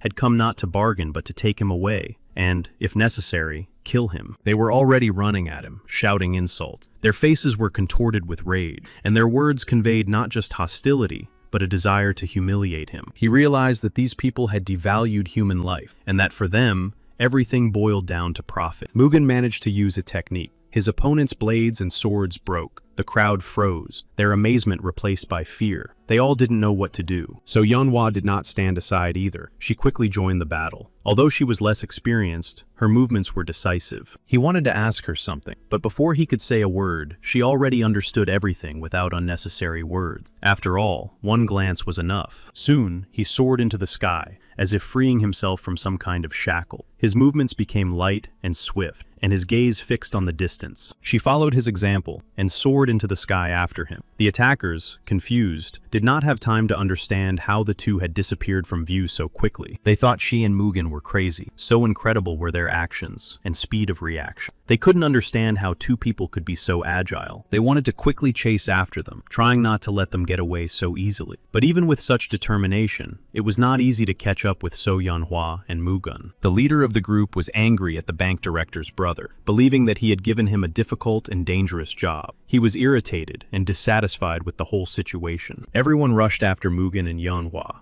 not wanting to let them get away. It seemed as if the whole world had frozen in suspense, watching the chase. People were hot on their heels. Soon, their pursuers caught up with them and began to close in from all sides. Mugen and Enwa stopped, realizing that it was pointless to run any further. They were surrounded. But even though they were surrounded, they were not going to give up without a fight. Their every movement showed determination. They could not retreat. The chief pursuer watched them, assessing their every move. There was surprise in his eyes, for this pair was fighting much better than he had expected. However, despite this, he quickly dismissed his thoughts and gave a clear order not to let them escape under any circumstances. He knew they could not be allowed to get away. Yanhua couldn't understand why they were being chased. It all seemed pointless. They weren't even enemies. Mugen knew everything that was happening because of money. Mugen realized that without weapons, they didn't stand a chance. He decided that they needed to return to the inn where they had left their equipment earlier. Yanhua didn't understand why he needed a sword. In her eyes, They were just petty thieves. She believed that even without weapons, they had a chance. She thought that they could defeat those who were chasing them with their bare hands through willpower, determination, and courage. Then Mugen noticed that an attack was coming at Yanhua. He reacted instantly, warning her of the impending danger and urging her to be on guard. The enemy was right in front of her and raised his sword to strike. Time seemed to slow down. Every moment counted. Yanhua sensed the approaching danger, but Mugen managed to cover Yanhua in time, standing between her and the enemy. Mugen instantly used his thunder and lightning technique, and a powerful burst of energy rushed around him. The enemies recoiled. This technique was unexpected. After that, Mugen quickly asked if Yanhua was okay. Although she was shaken, she thanked him for his timely help. He told her not to be so careless, because these guys weren't just ordinary vagabonds. They had to act cautiously and prudently so as not to fall into a trap. Then, Mugen and Yanhua quickly ran into the inn, trying to get away from their pursuers. There, among familiar walls, they hid. The pursuers soon reached the inn and stopped in front of the building. They took up positions, carefully examining the surroundings, preparing for action. One of the pursuers said that they had completely surrounded their target and that not a single rat would get past them. Their leader knew that their opponents were not weak. The leader of the pursuers thought for a moment and then announced that there was a very simple way to smoke the rat out of its hiding place. He came up with a plan. He gave the order to set fire to the inn to force the enemies out of hiding. The flames would quickly spread,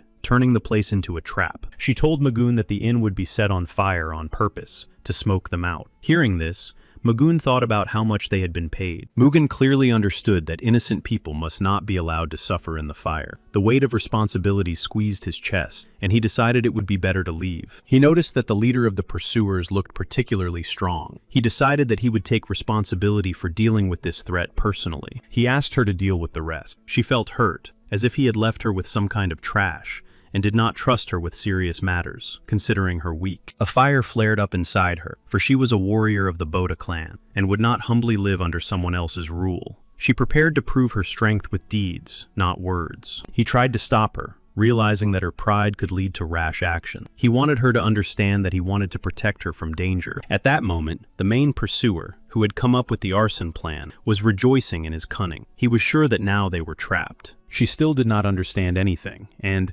overcome with rage and despair, swung her sword, believing that this way she would be able to defeat her pursuers. It was her rash behavior that played into the hands of the main pursuer, and everything went exactly as he had planned, now weakening her defense. The pursuer also took up a sword and began to attack her. His movements were precise and calculated, aimed at neutralizing her. She immediately fell to the ground, feeling the power and accuracy of his blows. Realizing that she could not cope in such a confrontation, she went on the defensive. Soon, all the pursuers joined forces and launched a joint attack on her. They attacked from different sides, giving her no time to think. She desperately tried to fight them all off at once, fighting with all her strength and determination. Every move she made was for her own survival. She realized that her opponents were worthy and dangerous enemies, and that her previous confidence had been misplaced. The confrontation required not only strength, but also cunning. The main pursuer ran ahead, thinking about what had happened. He was struck by the courage of the woman who had been the first to attack and fought everyone. He caught up with her and nearly wounded her in the fight. His blow was quick and accurate, but she managed to avoid serious injury at the last moment. He decided to grab the girl first, seeking to quickly end the fight and deprive her of any chance to resist. She could be the key link in the struggle. At that very moment, Mugen intervened and struck the enemy with a powerful thunderbolt. The flash of energy blinded the enemy and stopped his attack. His sword was broken in an instant, and the rest of the pursuers began to fall one by one under the pressure of Mugen's power. The enemies lost their initiative. She was amazed and surprised by the power of his attack. The fact that he was able to so suddenly and effectively change the course of the fight earned her deep respect. The main pursuer opened his mouth in surprise, not expecting such power and determination from Mugen. His plan was now completely ruined. After everything that had happened, Mugen asked Yanhua if she was all right. She admitted that she had acted recklessly and apologized for it. Her words expressed remorse, but also determination to learn from her mistakes and be more careful. Now the enemy understood that they were no match for Mugen. His strength and skill were so impressive that his opponents felt powerless before him. They fell to their knees and surrendered, realizing their defeat. Without further resistance, they acknowledged the superiority of Mugen and Yanhua. Mugen carefully studied their fighting style and realized that their technique was very similar to that of the swordsman of the Peck clan. The man was shocked that Mugen had figured it out. He turned to them and asked how they could be prepared to take a person's life for such a trifle. He rebuked them and reminded them of their humanity. Mugen clearly understood that many had good reason to hunt him. He saw greed in their eyes, realizing that money was behind the chase. He warned them that if they valued their lives, they should tell him who had given the order to pursue them. His voice sounded uncompromising, demanding the truth. Then the pursuers revealed the location of the person who had given the order. Under pressure, and realizing there was no way out, they revealed the secret and the man. When there was a knock at the door, he was angry and irritated that he was being disturbed at such an hour. His mood was gloomy, and he clearly did not expect unexpected guests. But Mugen did not wait and kicked the door down. His actions were swift and harsh. He was not going to waste time on lengthy persuasion. Mugen immediately asked if he was the owner of Shinhwa Bank. He was persistent, seeking answers and ready to go to the end if necessary.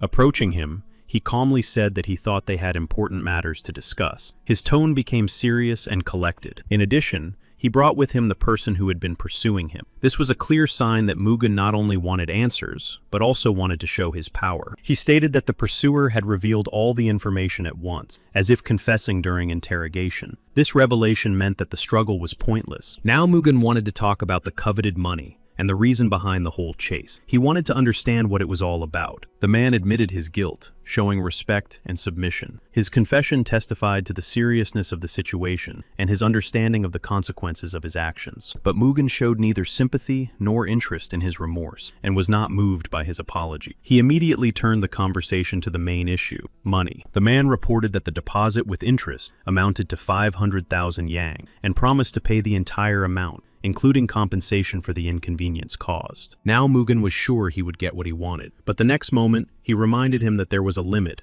and that he would, of course, do everything in his power. Then Mugen decided for himself that the compensation should be 500,000 yang, which was exactly how much he estimated everything they had gone through to be worth. He was stunned. Hearing the amount of 500,000, he almost lost his composure. His contribution alone had already dealt a serious blow to the bank's business. Then Mugen slowly stood up, and his face became serious. His gaze was stern, without the slightest hint of compromise. He made it clear that the other man did not seem to understand him. He added that this was not a deal at all. His words sounded harsh, and it was not a bargain, but a fact. Mugen made it clear that the terms had already been determined. Mugen said that if necessary, he would wipe out the bank in one night. It was not a commercial concession, but a threat. He wanted to put the man in his place. The man who had previously persecuted them, and now turned in the head of the bank, quickly realized that Mugen was not joking. His words were too confident, and his gaze was stern. The frightened banker, realizing the scale of the threat and the risk of collapse,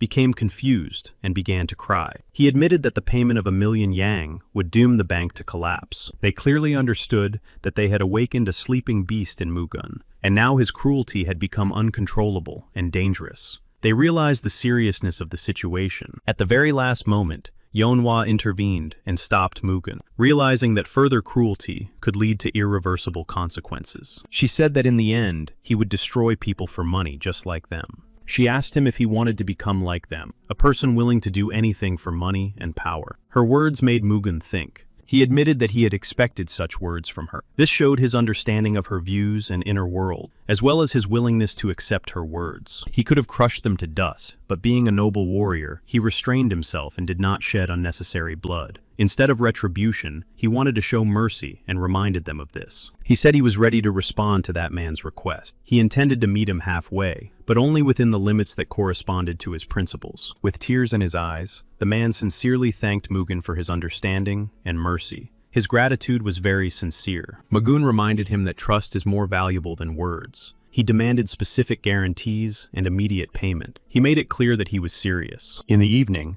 Mugen sat by the window and looked at the moon. Its cold light filled the room with a bright glow, reflecting his thoughtfulness and inner world. He told himself that he did not intend to destroy anyone. His intention was only to scare his opponents. Everything turned out much more serious than he had expected. She said that he was indeed capable of, and that was precisely why she was worried. She saw a power that could be both a defense and a destruction, and she admitted that he was stronger than anyone she had ever met. All she could do was feel weak in the face of his power and abilities. He apologized for making her worry, explaining that despite everything, he came from a noble family and would never allow himself to do such a thing. She replied that she trusted him. This trust became a source of support for both of them in difficult moments, and a reminder that they could overcome anything. She understood that he would now definitely return to Wenzhou, and that he had nothing left to do here. This realization brought sadness to her heart. However, she said she wanted to go with him. This decision meant not only a desire to be close to him, but also a willingness to go through all the difficulties together. She asked if she could go with him, and he replied that he could not refuse her. He appreciated her desire to be by his side in this new stage of their lives. The next day, he decided to set off by ship, realizing that in the current circumstances, he would not be able to drive a cart full of money. He knew for sure that there must be a large ship here that would sail to Wenzhou. Then, he approached a man to clarify some important details. He said he was looking for a ship to Wenzhou, and the man asked him his name in response. He replied that his name was Baek Mugun. He knew he should be on the list. The man looked at him and said they were waiting for him. He checked the list, and Mugung was on it. He said they could leave at any time, and the ship was completely at their disposal. Mugung couldn't understand who had booked such a huge ship for him. The man replied that the ship had been booked by the heiress of the Yun family. Meanwhile, Eun Ye-sung and Tan Sol-eun were already waiting for him in Wenzhou. She reported that Mr. Baek had boarded a ship that was due to arrive in Wenzhou in a few days. This was a joyful event for them. Yoon Yi-san was sure that booking the ship was not a waste of time. Then Yoon Yi-san decided to ask Tan Sol-eun a question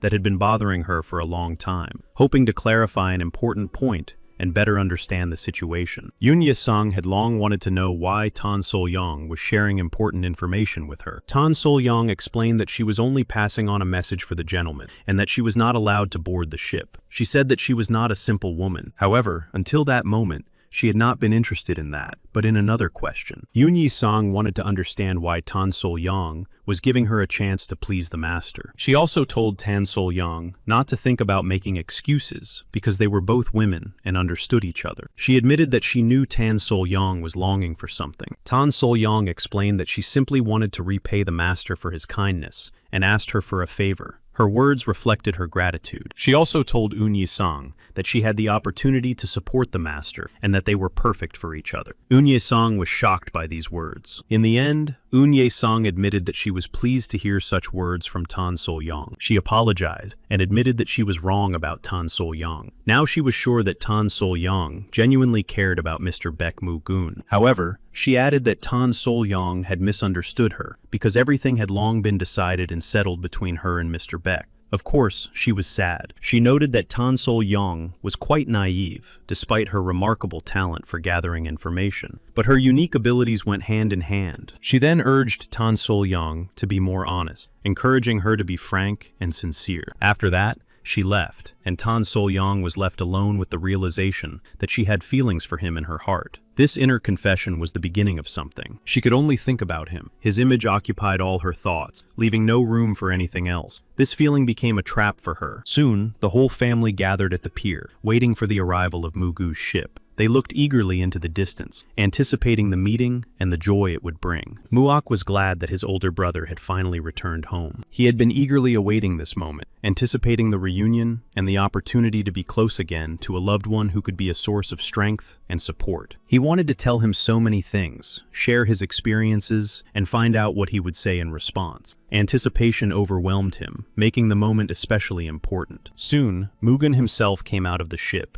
and So Yunhua was next to him. Everyone bowed to Mugen and greeted him, expressing their respect and joy at his return. This moment united them, filling the atmosphere with warmth. Mugen admitted that he had not been here for a long time, and that his return evoked mixed feelings in him, including the joy of meeting his brother and memories of the past. Muak immediately ran up to him, feeling joy and excitement at meeting his brother. Their meeting was filled with warmth and a sense of closeness. Mugun's father also greeted him with warmth and care. He immediately asked how he was feeling, showing concern and love for his father. His father replied that he was tired of talking about him, and that he was glad to see his son in good health. Mugen replied that he had grown up, and asked him not to worry about him anymore. His father said that to parents, their children always remain children, regardless of their age. These words expressed his unwavering care and love, emphasizing their bond. Muok hugged him tightly and said that he had waited a long time for his return. This moment was filled with sincere warmth and mutual love. Of course, Muok couldn't imagine life without his brother. He asked why he had been away for so long. Mugen replied that he shouldn't worry because he was back now. Mugen admitted that he felt guilty for not writing,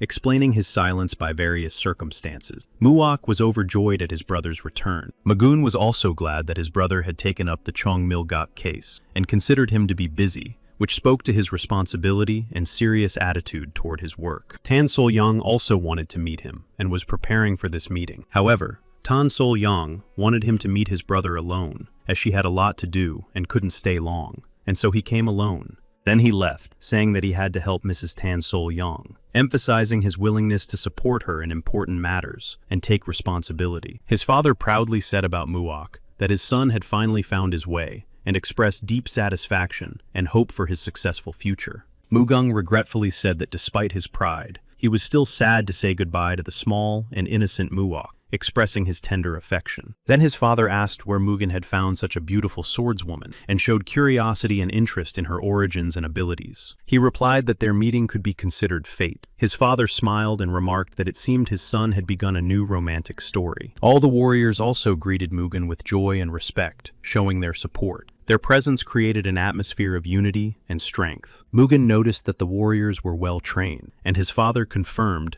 that they had all been selected on his orders, emphasizing the rigorous selection and training process. Mugen then told her to rest, as he still had many important matters requiring his attention. She agreed, understanding that he needed to attend to his duties. His father believed that Mugen also needed to rest, but he replied that he had matters more important than rest that required immediate attention and resolution. He wanted to receive his father's guidance and sought to fight his father to test his strength. His father had a kaleidoscopic blade, a weapon with a surface that shimmered and changed in the light, symbolizing his strength and skill. Mugen also wanted to prove himself worthy, to demonstrate his strength and skill in order to live up to his father's expectations and prove his maturity as a warrior. It was a very beautiful duel, tense and graceful, where every blow and movement reflected the skill of both fighters, creating an impressive spectacle. In the duel, he used the technique of the Heavenly Blade of Moonlight, an elegant and powerful move that combined speed and grace, like moonlight. His father also felt his strength, recognizing in his son a true warrior capable of withstanding any trial and continuing the family tradition. It was like a clash of fire and water,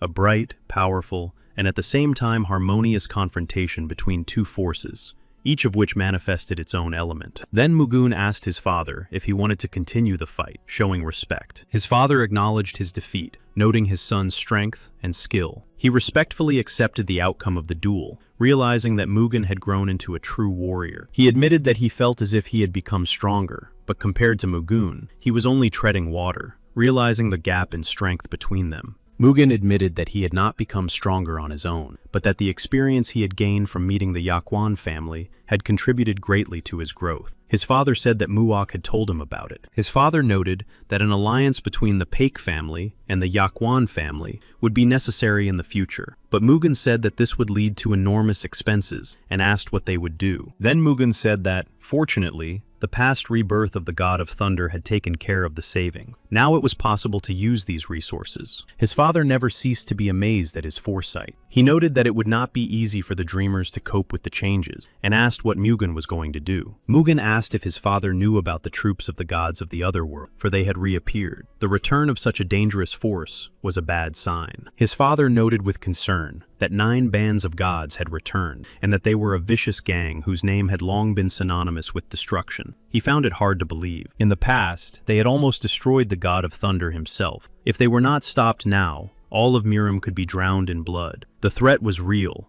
and there was no time to delay. Mugen knew that in order to resist them, it was necessary to increase the number of swordsmen, make their strength superior, and unite the reserves of 7 influential families. His father said that this was his ambition, and that even the Pak family would find it difficult to cope with the troops on their own. He understood that the threat was too great. Mugun intended to make the Paek family the leader among the Cholgang clan, to unite forces to strengthen their position and resist the looming threat. His father thought his son's plans sounded like a fairy tale, but he understood his strength and determination. He believed that Mugun would be able to realize his plans and was ready to support him. Then he asked about the swordswoman who was with Mugun. He said that she was from the Boda clan and that they had met by chance. Feelings immediately blossomed between them. He admitted that he had not promised to marry her, but he had always been honest and sincere with her. Their relationship was special, based on trust and mutual respect. His father reminded him that traditions were important in their family, and that he himself had to choose his bride. He believed that his son was already ready to make such decisions on his own. He came to her and asked if she was tired. She smiled and replied that she was not at all. He suggested that they take a walk and wanted to show her the city. He wanted her to see everything there was to see, especially the streets, markets, and old buildings that preserved memories. She was delighted and gladly agreed to go for a walk. Together, they went out into the streets of the city, where the fresh breeze and the noise of people created a special atmosphere. When it was time to eat, she was surprised, because the dishes were not only beautiful, but also incredibly delicious. Every bite brought her joy. Then they went for a walk in the forest. The quiet paths, the rustling of leaves,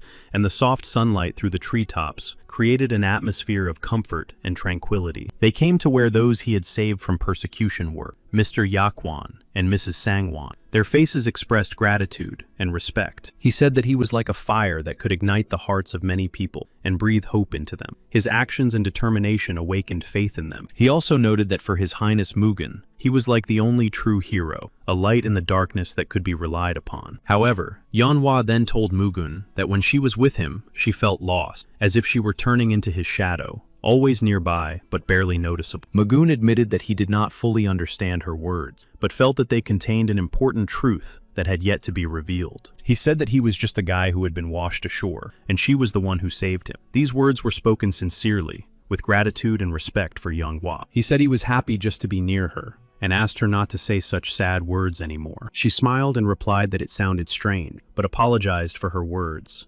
admitting that sometimes her thoughts were confused. He took her by the hand and said he wanted to introduce her to an important person who meant a lot to him. She followed him with curiosity. Now she understood that it was enough for her to just be with Mugun, and he really felt the same way. It filled her heart with warmth. He brought her to Tan Sol Yan, and Yanhua couldn't understand who this woman was. Their eyes met, and tension hung in the air. Yanhua was confused. Tan Sol Yan was happy to see him, and there was sincere joy and warmth in her eyes. She greeted him with a smile, as if she had been waiting for this meeting for a long time. He told Tan Sol Yang that he had returned, and his voice was calm, as if he had finally found his way home. She looked at the girl standing next to Mugun with confusion, not understanding who she was or what role she played in his life. They bowed to each other, and Tan Sol Yan warmly said that she was glad to see Mugun alive and unharmed. In response, he admitted that he was also glad to see her. When Tan Sol Yan asked who the girl next to him was, he calmly replied that Yanhua was the girl who saved his life, and that they had arrived in Wenzhou together. Tan Sol Yan invited them in, as there was much to discuss. An important conversation and a plan that required attention after his return awaited them inside. She apologized for not being able to meet him when he arrived, but Mugun replied that his brother Muok had already told him everything and how busy she had been. Mugun apologized for not writing to her during his absence. Yanhua did not understand why Tan Sol Yan was so attached to him, as if she were clinging to him. Yanhua was confused and could not understand why Mugun had brought her here, as she did not know what was expected of her and what role she was supposed to play. Tan Sol Yang said she would finish her business and come back. She also said that the younger master Muok was on the other side. Mugung decided to introduce Yanhua to his younger brother Muok so that they could get to know each other better. Mugung explained that his younger brother helped him with his business, and that was why he wanted to introduce him to her. Only now did she understand why she was here. Muok noticed Mugung and jumped up from his seat, greeting him joyfully. Mugung praised his brother, noting that he now looked like a real tactician. Muok reported that all the information available here concerned Chonmilgak, reports from spies, and various rumors. He had collected and systematized this information. So Yanhua waved to Muok and greeted him warmly, expressing her sincere joy at meeting him. Muok responded with a smile, feeling support and friendship. Magoon smiled and added that he was glad to finally meet everyone. The atmosphere became warmer as family and allies were close by and ready to support each other. He introduced So Yeonhwa as a girl from the Boda clan of Swordsman and explained that Muok was his younger brother. He expressed his hope for a strong relationship. Tan Solun joined them, smiling and listening attentively. She seemed pleased with the meeting and ready to discuss important matters. Tan Solun approached them, looked closely, and asked if she had stayed too long. He replied that no, everything had come on time and without any problems. Magoon said he needed to talk to Ms. Tan Sol-yeon face to face. While he was busy, he asked her to stay with Muok. She nodded. Although So Yeonhwa nodded in response, her face clearly showed disappointment. She lowered her gaze, trying to hide the feeling of jealousy that had overcome her. Tan Sol-yeon immediately noticed the change in So Yeonhwa's face and her disappointment. Jeon Yu-hwa greeted Mugen calmly and invited him inside. She acknowledged his recent actions in Yangzhou, expressing her appreciation for his effort. She thanked him for not perceiving John Milgok as an enemy and for supporting them. Her words were sincere and full of respect. Mugung replied that he had only done his duty. He did not seek gratitude or recognition. He said that the troops of the gods of the other world had become very unruly. After the incident with the Sama family, even influential families such as the Namgung and Huangbo decided to pay close attention to the actions of suspicious clans. However, no one wanted to take harsh action. Therefore, they found no leads. The caution of the senior clans turned into procrastination. Magoon understood that the situation was more serious than it seemed at first glance. It was not easy to catch them. The God Squad had already infiltrated key structures. Tan Sol-yeon researched the clans that had grown significantly over the past 10 years. She took it upon herself to report all her findings immediately. He understood that each clan had its own interests and ambitions. Only by working together could they resist. But first, the clans needed to be united. Young Master Muok had told her earlier that he was already gathering information on 10 clans, but she noticed that it would be better for him to tell her himself when the time came. Mugen then asked her to continue gathering information on the 9 units, and said that she could ask Muok for help at any time. He added that there was one important issue left to resolve, a significant matter between the Peck family and the Jong Milgok clan. He said he wanted to invest in the Jong Milgok clan. This surprised them. They expressed their gratitude for his words, and confirmed that the Jong Milgok clan would not violate the terms of the alliance. Even without payment, they would continue to provide information. Mugung stated that a true warrior should not accept important information for free. His past rebirth had provided for him. He wanted to pay 100,000 yang. They expressed their deep gratitude for the payment, emphasizing their appreciation. This strengthened their mutual trust and cooperation. He announced the end of the meeting and said that he needed to leave, closing the conversation. They said goodbye to him, expressing their gratitude and hope for further cooperation, seeing him off with good wishes. She called out to him,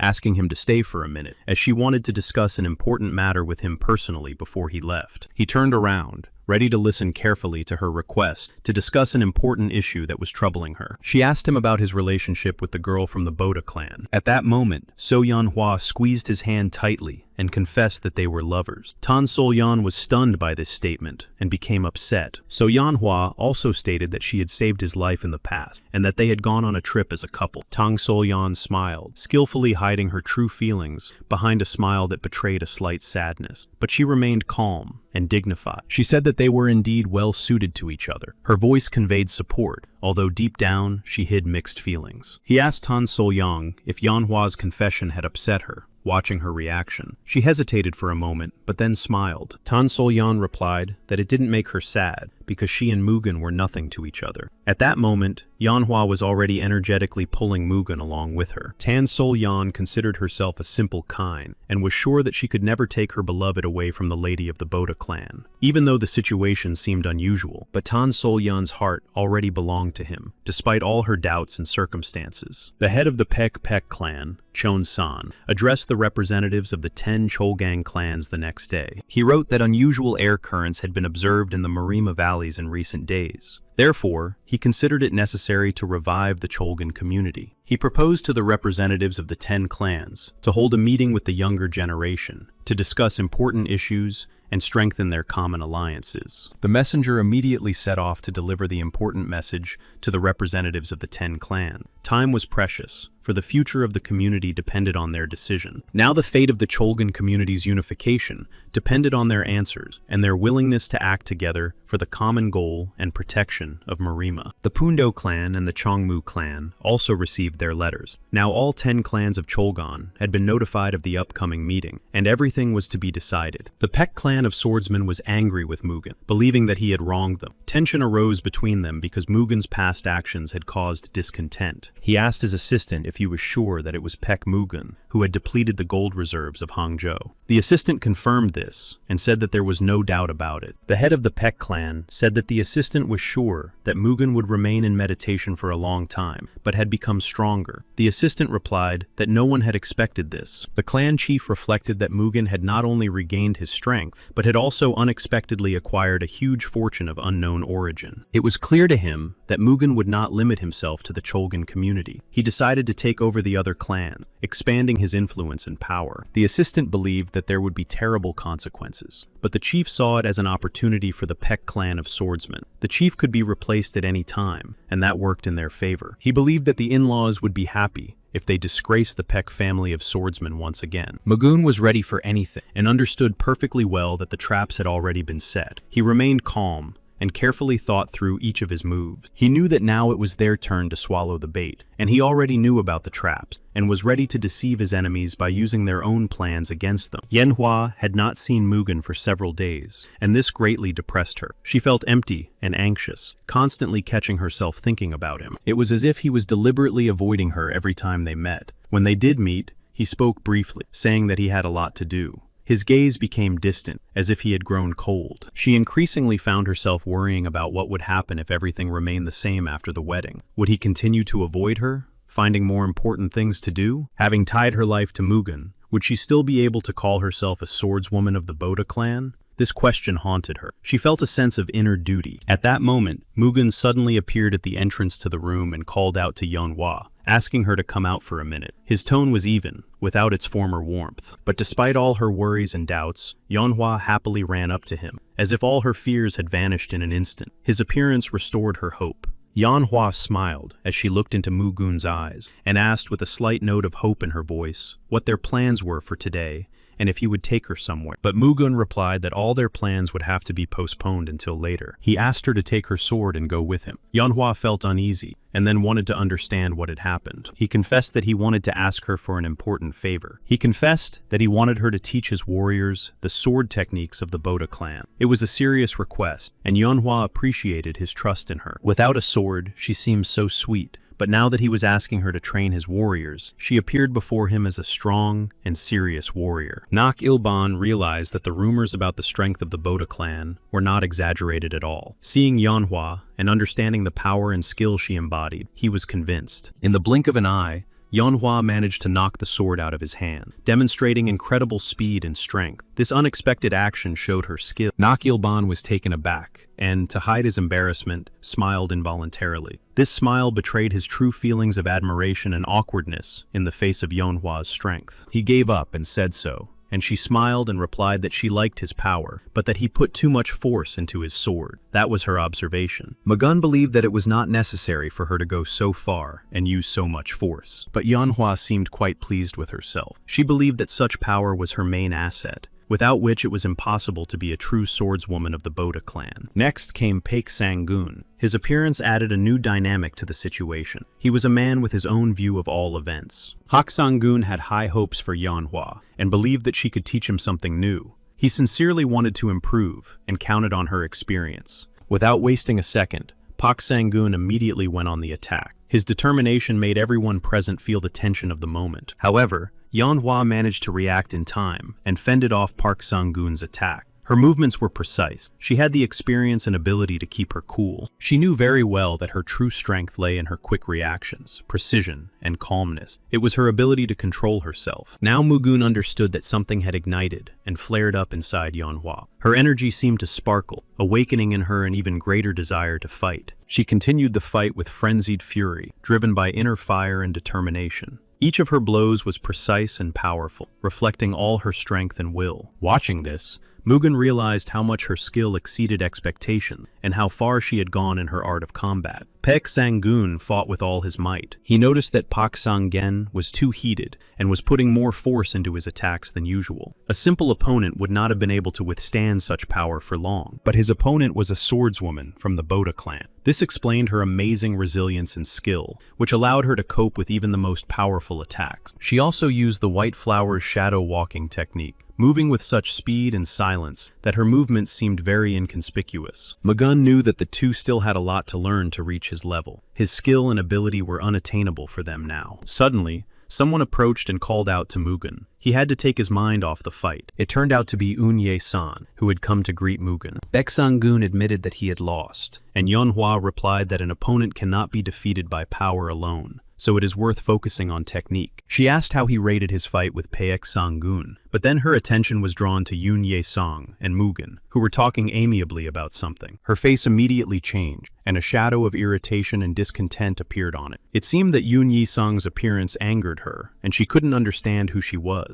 When Yeonhwa approached them, Mugen was telling Yoon Ye-san that he was sending soldiers to altar for reconnaissance and to deliver medicine. She immediately expressed her dissatisfaction with the fact that Mugen had asked for training to be conducted but had not watched it himself. Her reaction was full of irritation and complaints. Mugen apologized, explaining that he had to be distracted for a moment due to urgent matters. She continued to express her dissatisfaction, accusing him of not paying attention to her, behaving inappropriately, and flirting with other women. Mugen apologized again and explained that Yoon Ye-san was cooperating with the clan, so his attention to her was dictated by important circumstances. She loudly expressed her dissatisfaction, accusing him of constantly hiding behind work. Then she turned away indignantly and said that she had had enough. Yoon Ye-song laughed and noted that such behavior was to be expected from the Boda clan. Her words and actions put Mugen in an awkward position. She suggested that Mugen try to talk to Yeonhwa and resolve the misunderstanding between them. She hinted that open dialogue might help. Yeonhwa sat at the table, upset and lost in her thoughts. Her eyes showed sadness and inner turmoil, as if she was trying to make sense of it all. When Eun Ye-san approached Yeonhwa, she did not expect to see her. Her eyes widened in surprise, and a mixed emotion flashed across her face. Yoon Ye-san sat down at the table and introduced herself as In Yoon-san, the heiress of the Yoon family. She said that she already knew that she was the lady of the Boda clan. She stated that she would not waste time on formalities and suggested getting straight to the point. Such a direct approach emphasized her serious intentions. She wanted to find out if Yeonhwa was jealous of her and the attention Mugung gave her. This question was important to Eun Ye-sung because she wanted to understand. She explained that she understood that it was normal for girls to be jealous, but asked her not to worry. Their relationship was long in the past, and now they were business partners. However, she couldn't help but have some doubts. She wondered if Ta would be a good life partner for Mugun. Suddenly, Yeonhwa jumped up from her seat. She started shouting, demanding an explanation and asking what exactly she meant, and if she meant that Ta wasn't right for him. She tried to calm Yeonhwa down, explaining that her words were not meant to humiliate or offend her, but rather to clarify the situation. Then Yoon Ye-sun added that she had a very high opinion of Yeonhwa. This admission emphasized her respect and admiration, which somewhat softened the situation. She noted that, wielding a single sword, Yeonhwa was capable of subduing Murim, which was the complete opposite of the girls in their harem. She saw her as a warrior. Yeonhwa did not immediately understand what Yoon Ye-sung meant by this. Yoon Ye-sung then explained that Yeonhwa was completely incapable of waiting and was very impatient. She believed that Yeonhwa, by nature, was unable to wait and could not bear it when her companion was not nearby. She saw right through Yeonhwa. Then, Yoon Ye-sung said that Yeonhwa was destined to inherit the clan and that there could be no personal attachment. She had a duty, and it was above her feelings. Yoon Ye-san watched Yeonhwa, trying to understand if she could live such a life of self-denial and take on the role of an ordinary woman. Yoon Ye-san said that Baek Mu-gun was a national hero, and women would always flock around him. She asked if Yeonhwa was ready to burn with jealousy every time. Then, observing Yeonhwa's reaction, Eun Ye-sung came to the conclusion that she would not be able to endure such a life. There was no malice in her voice, only a statement of fact. With that, Eun Ye-sung ended the conversation, having said everything she wanted to say. Before leaving, she only added that Yeonhwa should think carefully. But Yeonhwa couldn't hold back, and jumped up and shouted after her, accusing her of saying all this on purpose to separate her from Mugun. But Yoon Ye-sung turned around and calmly replied that there was no reason to worry. As she had said earlier, she had no connection with Mr. Mugyun. She admitted that she had loved him in the past and couldn't just stand by and watch what was happening. Her confession conveyed the depth of her feelings. She was simply warning her, not wanting Manhwa to suffer the same fate. Her words were filled with concern and a sincere desire to protect her. When her father approached Mugen, he explained the most important thing about the sword floating in the moonlight. Mugen did not expect that the answer to their proposal would come so quickly. This surprised him, and at the same time gave him the feeling that the situation was developing faster than expected. He immediately opened the letter, carefully reading every word. Then he announced that it was time to prepare for their imminent departure. The time for preparation was limited. After that, he went to Enk to tell her the important news. She was also walking towards him. She looked pensive, immersed in her thoughts and feelings. He apologized for not paying enough attention to her. In response, she admitted that she had overreacted a little and apologized as well. When she asked where he was going, he said that he wanted to stop by the flower garden because he needed to convey some important information. She was upset that she would have to wait for him again because the clan was faced with pressing important matters. Understanding her feelings, he tried to explain the situation. He promised that he would definitely spend the evening with her and find time tomorrow to go somewhere together. He tried to smooth things over. She thought to herself that he always made the same promises that were rarely fulfilled. Inside, she wondered if she should believe his words. Mugen, along with Tan Sol-yang and Muak, discussed convening a meeting of the Cholgan Community Council, at which they planned to raise issues of leadership and new directions. Tan Sol-yang believed that the proposal to elect a leader should be approved. She believed that there were compelling reasons for this, and that some clans were too ambitious to ignore the need for change. Muak noted that attention should be paid to the Mechnikov Pek clan, thanks to alliances with Hangzhou and marital ties. They managed to amass impressive capital, which made them extremely influential. Now it became clear why the Pek clan supported the Hangzhou merchants. Mugen said that on the way to Wenzhou, they defeated the losers from the Pek clan, and at the same time, ruined the local merchants. After all, they asked for it. Muak thought to himself and said that he had no doubts about him, but he understood that now the Pek clan would do everything possible to prevent them from becoming leaders. He noted that the Pek clan had many supporters because of their financial power. He understood that it was impossible to govern the community without them. Tan Sol said that the Pundo clan would not miss the opportunity to take the leader's place. They would unite with the Kang family and the Yeonho gang and try to draw in the Bichon clan. In order to become the leader, it was necessary to obtain the support of at least 6 clans. This was a very difficult task for them. Muyuk was sure that the Jeonmu and Hogun clans would definitely be on their side. He planned to start small and gradually increase the number of supporters. Mugen asked Tan Sol-yan to scout out the remaining clans, to find out their needs, hidden motives, and possible points of pressure on them. She was happy to be of service to him and enthusiastically took on the task, understanding how important her role was in achieving the goal. But there was sadness in her eyes. At the same time, she was upset because he was supposed to leave in a couple of days. Despite her inner doubts, she struggled to ask to go with him. Her desire to be close to him and support him was stronger than her fear. However, she was unable to finish her sentence, and he could not understand what she wanted to say. This misunderstanding left a feeling of unfinished business between them. When he left her house, Muak felt the desire to talk to him. It was important for him to discuss some issues and clarify certain points. They settled in a gazebo where they could talk quietly together. Muak apologized and asked if Mugu knew how fondly Tan felt about him. Mugu admitted that it was unexpected for him to hear such words from his brother. Mugu replied that he was not so foolish as to not notice what was happening. Muak did not understand why his brother did not respond to her feeling, and instead brought Yeonhwa here. Muak then admitted that he might be wrong, but he was sure that Mugen had feelings for Tan Sol-yan. Meanwhile, Yeonhwa was eavesdropping on their conversation. Mugen admitted that he was indeed in love with Miss Tan Sol-yang. He explained that he did not reject other people's feelings and treated them with respect.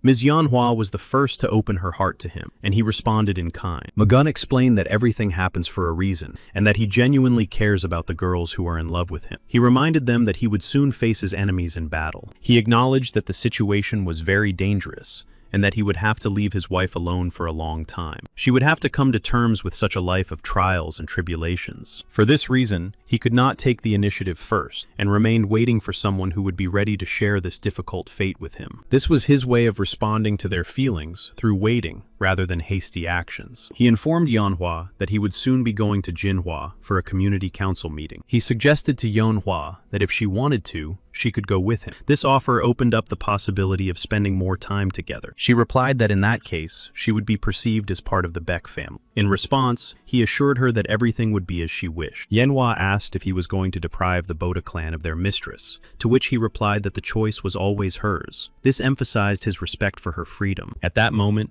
he simply hugged her, expressing his support and feelings without words. In the morning, Mugen woke up and found that Yeonhwa was not next to him. She left a letter apologizing for her unexpected departure. In a few short lines, she wrote that she believed this was the right thing to do. In the letter, she confessed that being with him made her happy, but waiting for his return caused her pain. She wrote that she probably just didn't know how to wait. She wanted to be his companion, but she couldn't abandon the Boda clan and her duty. These lines spoke of the conflict between her heart and her duty. She wrote that it was wrong to blindly move forward without understanding her feeling. These words reflected her desire to understand herself and not give in to her emotions. At the end of the letter, she confessed that her feelings were sincere and that he was her first and only love. She said goodbye, expressing her hope that they would meet again. He believed that it would be foolish to keep such a girl close. He was ready to wait for a new meeting and for her to finish her journey and grow up. He promised to appear before her in the best light when they met again, ready for a new chapter in their relationship. Mugen quickly arrived at the Pundo clan. He was already met by his old friend. Mugen jokingly said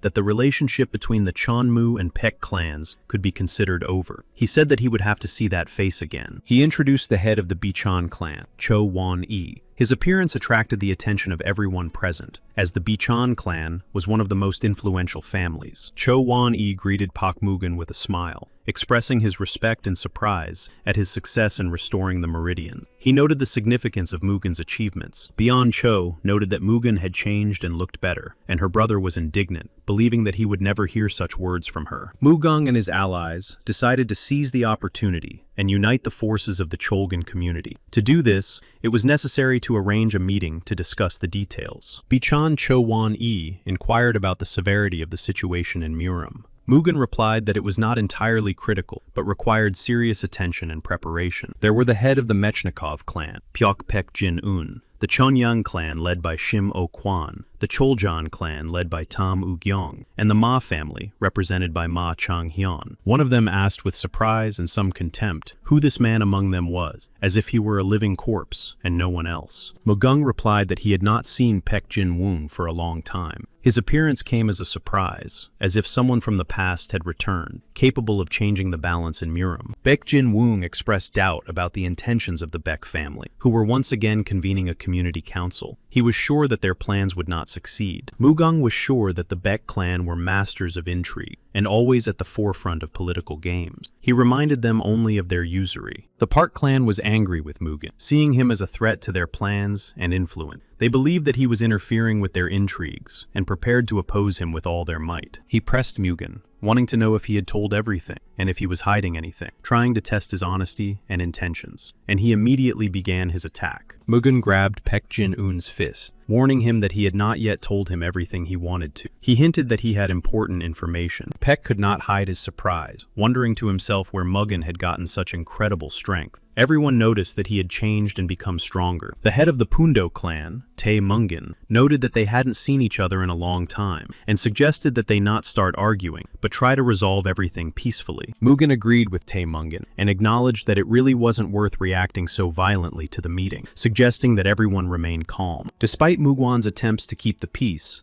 the representative of the Paek clan expressed his dissatisfaction, claiming that the position of leader rightfully belonged to them. Mugen considered this man an idiot and asked if they wanted to back down. Others noted that Mugen always reacted to him like a bull to a red rag. A friend said he would always support him, but now it was better to hurry and get reinforcements, so as not to find themselves in a dangerous situation. It was important to be prepared. Mugen decided that today it was worth relaxing a little and having some fun, because they hadn't seen each other for a long time and deserved this rest after all the events. Mugen's father held a meeting to discuss the situation. He said that the Paek family's clan of swordsmen had convened a council because anomalies had been spotted in the fields of Miram. The 9 heavenly squads that had once drowned Miram in blood had returned. Mugen had already managed to split the Sura clan, causing internal discord and conflict. Father admitted that in order to defeat the Sura clan, they had to unite with the Huangbo and Namgun family. They were losing in strength and needed to stick together. The enemy was acting secretly, hiding behind the power of other clans. They could not rest easy because their influence was growing, and they were ready to do anything to achieve their goals. Moreover, Miram's existence was under threat. So was the Cholgan community. They needed to join forces to protect themselves. Otherwise, the consequences would be catastrophic. Those present at the meeting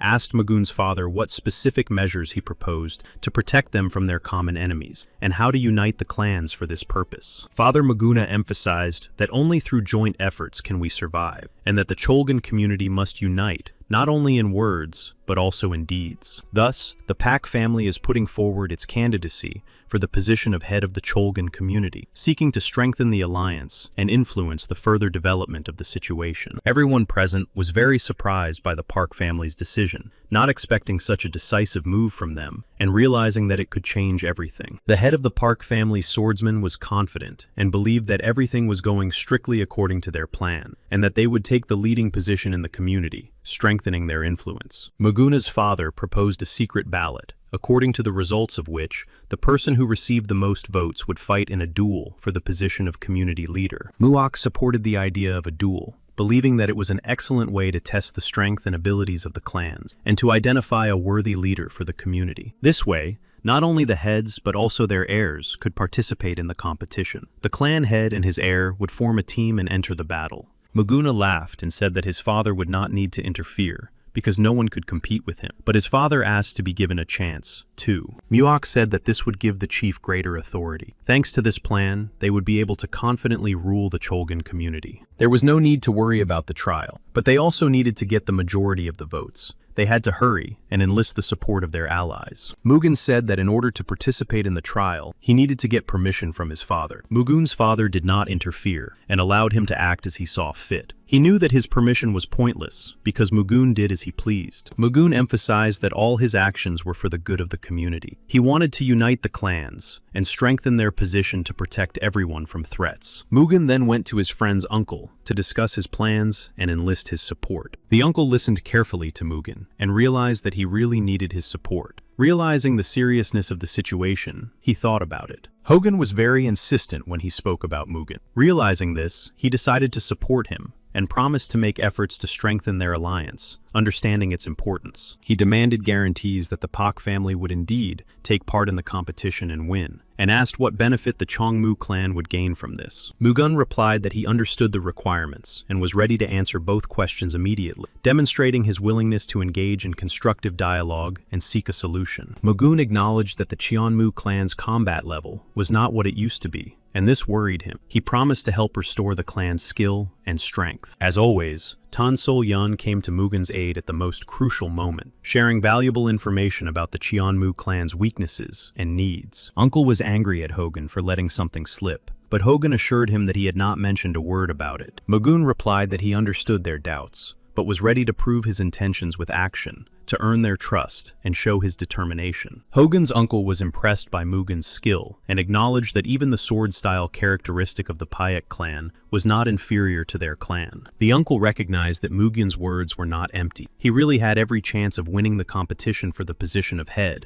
and restoring the former power of the Chonmu clan. He realized that without Mugen's support and help, the Cheonmu clan was doomed to decline and loss of influence. Only together with Mugun did they have a chance to regain their former strength. He decided that the Cheonmu clan would fully support the Baek family, recognizing the importance of unity. Mugun was pleased with the support and believed it was an excellent step towards strengthening the Baek clan's position. Now, the alliance with the Chonmu clan opened up new opportunities. Mugun then went to the Bichon clan's house to discuss possible cooperation. He understood that uniting with this clan would help strengthen their position. Mugun brought a small gift in a bag to the Bichon clan's house. The clan chief was surprised by such an unexpected gift. He bent down a little to get a better look. Soon, Mugun offered a direct benefit. If the Bichon clan supported the Paik family, he would guarantee regular supplies of rare elixirs and medicines. The head of the Bichon clan thought about it. Mugun's offer was generous. The elixirs could significantly improve the clan's position, but he understood that this was not a simple deal. Mugun hinted that he could offer the Bichan clan something else besides elixirs. Hearing this,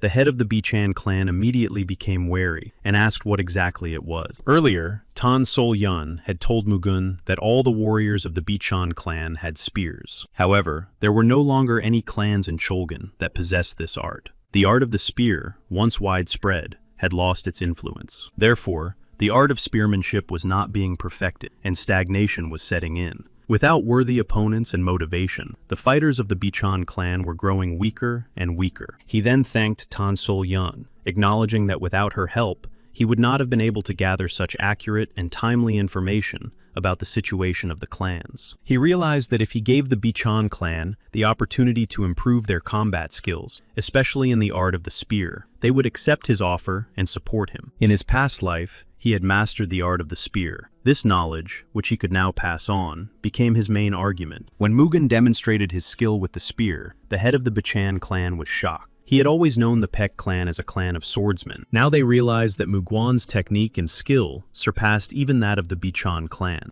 His spearmanship was so flawless. Muguan demonstrated a skill that left everyone speechless. His movements were fast, and his technique was perfect. They couldn't take their eyes off him. After his impressive performance, Mugun asked if what they had seen was enough to earn their trust and support. He wanted to know if he had convinced them. The head of the Bichon clan was impressed by Mugun's skill and thought that thanks to his abilities, their clan would be able to improve significantly. In addition, the possibility of regular supplies of elixirs added significant advantages. The head of the Bichan clan realized that such an opportunity could not be missed. He asked Mugun if he would really fulfill his promise, and Mugun replied that he would, without a doubt. Mugun was pleased that two clans were already on their side. There was still one important place left, the Enho gang and its leader, En Chusen. Mugun was confident that he would rise to the top by defeating the other warriors with his unique abilities. This was his main aspiration and goal. The decisive battle for the title of head of the Cholgan community had already begun. The entire fate of the clan depended on the outcome of this duel,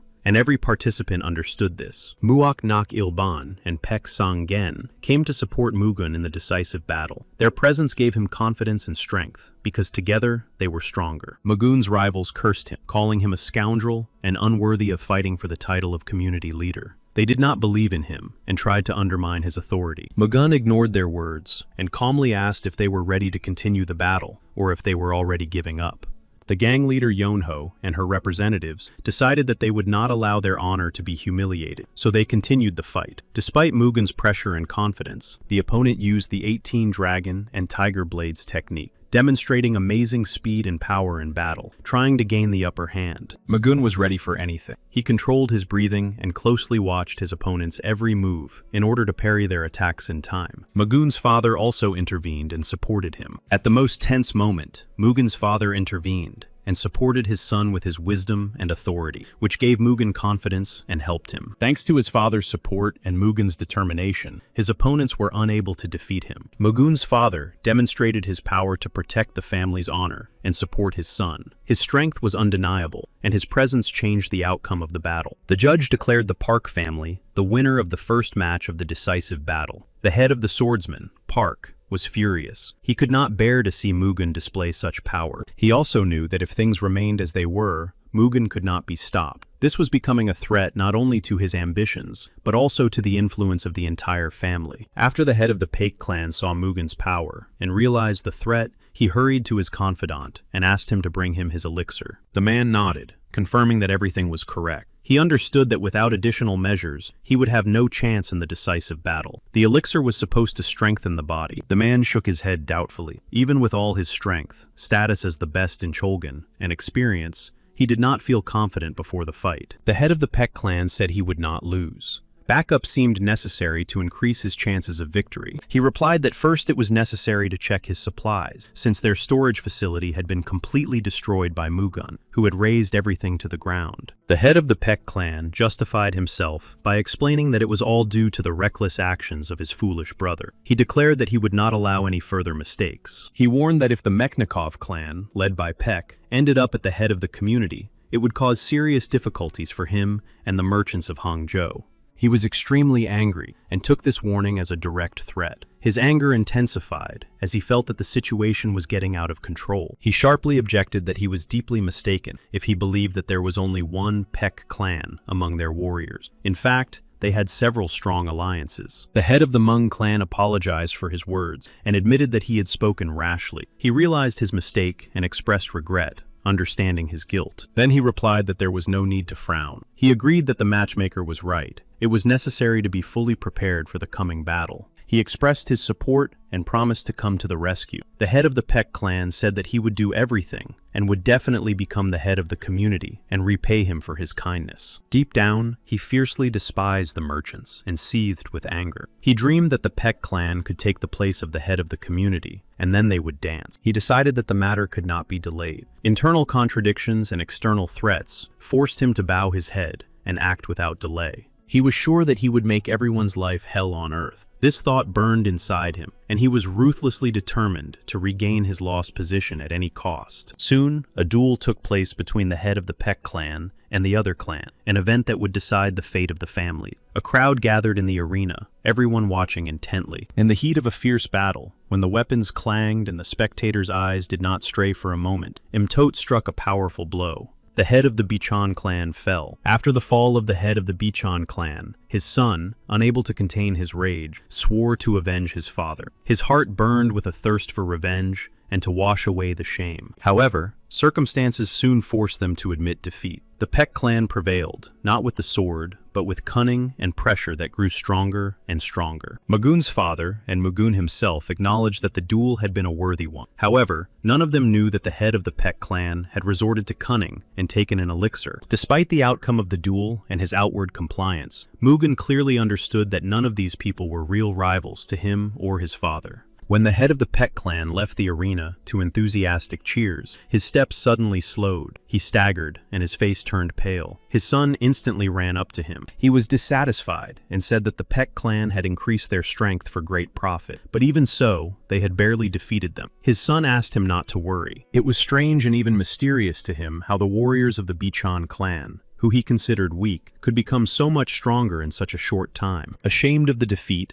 the head of the Bichon clan modestly admitted that he had disgraced himself, since Mugen had trained them so much. But Mugen said that they simply did not have enough time. Mugen also promised to continue training the warriors of the Bichon clan, to help them become stronger and prepare for trials. The latter expressed his gratitude. Mugen went to visit the Yonho gang, and the leader of this group admitted that the rumors about Mugen's strength were true. But Mugen modestly replied that he was flattering him. He also noted that, in the battle with the Peck clan, the Bichon clan held out to the last, never giving up and showing incredible resilience. Their spirit was unshakable. Mugen then admitted honestly that it was he who had improved the Bichon clan's fighting skills. He candidly said that it was his training that had helped the warriors. Mugen also stated that he would improve the skills of the Yonho gang, and promised to continue supplying them with elixirs if the Peck family took the place of the community leader. He shook Mugen's hand and agreed to support the Peck family if his words proved to be true. Now much depended on actions and the fulfillment of promises. Mugen felt satisfied, and now he had 3 clans behind him. He knew how valuable such support would be in the upcoming struggle for power. Thanks to the efforts of the Bichon clan, the ranks of the Pundo clan's followers began to weaken. Their pressure tactics and persistence began to bear fruit. Thanks to their tactics and increased pace, the Pak family gradually gained the support of the majority. Their influence grew with each passing day. Soon, the Fundo clan emerged victorious from the battle. Their resilience, agility, and strategic thinking allowed them to overcome their opponents despite the difficulties. Then the Chonmu clan, which had previously been helped by Mugen himself, won. It was Mugen who played a key role in strengthening their position by improving their fighting techniques. Since the Kang family and the Cheonyang clan refused to participate, the quarterfinals ended early. As a result, the following participants advanced to the semifinals. The Beck family, the Baek clan, the Pundo clan, the Cheonmu clan. Now the battle for a place in the final will unfold between them. Each of the participants has unique techniques. At that moment, a pigeon arrived with a message for Tan Sol-yong. The letter was short but meaningful. The battle ended, and the Park family won and advanced. Shortly after the news arrived for Tang Sol-yeon, Eun Ye-song approached her. Her appearance was unexpected, but it felt like she had come for a reason, and she asked. Without wasting a second, Eun Ye-song said in a serious and tense voice that she had come for a reason, and urgently needed to convey important news to her. The merchants of Hangzhou had been acting suspiciously for several days, with overly secretive conversations, strange routes, and visits. Tan Sol-yong was surprised to hear this. Eun Ye-san also said that she had been encountering the Hangzhou merchants more and more often lately. Recently, they had been actively searching for elixirs. Tang Sol-yong understood everything immediately. All of this indicated that they were not acting on their own. The goal was obvious: to give the Baek clan an advantage in battle. Eun Ye-song reported that she had recently noticed two suspicious men who had sailed away on a Hangzhou merchant ship towards Jinhua. They were behaving strangely. Tang Sol-yong clearly understood that everything that was happening was no accident. It was all part of a carefully thought-out plan. Something had to be done. Eun Ye-song emphasized that this information was extremely important and that it would be much safer if she delivered it personally. Tang Sol-yong thanked her for this. Eun Ye-song said that all her actions were for Mr. Baek. All her actions and efforts were aimed at helping him and providing support to the Baek clan. She explained that her actions were not at all related to her personal sympathy for Tan Sol-yeon. She was acting solely out of loyalty to him and for the success of his plan. Tang Sol-yeon decided to pass on the information she had received to Mr. Park as soon as possible and immediately sent a pigeon with a message. It was important. Meanwhile, the head of the Park clan obtained an elixir that could significantly increase his power and influence. This elixir could be a decisive factor in the future struggle. The matchmaker brought the elixir to the head of the Baek clan, but noticed that his face expressed dissatisfaction and anxiety. He did not understand why he had such a look on his face, and asked about it. He assured him that everything was fine, trying not to reveal his doubts. But he himself noticed that he had never before encountered an elixir that exuded such sinister energy. The matchmaker became angry and said that if he was not going to take the elixir, he had better leave. However, despite the matchmaker's anger, the head of the Baek clan took the elixir. As he took the elixir, the head of the Baek clan thought to himself that perhaps he had been given poison, but for the sake of the power that could lead him to the top, he was willing to do anything. Shortly after taking the elixir, the head of the Baek clan suddenly felt very ill. His body was seized by violent convulsions, and his breathing became intermittent and very labored. When the head of the Baek clan collapsed to the ground, the matchmaker noted that he did not have to wait long for the elixir to take effect. His voice was tinged with irony and hidden cruelty. Now all that remained was to wait for the results, to see how the effects of the elixir would manifest themselves, and how strong its influence on the head of the Baek clan would be. After the head of the Baek clan fell, the matchmaker calmly left his house and walked away. He showed no panic or haste. His actions showed complete confidence. Soon, Mugun received a letter from Tan Sol-yeon. It contained important information about the events taking place, the suspicions, and the interference of the Hangzhou merchants. At this time, his father was training hard, preparing for the upcoming battle. Every movement was calculated, and his body was tempered by continuous exercise. Then, the main battle began, the decisive battle that would determine the fate of the clan and the tournament as a whole. Mugen was fully prepared for the test. He stood next to his father, supporting him and ready to come to his aid at any moment. Their alliance and support became a powerful force capable of resisting anything. Mugen's father used the 18 wind blades technique, an elegant and dangerous move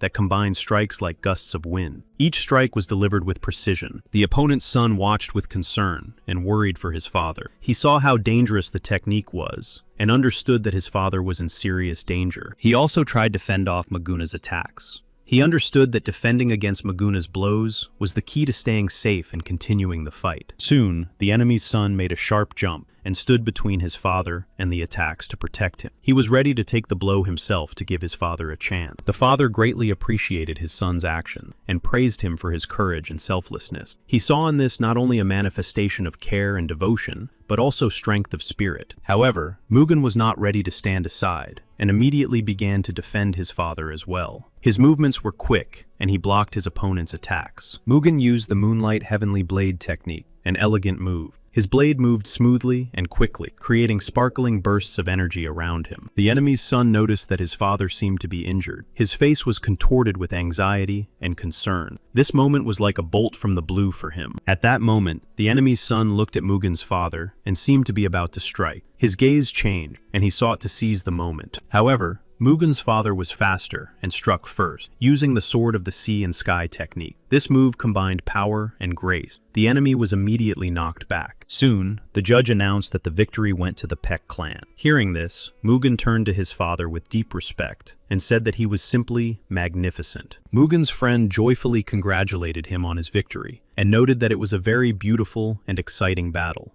He admired the skill and courage of the participants. The next fight was to take place between another clan and his friend. Before the battle began, Mugen smiled and warned him not to lose first. But soon Mugen noticed the head of the Peck clan and his son nearby. Their presence immediately attracted attention. Their eyes revealed tension and menace. The energy of the head of the Peck clan was extremely sinister and overwhelming. A dark force seemed to envelop the space around them, causing a feeling of danger and fear. Mugen already understood why everything that was happening was so ominous. He realized that the intrigues of the head of the Peck clan were behind it all. He knew that he was looking for the elixir. He did not remember the head of the Peck clan ever having such power and sinister energy. This unexpected and powerful display of strength surprised and alarmed him. Before him now stood a different man, filled with new strength and sinister energy. His usual appearance had disappeared, giving way to a frightening image. But Mugen was sure that the Chongmu clan would not give up so easily. Despite all the difficulties and threats, they retained their strength of spirit and determination to fight to the end. Both Mugen and the clan remembered their promise to each other to fight fairly but with respect. Also, to support each other. That promise was still in force. But suddenly something unexpected happened, and the earth seemed to shake for a moment, and a powerful wave of energy swept across the arena. Everyone present watched. The head of the Peck clan suddenly began to rampage, as if he had lost all control. His actions became aggressive and violent, and he wounded the head of the Cheonmu clan. The head of the Peck clan looked at everyone around him with contempt. His eyes burned with confidence in his own power, and he considered everyone else to be pathetic nobodies. Even the son of the head of the Peck clan was shocked by what was happening. He looked at his father, whom he no longer seemed to recognize, the man who had recently been his role model. Shocked by his father's change, the clan chief's son watched as he grabbed his sword with rage and malice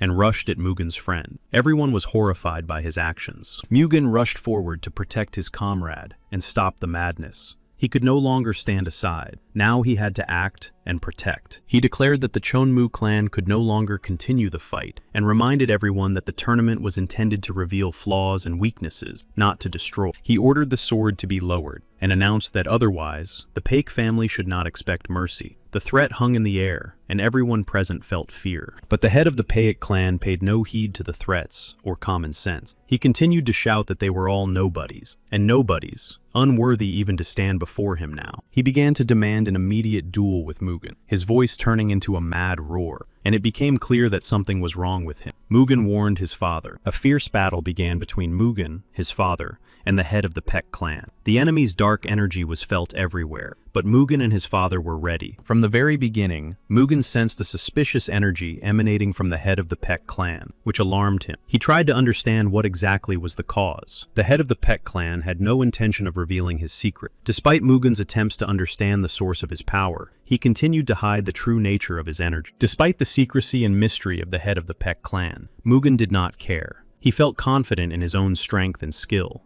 He could win. Mugen's father urged his son to stop what was happening, reminding him that such actions were contrary to all moral principle. But Mugen said he was powerless. And since that was the case, all that remained for him and his father was to defeat Mugen and his father. Mugen and his father had no choice but to engage in a brutal battle. Mugen realized that his opponent was no longer able to hear words and arguments.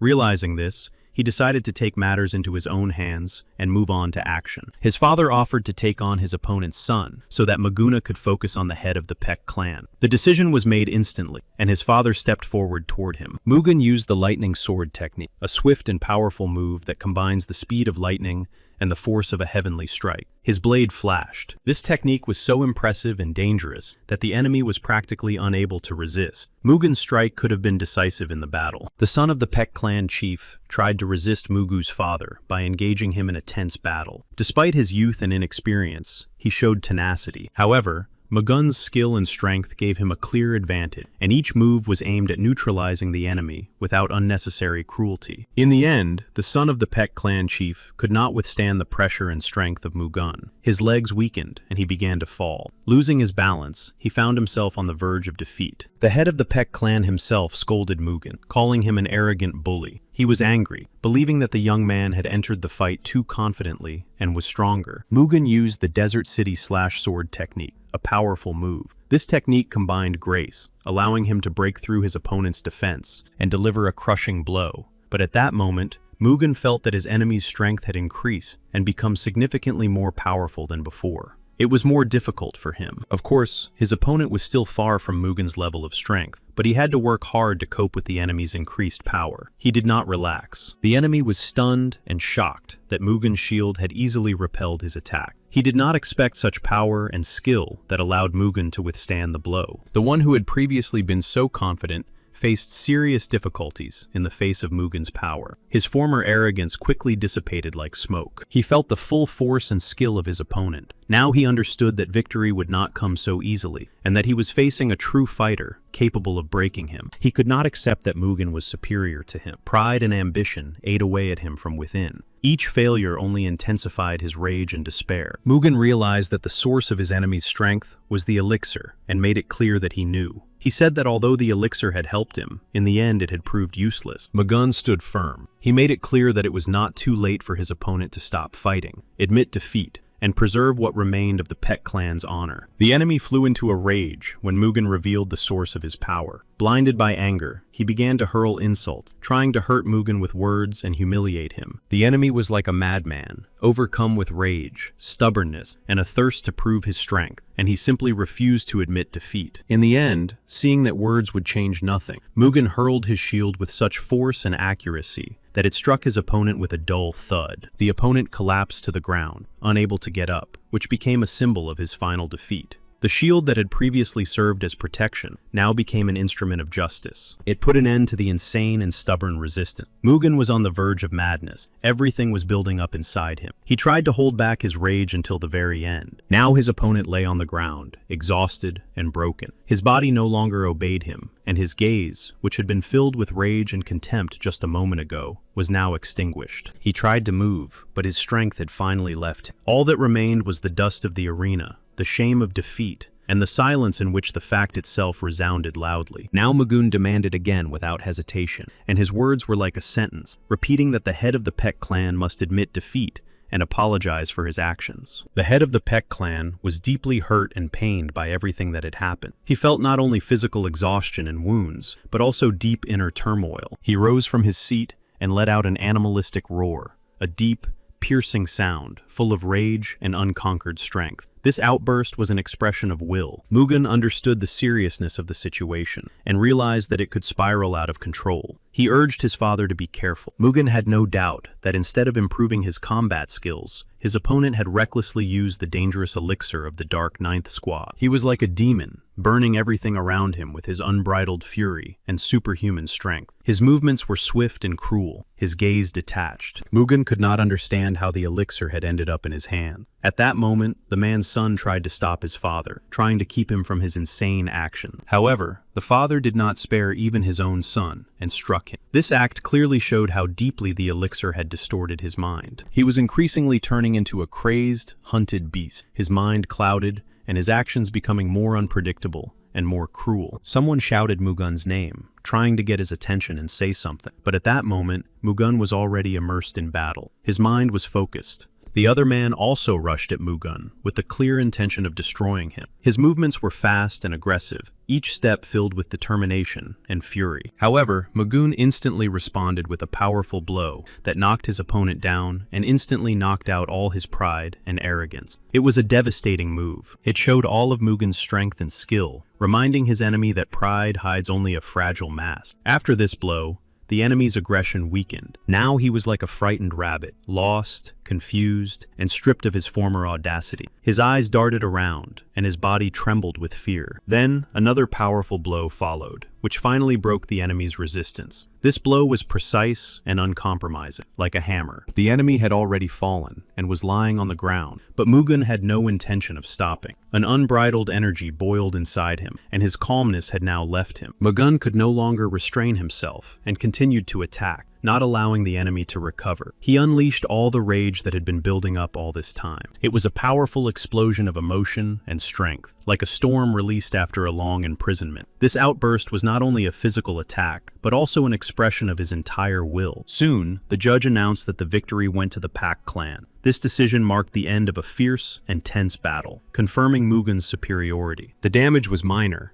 but Mugen expressed concern about the condition of his internal organs and insisted that a doctor be called immediately. His father asked Mugen what had happened to the man, and Mugen replied that it was all due to the destructive influence of the 9 Squad's elixir. He thought that their influence was so strong that they could not help but interfere in the choice of the clan leader. He thought that they wanted to take control of the clans. Mugen even guessed who was behind it. He understood that behind the events lay complex intrigue and someone's well-thought-out plans aimed at weakening them. However, it was better to remain silent and pretend that they knew nothing. This tactic was necessary in order not to reveal their suspicions and scare anyone away. The matchmaker was dissatisfied with the head of the Peck clan and wondered how much money he had spent to see this pitiful spectacle. He considered such expenses unjustified. Those who were close to the matchmaker also felt disappointment. They shared his dissatisfaction and skepticism as they watched the whole situation with the head of the Peck clan unfold. They understood that if the head of the Peck clan really became the leader, their position would become more complicated. His power and influence could lead to major changes. Now they decided to take action and declared that he was obliged to help them. They understood that in the upcoming struggle, they would have to rely not only on their own strength. At that moment,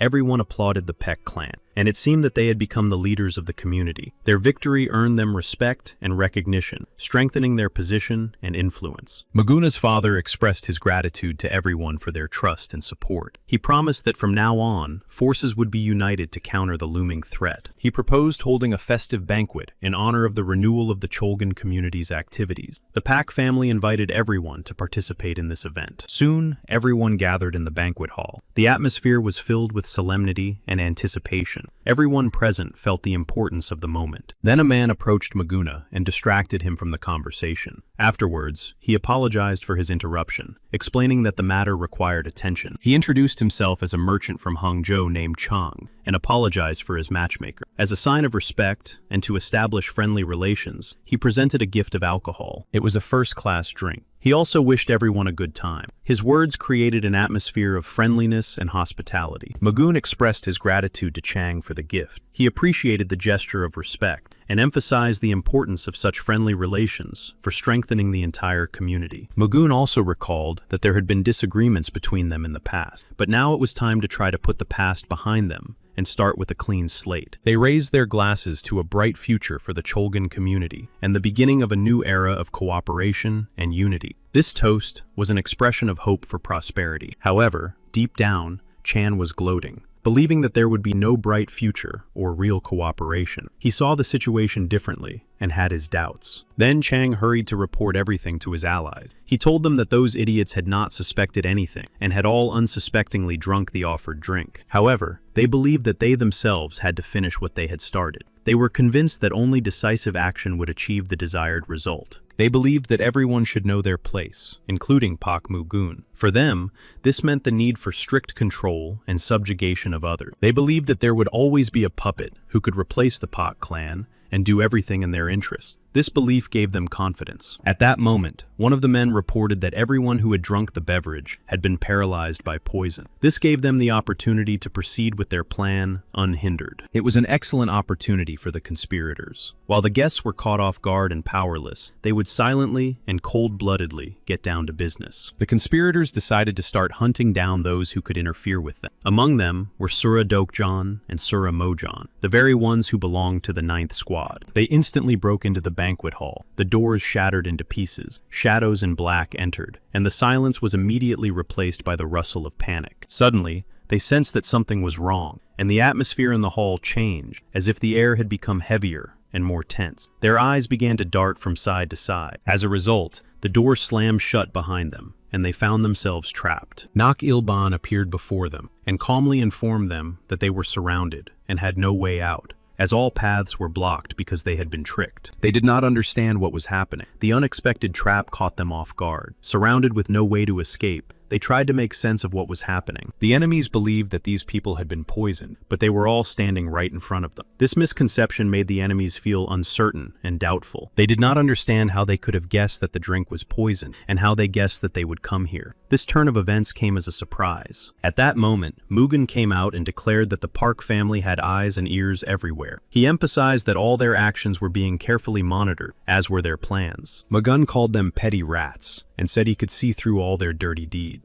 He made it clear that none of their schemes would remain hidden from him. His opponents were stunned by Mugen's words, grimaced, and did not know what to do next. Their confidence was shaken, and they felt vulnerable in front of him. Then they suddenly attacked Mugen, accompanying their actions with insults, calling him an arrogant idiot. However, their aggression only amused Mugen. Mugen was ready for the attack, and those who were ready to support him stood beside him. Together, they formed a united team ready to repel the threat. When Mugen swung his sword, his enemies were confused, not knowing what to expect from him. Their uncertainty only increased their tension and fear of him. All of Mugen's allies fought actively alongside him, leaving their enemies no chance and destroying them one by one. Their actions were coordinated. The main enemies were very afraid, but they stubbornly held on until the end, trying to withstand the relentless pressure from Mugen and the others. Mugen possessed such incredible strength that no one could get close to him, and he easily repelled all enemy attacks, not even allowing them to approach. They could not understand where Mugen got such strength from, and realized that the slightest carelessness would put them in danger and cause serious losses. They could not believe their eyes, but Mugen's sword emitted a bright ray of energy that filled the entire space and instilled fear in the hearts of his enemies. Soon, they quickly realized that they were facing not just a warrior, but a true god of thunder, and that Mugen's power was unimaginably mighty and fierce, unlike theirs. Mugen calmly replied that it didn't matter who he was now. The only thing that mattered was that none of them would get away with it. He wanted to give them what they deserved. He promised that in any case, none of them would leave here alive. His words sounded like a sentence, mercilessly instilling real terror in the hearts of his enemies. They immediately understood that he was the one who had destroyed the Sama clan. Now it was clear that the power they had encountered belonged to the one who had already wiped out the clan. Despite their fear and doubts, two of the enemies decided to attack. One rushed forward, distracting attention, while the second went around Mugen from behind. But Mugen was no fool, and he had already anticipated their plan. Feeling the slightest hesitation in the air and footsteps behind him, he was able to react instantly. He was already fully prepared to meet the attacker from the front as well. His gaze was focused, his movements precise, and his sword at the ready. The enemy rushed forward. Mugen easily parried his attack, as if he had anticipated every move of his enemy. His sword met the blow with such precision and power that the enemy was thrown back. The attempt to catch him off guard ended in failure. He left no opening for a strike. Meanwhile, the second enemy slowly and cautiously crept up from behind. He gripped his weapon, choosing the moment for a precise strike. But even his stealth and cunning could not deceive Mugen, who sensed every movement around him. The two, overcome with rage and despair, rushed into the attack again. One of them let out a wild cry and lunged head-on. They were sure that Mugen was doomed. Mugen simply remained silent and smiled, not allowing them to even get close. The enemies tried to attack again and again, but could not break through his defense. The energy emanating from Mugen was so powerful and overwhelming that it became painful and difficult for his enemies to withstand. It was as if they were burning alive. Mugen just laughed, feeling satisfied with his position. His confidence and calmness increased the pressure on those who did not know how to cope. Mugen easily threw one of the attackers back, as if he were just a minor obstacle. All his energy and power seemed completely insurmountable. Kneeling, one of them could barely control himself, realizing that defeat was inevitable and his strength was running out. The others looked on with confusion and fear. One of the enemies realized that they were no match for Mugen. His strength was too great. They realized that this man was not to be messed with and could not be defeated. He thought that even if they failed to get rid of Mugen, they would still have to report his appearance, because the consequences of such power were very dangerous. He was confused and could not understand how Mugen had so deftly dodged his brother's attack. It seemed as if he had anticipated every move, as if he could read minds. He gathered all his remaining strength and rushed at Mugen again, trying to strike with all his might. Mugen was ready and easily repelled the attack as if playing with a mouse. The enemy, throwing threats at Mugen, tried to show that this was his last chance. He said it was pointless to fight and that it would be better for him to leave before it was too late. Mugen ignored the threats and continued to follow his plan, confident in his strength. He did not allow pressure to change his decisions. But Mugen could not retreat. Too much was at stake. His eyes burned with determination, and his heart beat in time with the energy that emanated from him. He used the thunderstorm technique. Lightning flashed around him. Everything around him froze in tension. The enemies did not dare to move, struck by Mugen's power. At that moment, it became clear that the battle would be decisive, and the outcome depended only on him. They no longer dreamed of victory. Their only desire was simply to survive. They were no longer a threat, now only begging for mercy. But Mugen was unyielding and had no intention of letting his enemies live. No mercy for those who dared to attack. Mugen said he would not leave them alive. But despite this, the enemies continued to beg for mercy, hoping for a miracle. There was no room for pity in Mugen's heart. All the others had also been neutralized, their resistance broken. Now Mugen and his allies were in complete control of the situation. It was clear that everything had been decided. Pak Sangun stood nearby, watching closely, waiting for the moment to tell Mugen something important. Then he called out his name. He reported that they had found and detained a group of rebels who posed a threat to the Payek clan. Mugen's friend had caught Chan and those who had let the enemies in. Now they were bound by revenge and responsibility. The Pek clan could begin to eliminate internal threats. Mugen himself was pleased with his friend's work. Thanks to his actions, the threat had been neutralized, and now it was possible to focus on strengthening and protecting the clan. Mugen then explained that the forces of the Ninth Squad were behind all this, and their deliberate actions and hidden manipulations had led to the current crisis. He compared the Ninth Squad to a disease that had struck all of Muram, destroying it from within and threatening the peace and unity of the clans. He wanted to get rid of them. They use lies to manipulate those who invite them in any way possible. Their goal is to destroy Muram from within. The Ninth Squad does not fight openly. In the end, they show their true colors and cause bloodshed similar to what happened. The Ninth Squad knows no mercy. There is no way to defend against them. Then Mugen said that he was the god of thunder, and that his path was dedicated to finding evidence of the revival of the Nine Clans. Now the threat has become particularly critical. He declared that he would fulfill his duties as the true god of thunder, protecting the world and Muram. He reminded everyone that even Cholgan was not immune to this threat. He stated that, in his opinion, even the Pek Sword clan had fallen victim to their manipulation. To defeat them, it was necessary to join forces. He called on everyone to help the Pek clan. He emphasized that only through joint efforts could the influence of the Nine Clans be resisted. Everyone present expressed their willingness to support him without hesitation. When Mugen returned home, he told Tan Solyan in detail about everything that had happened, and so it all ended. The Cholgan Union was finally united. It turned out that the head of the Piok clan really knew nothing about the Nine Gods squad. Everything that happened was the result of outside manipulation. He became a pawn. Despite everything, the head of the Piok clan showed courage and took responsibility for what had happened. He did not make excuses, but openly admitted all his mistakes. Chang Hyun Chul turned out to be Sura's puppet. All those responsible were punished, and the money illegally obtained during the conspiracy was confiscated and transferred. The community leaders proposed to renovate and build a large mansion that would become a symbol of unity and a new era.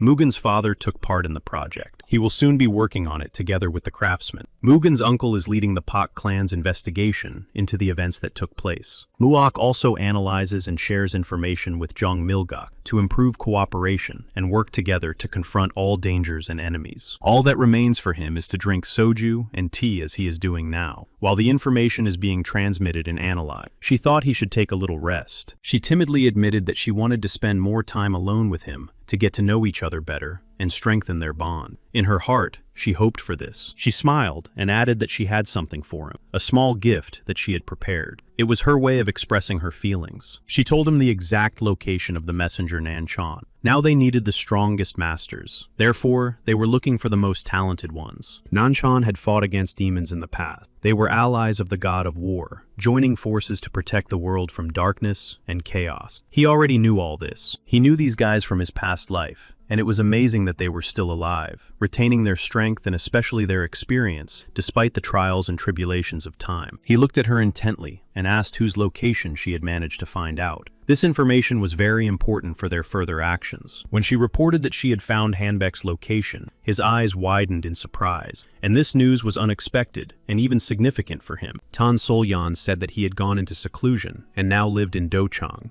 Jindengzhen province, but she had not been able to find out the location of the other messengers. He said that if this was true, then that was enough. He was satisfied with the information he had received and acknowledged that she had done a good job. She cautiously asked if he was leaving right away. He answered her question confidently and without a shadow of a doubt that he was leaving immediately. She felt awkward, but embarrassed and avoiding his gaze, she admitted that she would like to go with him. The words came with difficulty, but her desire to be with him was stronger. Then he looked at her and smiled, and she continued speaking. She thought that the idea of going together was reasonable. She promised to take care of her own safety. He watched her closely, and a little later asked an important question. Would she be able to cope even if the journey proved difficult? It was a test of her readiness. She was ready to follow him without hesitation. There was no fear or doubt left in her eyes, only the desire to move forward, wherever the path might lead. He took her with him, and their journey together began immediately, as mutual understanding arose between them. Together, they set off into the unknown. They arrived in Pyongyang, the city where a new stage of their journey began. This place became the starting point for important events, filled with challenges and trials. And they came to the house where Tan Sol-yan thought he was. Obviously, this was the very place where Hanbok Tae-hyup was.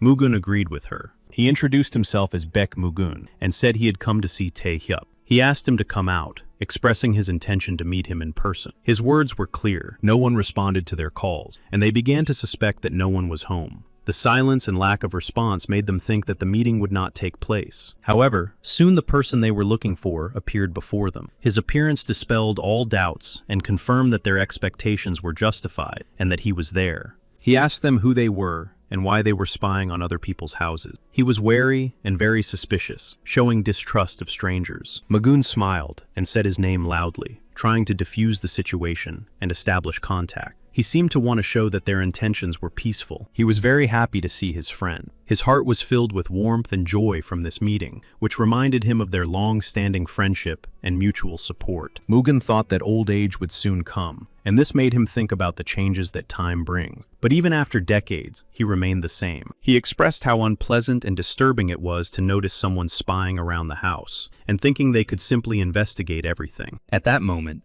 a boy ran up and told Hanbyok that they had a problem. He was looking for help to resolve the situation as soon as possible. The boy added that bandits had appeared in the village. He described the alarming situation that threatened the safety of the residents and required intervention. Hanbyok was agitated and rushed to the scene without delay. His decision showed his willingness to protect the village and his sense of responsibility and loyalty. He told the boy to stay where he was and wait. He wanted him to be safe and out of danger while he went to deal with the threat. Tang Solyan and Mugung were convinced that Hanbek was a true representative of Nanchong. Mugung knew of his good reputation and trusted him. They were confident in his strength. It seemed that bandits had appeared in the village. All the rumors indicated that a group of bandits from Guryongchan was approaching the village. Mugung also quickly went to help.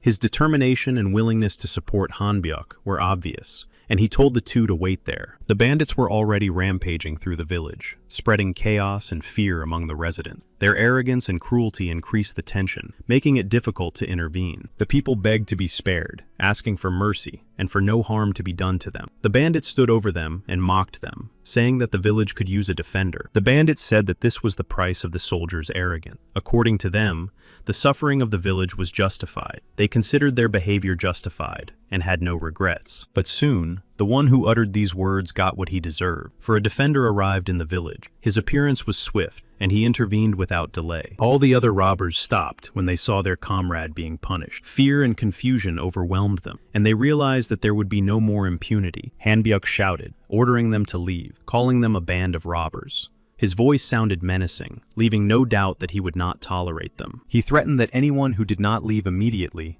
would lose their life. He offered a choice: salvation for the peaceful and retribution for the violator. The bandits felt fear. They began to beg for mercy, promising to leave immediately. In front of the defenders, they admitted their guilt and swore that they would never return. But Hanbyuk was angry. He made it clear that they had no right to give him orders. He would not allow the criminals to dictate terms after all they had done. The bandit continued to beg Hanbyuk not to take his miserable life. With every word of his plea, panic and remorse could be heard in his voice. He fell to his knees. Hanbok still ordered them to take the rest and get out of there as soon as possible. He made it clear that if they dared to return, there would be no mercy. At that moment, those who were going to attack again were already sneaking up behind him. The robbers, not resigned to defeat, tried to seize the moment. Fortunately, Mugen arrived in time and noticed them. He quickly took control of the situation and dealt with the bandits, preventing them from repeating their attack. Mugen told Hanbok that he had almost been captured by the bandits during the assault. He told him about the brief skirmish that could have ended badly. Mugen smiled and told Hanbok that he was getting old. These words were a friendly joke, expressing his warm attitude despite the seriousness of the situation. Hanbok became angry and asked Mugen what exactly he meant by his words. His irritation was noticeable. He was not used to hearing such remarks. At that moment, another bandit appeared and addressed Mugen threateningly. He said that if Mugen dared to lay a finger on him, there would be trouble. Mugen quickly grabbed the bandit and covered his mouth to prevent further threats. His decisive actions disarmed his opponent, and he controlled him. Mugen covered the bandit's mouth and asked what would happen if he tried to touch him. He demanded that all the bandits be quiet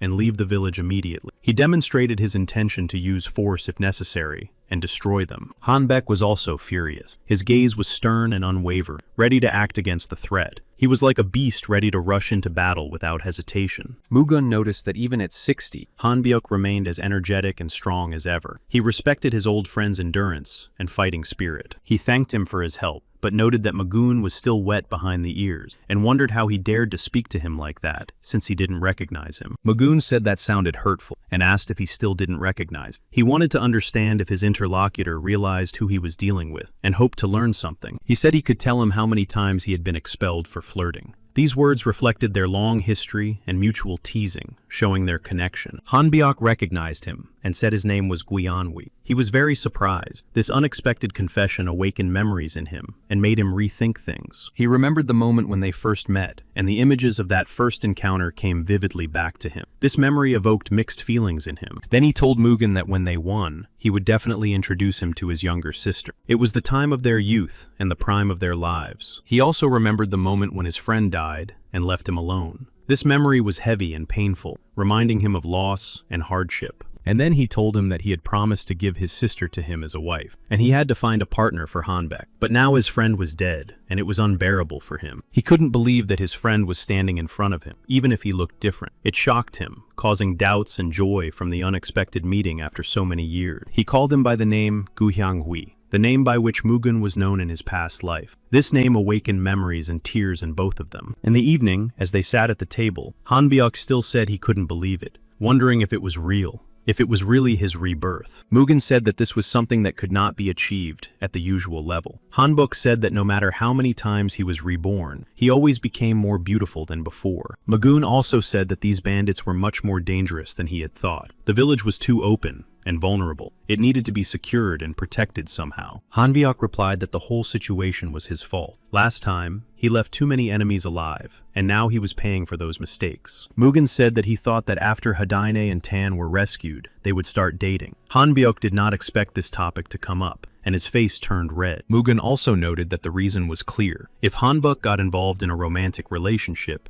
it would weaken him and ultimately prevent him from saving his own life. Hanbok himself admitted that he was happy to see that he had a girlfriend, but that they still had to unite to destroy these gangsters and save Tan. But Mugen believed that with his abilities, Hanbok could easily deal with the gangsters. He believed in his strength and that his friend could overcome any difficulties. He said that this was a gang that could be found anywhere. His words emphasized their danger and unpredictability, making the threat even more serious. He added that they were backed by 72 dense forests and were the largest gangs around. They were dangerous, and their power and influence instilled fear even in the bravest. But for Mugen, this was not a problem. He remained confident, knowing his strength and experience. Even such large gangs did not cause him fear. Mugen asked since when the great Hanbok had become afraid of a group of bandits. He wanted to remind his friend who he really was. He said he had a woman he loved, but he was also worried that the city might suffer. It was a conflict between personal attachment and responsibility. Mugen said that Hanbok had something to protect, and that he would protect his beloved. He asked him not to worry, showing his willingness to always stand by his side. They went out and began to survey the enemy's territory, paying attention to vulnerable spots.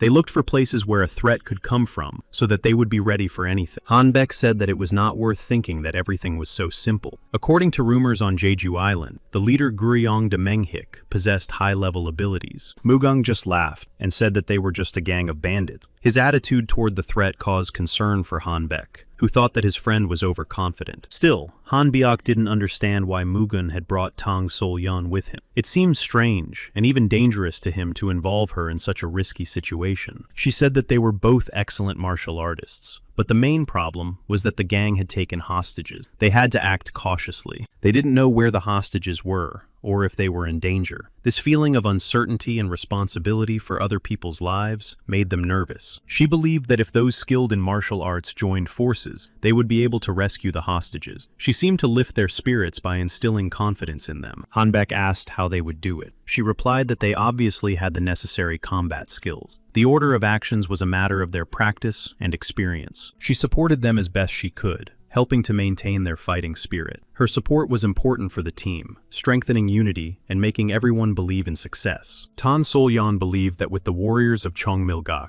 everything would surely work out. Encouraged by her words, the warriors went out ready to face any difficulties. Mugen was surprised and impressed by how quickly she had managed to rebuild Cheongmilgak. He noted that in such a short time, they had achieved significant success. Moreover, they all possessed a high level of skill. This inspired confidence and belief in success because there were experienced and strong warriors nearby. He saw her talent and said that he believed in her and trusted her. This trust became an important source of support for her, giving her strength and confidence in strengthening their alliance. They immediately launched an attack on the enemy. Working together smoothly and decisively, using their skills and tactics, they sought to suppress the enemy and free the hostages. Soon, the enemies were caught off guard. Their unexpected attack caused confusion and disorganization in their ranks, which now gave them the advantage. Some were still unaware of the attack and, surprised by the noise, asked each other what was happening. Their confusion and misunderstanding of the situation only worsened. While they were trying to figure out what was going on, they were all neutralized. The quick and coordinated attack allowed them to seize the initiative and neutralize the enemy. When the warriors came for the hostage, she was frightened, but they reassured her, saying that Tan Sol-yeon had sent them for her.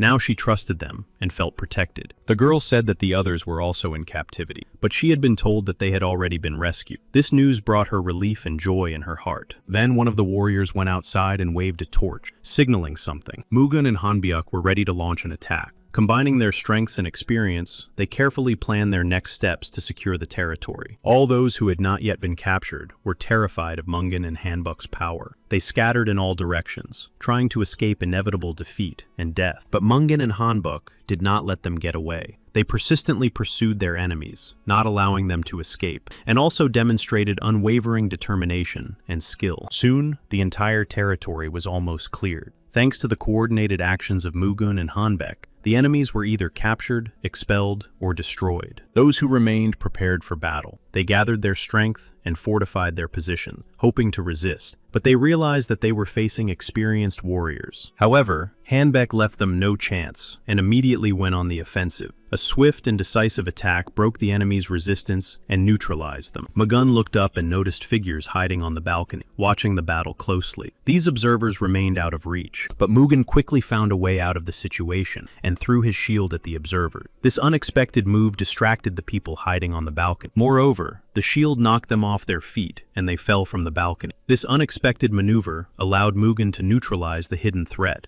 and strengthen his position. Hanbuk was in high spirits and fought easily and confidently. His movements were precise and swift, which allowed him to control the entire situation. Soon, an enemy appeared and tried to attack Hanbyuk from behind again. Hanbyuk did not notice the attack immediately, which put him in danger. As before, Mungun covered Hanbuk in time and neutralized the attacking enemy. His quick reaction saved his comrade from an irreparably dangerous situation. But the enemy was not weak and replied that it was bold of them to attack Men Hyuk-san together. He wanted to get rid of Mugu and Hanbuk. His intentions were clear. Men Hyuk-san doubted that Mugu and Hanbuk would be able to cope with such a group of opponents for long. At the same time, he was confident of his victory over them. But it didn't take long for Mugun and Hanbuk to defeat the enemy group in an instant. Their coordinated actions and skill allowed them to quickly suppress their opponents. After quickly defeating the enemies, Mugun turned to Men Hyuk-san, pointing out his mistake and saying that he had messed up by underestimating the strength and unity of his opponents. Soon, Mugen himself prepared to attack Manhwa, intending to stop his actions and prevent further threats, ready to defend his allies. Manhwa was unable to resist Mugen, who quickly and confidently suppressed his attempts at resistance, proving his skill and, of course, his experience. Mugen then immediately made it clear that he had no intention of wasting time on Manhwa and would quickly end the confrontation without unnecessary delays or conversations. But despite his defeat, Manhwa still threatened to destroy them all. His voice sounded angry and stubborn, full of rage and wounded pride. Manhwa considered Mugen and Hanbek to be fools who were confident in their victory, but too early. He was convinced that reinforcements would soon arrive to help. Then he laughed, looking at Mugen and Hanbek with contempt. Through his laughter, he shouted that they were fools if they thought he wasn't ready for such an outcome. Manhwa threatened that he had already taken Hanbek's girlfriend hostage and would punish her in front of him for his mistakes in order to break his will and spirit. But Mugen and Hanbok only laughed at his words. His threats did not cause fear, only contempt. They made it clear that his tricks no longer worked. At that moment, Manhwa soldiers ran up to him and reported with alarm that they had serious problems because all the hostages had escaped. The news shocked him. He clearly did not expect such news. His confidence instantly wavered, and his face froze in disbelief and confusion. What he had hoped for was destroyed. Then Mugen looked at Manhwa with anger and rage, and immediately asked if he seriously thought that they had not thought everything through in advance before the battle. Hanbek intervened and declared that Manhwa had crossed the line and gone too far by threatening someone dear to him. He made it clear that his patience had run out. Realizing that the situation was out of control and that there was no chance of victory, Manhwa quickly turned and ran to save himself. For him, all was lost. Mugen noticed that when his friend behaved this way, he himself began to resemble a gangster, quick and decisive, but forced to deal with the consequences. In the end, Mugen threw down his shield and knocked Manhwa off his feet. Manhwa lost his balance and fell without even having time to react. Hanbek was already preparing for the final blow. He quickly found himself next to his defeated enemy, giving him no time to recover. Mugen was ready to support his friend and looked in that direction. Manhwa tried to stop him, saying that there was someone behind all this and that he was ready to reveal the truth. But the situation was already out of control. The blow to Manhwa was precise and powerful. He lost his balance and consciousness. His resistance was over, and nothing could stop Mugen and Hanbek. After the blow, Hanbek kicked Manhwa powerfully, and he flew into the air, flying far away. The battle was coming to an end, and everyone was satisfied. At the end, Mugen asked the falling man if he would reveal the name of the enemy, since they already knew who was behind everything that had happened. All that was left for him was to accept his fate. But he was too weak and unable to answer Mugen's question. His body no longer obeyed him, and the words stuck in his throat, forcing him to remain silent. Finally, Hanbek and his beloved were reunited. Their eyes met, and a spark ignited in both their hearts. After all those trials, they were together again. Mugen approached Tan Sol-yan and told her that everything was fine and there was no need to worry. He assured her that the danger had been eliminated, and now she could relax. Thanks to her efforts and ability to gather all the members of Cheongmilgak, the situation was quickly resolved. The combined forces defeated the enemy without significant losses. She was sure that it was thanks to his strength and leadership that they were able to defeat the enemy so successfully. Without his support and determination, victory would have been impossible. Hanbek couldn't hold back his tears and apologized to his beloved. She tried to comfort him, saying that she knew he would definitely come and save her. For Mugen and Tan Sol-yan, this scene was touching and unusual, and they now watched with surprise as deep feelings and sincerity were revealed. Hanbek then apologized to Mugen for involving him in the problem, and admitted that he had previously been unable to deal with the conflict with the people from the 72nd Forest. But Mugen replied that sooner or later, someone had to deal with the gang, and asked him not to worry about it at all. Soon, Mugen said that the main thing now was to think about the fact that they would not be able to hide from the bandits, because behind these scoundrels stood the heavenly gate of demons. Mugen thought for a moment, and asked his friend if the cruel ghouls he had fought in the village were actually dressed as bandits. He had no doubt. He was convinced that those guys were just minions of the heavenly gate of demons, carrying out their dark orders and spreading fear and chaos throughout the village. In addition, they specialized in such attacks and destruction of people, acting cold-bloodedly and methodically. Their cruelty knew no bounds. Hanbek agreed with Mugen and wondered why he hadn't figured it out before. Now he realized the seriousness of the situation and understood what lay ahead of them. Now they had to carefully consider their plan and target the enemy in order to deliver a precise and decisive blow. The enemy turned out to be stronger and more cunning than they had seemed. These guys were gradually becoming aggressive. First of all, they would deal with those who stood in their way. They had to be ready to face them. Hanbok said that if they tried to crawl out, he would end this threat with one move. He was no longer going to tolerate this insolence. Mugung warned that they would return anyway. He wanted his friend to be careful. He didn't want to lose him. The thought of possible loss was alarming. He believed that they should carefully prepare, gather information, strengthen their defenses, and work out a clear plan of action. And complete preparation would give them a chance. After that, Mugen instructed Tan Sol Yong, along with the members of Chongmil-gak, to check and organize the evacuation of the entire village. The Heavenly Gate of Demons would attack again. Mugun apologized to Tan Sol Yan for the difficulties she had to go through because of him. He acknowledged that the situation had become complicated and thanked her for her understanding. Tan Sol Yan assured him that everything was fine, that all the members of Chongmil-gak were already in place and ready to act. Her calmness and confidence helped him calm down. Suddenly,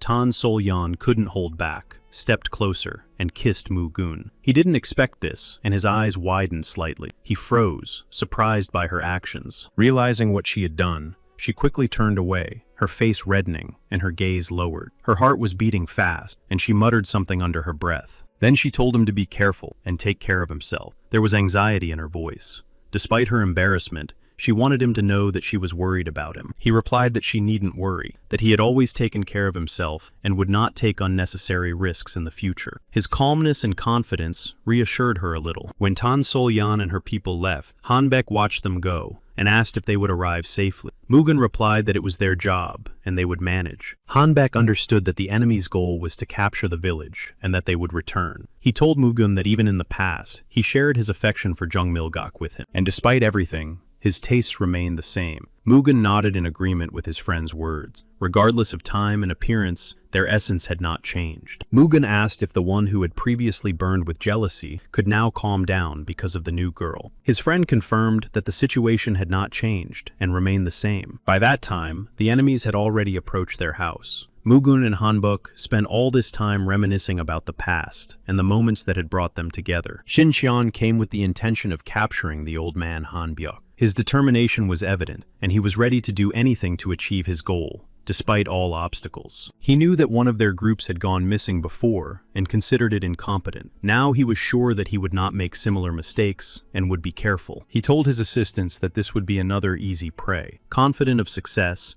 he had no doubt that they would be able to catch him without much difficulty. Soon, he gave the order to his men to begin the attack, expecting minimal resistance and a quick and successful mission for himself and all his warriors. They immediately surrounded Hanbek's house, carefully blocking all exits and leaving him no chance of escape. Their coordinated actions created an atmosphere of menace. However, none of the enemies suspected that Mugun was inside the house. At that moment, he had already used the power of thunder and lightning, instantly striking his opponents. Xinqiang could not understand what was happening, and this power of thunder and lightning seemed unimaginable and supernatural to him. He stood there in confusion. Then it dawned on Xinqiang that they knew about their arrival in advance. This realization made him understand that they were already waiting for them and had even carefully prepared for the attack. Then Mugun and Hanbok left the house. Mugun reminded his friend that he knew in advance about the arrival of the enemies and therefore asked his friend to prepare for their attack. Now Mugun immediately understood that Xinqiang was different from anyone he had met before. He sensed a special power in him that set him apart from the rest. He also knew that the warriors of Jomaregi were high-level masters. Their strength and skill made their opponents particularly dangerous, requiring maximum effort. The leader of these warriors was probably a man of the Mahjong class. He was a difficult opponent whose strength and experience made him dangerous and capable of inflicting serious damage. Hanbok suggested that his friend fight the enemies in the same way as 30 years ago.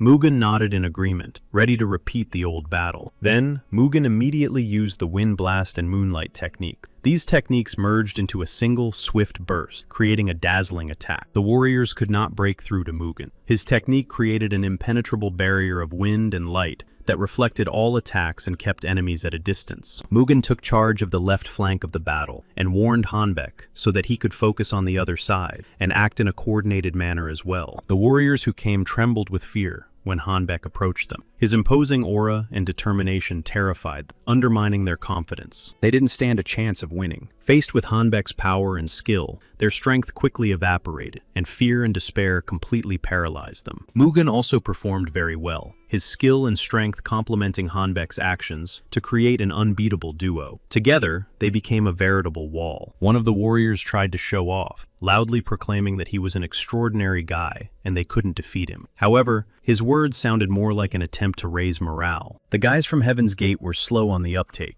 and so it was completely unclear to Mugen why they were participating in the resistance at all. He saw all their stupidity. He believed that they did not understand real combat and attacked their opponents as if blindly throwing themselves into the fire. Their actions were rash and chaotic. He was like an unshakable rock, steadfast and impenetrable. His power created a huge barrier around him that was impossible for enemies to break through. Sin Qian initially intended to neutralize Hanbyuk, the one with the sword, but then realized that the real threat to him was the one who wielded lightning. He watched as Mugen dealt with his enemies with his bare hand, and was amazed by his incredible strength and skill. This sight caused Sin Qian fear and anxiety. One of the warriors threatened to wound Mugen, declaring that he was ready to sacrifice himself and die only after striking him, and it would not be in vain. Mugen prepared for the attack, sensing that his opponent was very stubborn. He concentrated and prepared himself for a difficult fight, realizing that a serious test lay ahead. Suddenly, Mugen noticed a strange weapon in the enemy's hands and was very shocked. He did not expect to encounter such an unusual and dangerous tool. Without wasting a minute, the enemy rushed at Mugen with this strange weapon, ready to strike first. Mugen had to react immediately and dodge. For some reason, Sin Qiang unexpectedly approached the warrior from behind and struck him, saying thank you to the Sama clan and adding that white did not suit him. Mugen still could not understand what was happening and why Sin Qiang had turned against his own ally. This unexpected situation called the entire battle into question. Then Mugen shouted that using his warrior's life in this way was disgusting and a real betrayal. His voice reflected shock and indignation. Sin Qiang considered himself right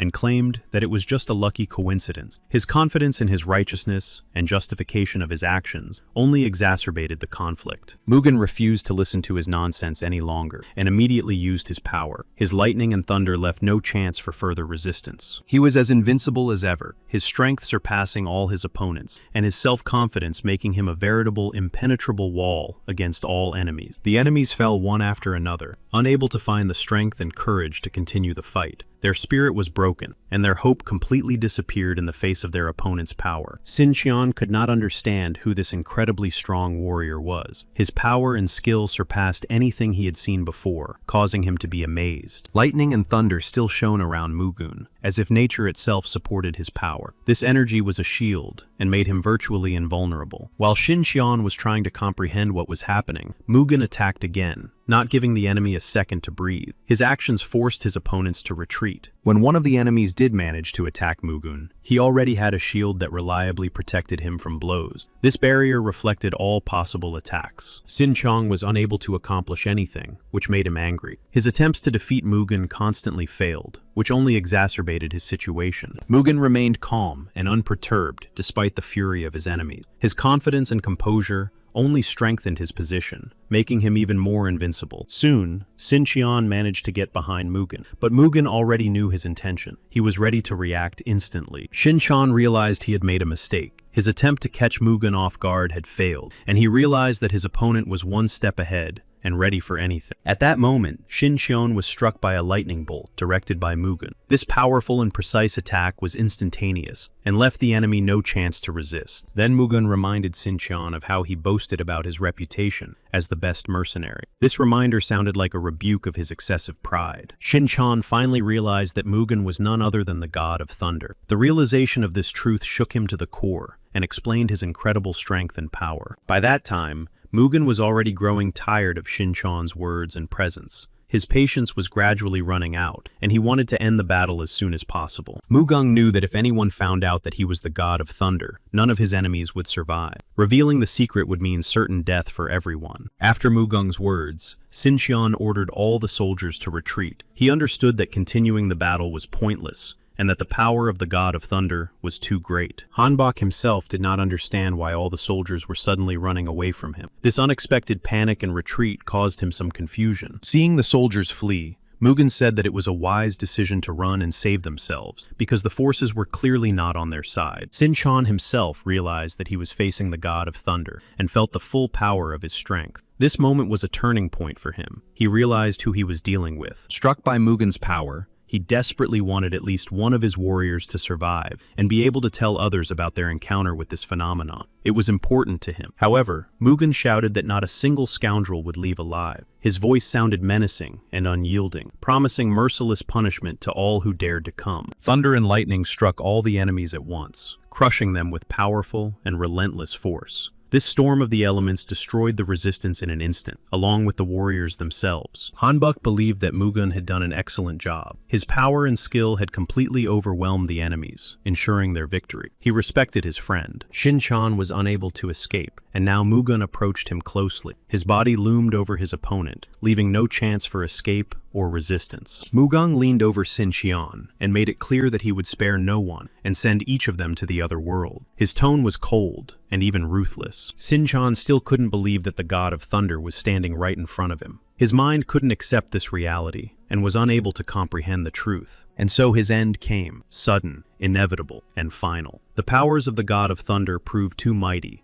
and Shin-chan fell, a victim of fate. Hanbok was pleased with his friend and respectfully noted that Mugen had single-handedly defeated all their enemies. He admired him, for not everyone is capable of such a feat. Then, Mugen immediately told him that they had to go. If they left right now, they would be able to reach Tung Sol-yan before she reached the border. Hanbek apologized and said he couldn't go with him. He expressed his regret and understood the importance of the journey, but he knew that his place was not with him now. Mugen immediately turned around and looked intently at Hanbyeok. His gaze was serious and penetrating, full of silent questions and incomprehension. He asked Hanbok directly, and without emotion, what exactly he meant. Mugen wanted to understand why he had suddenly refused and what was behind this decision. Hanbok replied that he would like to go with Mugen, but there was something he could not avoid. His voice was calm, but there was an inner heaviness to it. He had made his decision. Mugen nodded and said that if that was the case, then they would have to part ways here. Perhaps they would see each other again someday, if fate allowed it, of course. Hanbek wanted to say something, trying to explain himself, but Mugen did not let him speak. He said that he was not obliged to keep someone who was leaving out of fear of enemy. Then Mugen laughed when he heard Hanbek respond with dignity that he was not afraid. Hanbek said that Mugen had not changed at all since his previous life.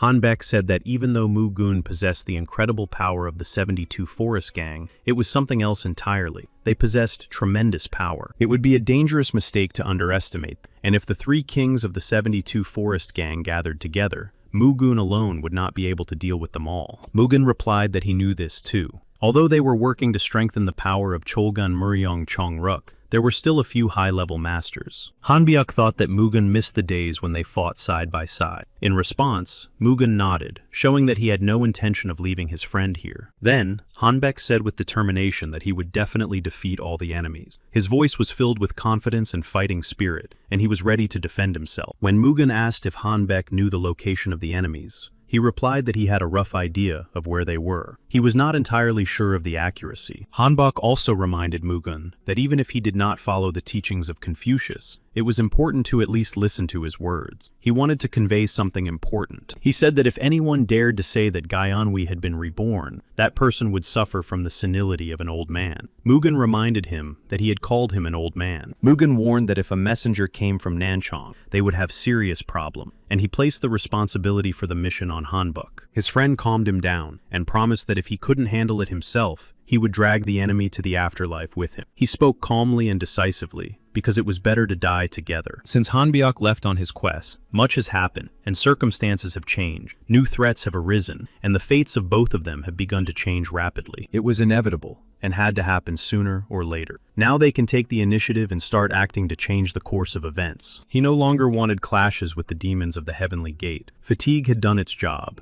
and the desire to fight numerous battles had given way to the search for other ways. He decided that they would stand up and spread out to strike first, and destroy the enemy before it could gather. Everyone prepared for a merciless attack. When he came home, Tan Sol-yan ran out to meet him. Her eyes shone with joy, and her heart was filled with relief. His return was long awaited. When she ran up to him, Her face was very confused. She didn't even know what to say or how to greet him after everything that had happened. He turned and smiled at her calmly and warmly. There was something peaceful in his gaze, as if he wanted to say that everything would be fine for them. Then he approached her and said he was back. Tan Sol-yeon was still confused, but his presence calmed her. Now they felt joy. She hugged him tightly, as if afraid to let go. In this embrace, there was relief at his return, fear for the future, and hope that they would be happy. He responded to her embrace with a kiss that spoke more than words and expressed gratitude for the deep connection between them. The moment was filled with tenderness. This kiss marked the beginning of their story, which would include trials and victories, but most importantly, they would go through it together, supporting and protecting each other. Finally, they were able to spend time together, forgetting, at least for a moment, about battles and danger. At that moment, it was important for them to simply be close to each other. Now he had to go. He needed to make sure she got there safely, so he went in. And now he had to gather the strength of Chongol Murin. She was upset that he was leaving so soon. There was sadness in her eyes, and she wanted to spend more time with him, but his mission could not wait. Then he promised her that he would try to return as soon as possible. She understood everything and just nodded in response. Her gaze showed agreement and support. Mugen told her that the next enemy was the Heavenly Gate of Demons and the bandits of the Green Forest, and that it was now impossible to avoid conflict and struggle. Mugen informed Tan Sol-yeon of the need to leave immediately. He understood that delay could lead to disaster. He wanted to fight as soon as possible. He apologized that, as soon as he confessed his love for her and his heart, he had to leave immediately. It was as if life itself was not giving them a chance. She replied that it was okay, and added that she understood that it was his duty. She knew that he was leaving not because of her, but because he believed it was the right thing to do. She said she could wait for him forever if he wanted her to, and he promised to return no matter what, and overcome everything that stood in his way. Soon, his father and brother Muok found themselves in Cholgon, on a high mountain shrouded in fog and wind. There, among the harsh rocks, they had to make a decision. He did not expect to end up here so quickly. This was only possible thanks to the use of the old Soken estate, hidden from prying eyes. And although the path he was following seemed right, he felt that he was far from perfect. His father knew the price that had been paid to achieve this result. In order for everything to work out, he had to inform the General Corps in a hurry. The bandits of the 72 forests were already a serious threat in themselves. But what was even more dangerous was that behind them lurked the Heavenly Gate of Demons. His father understood that the coming struggle would not be easy. This struggle would require everything. But Mugen blamed himself for what had happened, believing that it was all because of his actions. But his father said that they had returned early and were dangerous. Mugen knew that their strength did not exceed that of the others. Muok suggested using every known tactic of destruction, leaving the enemy no chance of recovery. He proposed holding a meeting of the 72 forests before the attack by the bandits, organizing detachments, distributing roles, and capturing the approaches. He noted that this would preserve their numerical advantage and minimize losses. Control of the approaches and strikes would allow them to maintain the initiative. Mugen acknowledged that the idea was good, but impossible to implement. He said that Murin's warriors, having traveled a difficult path, would be forced to fight while exhausted. Secondly, while all the main forces were searching for the bandits, there was a high risk of a sudden attack on the temple. This endangered not only the temple, but also the people. He noted that this was a more important reason than the previous two. The third reason was much more significant. It concerned the very essence of their struggle and security. If they acted as Muok suggested, Mugen would have to report a complete defeat. Then they would need to immediately pacify the people and hide in the forest again. But to do so, they would first need to learn to suppress their palpable fear. They were afraid of their enemy, and to overcome this fear, they had to strike first. Mugen understood that only a decisive attack could break their fear. A total struggle against the dark power was the only way to open the Heavenly Gate of Demons behind them. This required complete mobilization of strength and readiness. Muok understood that Mugen was right,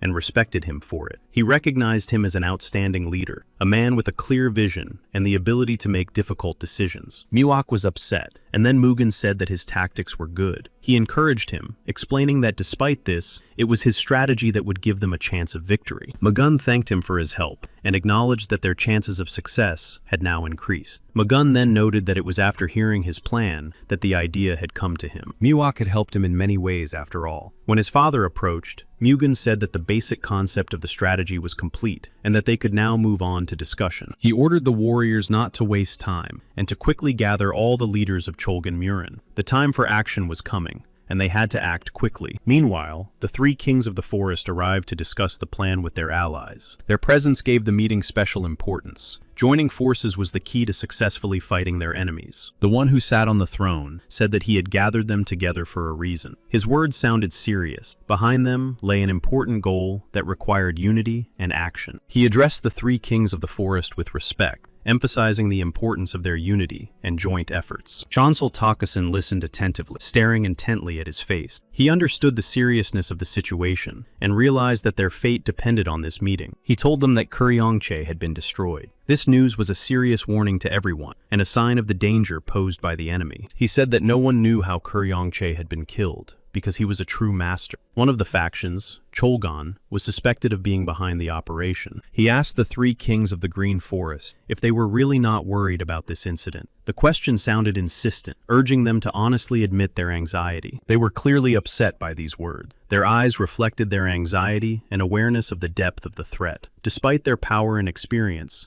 the news shook them. One of the kings, feeling the weight of it all, said he wanted to do something important. His voice was calm but determined. He wanted to avenge their comrade. The one who had gathered them together said that the warriors of Cholgan Muryon had been receiving much praise lately. Most likely, they were the ones who had defeated Kuryonche's detachment. He ordered that all forces be gathered immediately to find every warrior and unite them into a single fist. The goal was to destroy the enemy, every last one of them. One of the kings addressed the assembled and reported that rumors had recently spread that there were two great masters in Cholgan Muryon. He grabbed him by the neck and expressed his bewilderment at his thoughts, emphasizing that there should be no desire to surrender. He despised him for being afraid. He asked if they knew why the heavenly gate of demons had taken care of them. He expressed his will and ordered that under no circumstances should Gwanghul Shinma's words be disobeyed. Then he ordered the two kings to immediately remove the traitor from there, as he was afraid and did not want to remain in his presence. He saw him as a weakling. Changsal Takasin stopped him by standing between them. He did not allow the traitor to be dealt with immediately and expressed his desire for him to be released. He explained that if they crippled the traitor and each other now, it would only benefit the enemy. Therefore, he demanded that he be released and not crippled. He acknowledged that he was right and that before entering into a decisive battle, they could not relax and fight among themselves. Therefore, he let him go, knowing that his help would still be needed. But he warned that if he showed fear again, he would break his neck. His words were a harsh ultimatum and an attempt to suppress doubt and impose discipline. He called on the kings and troops of the wild forests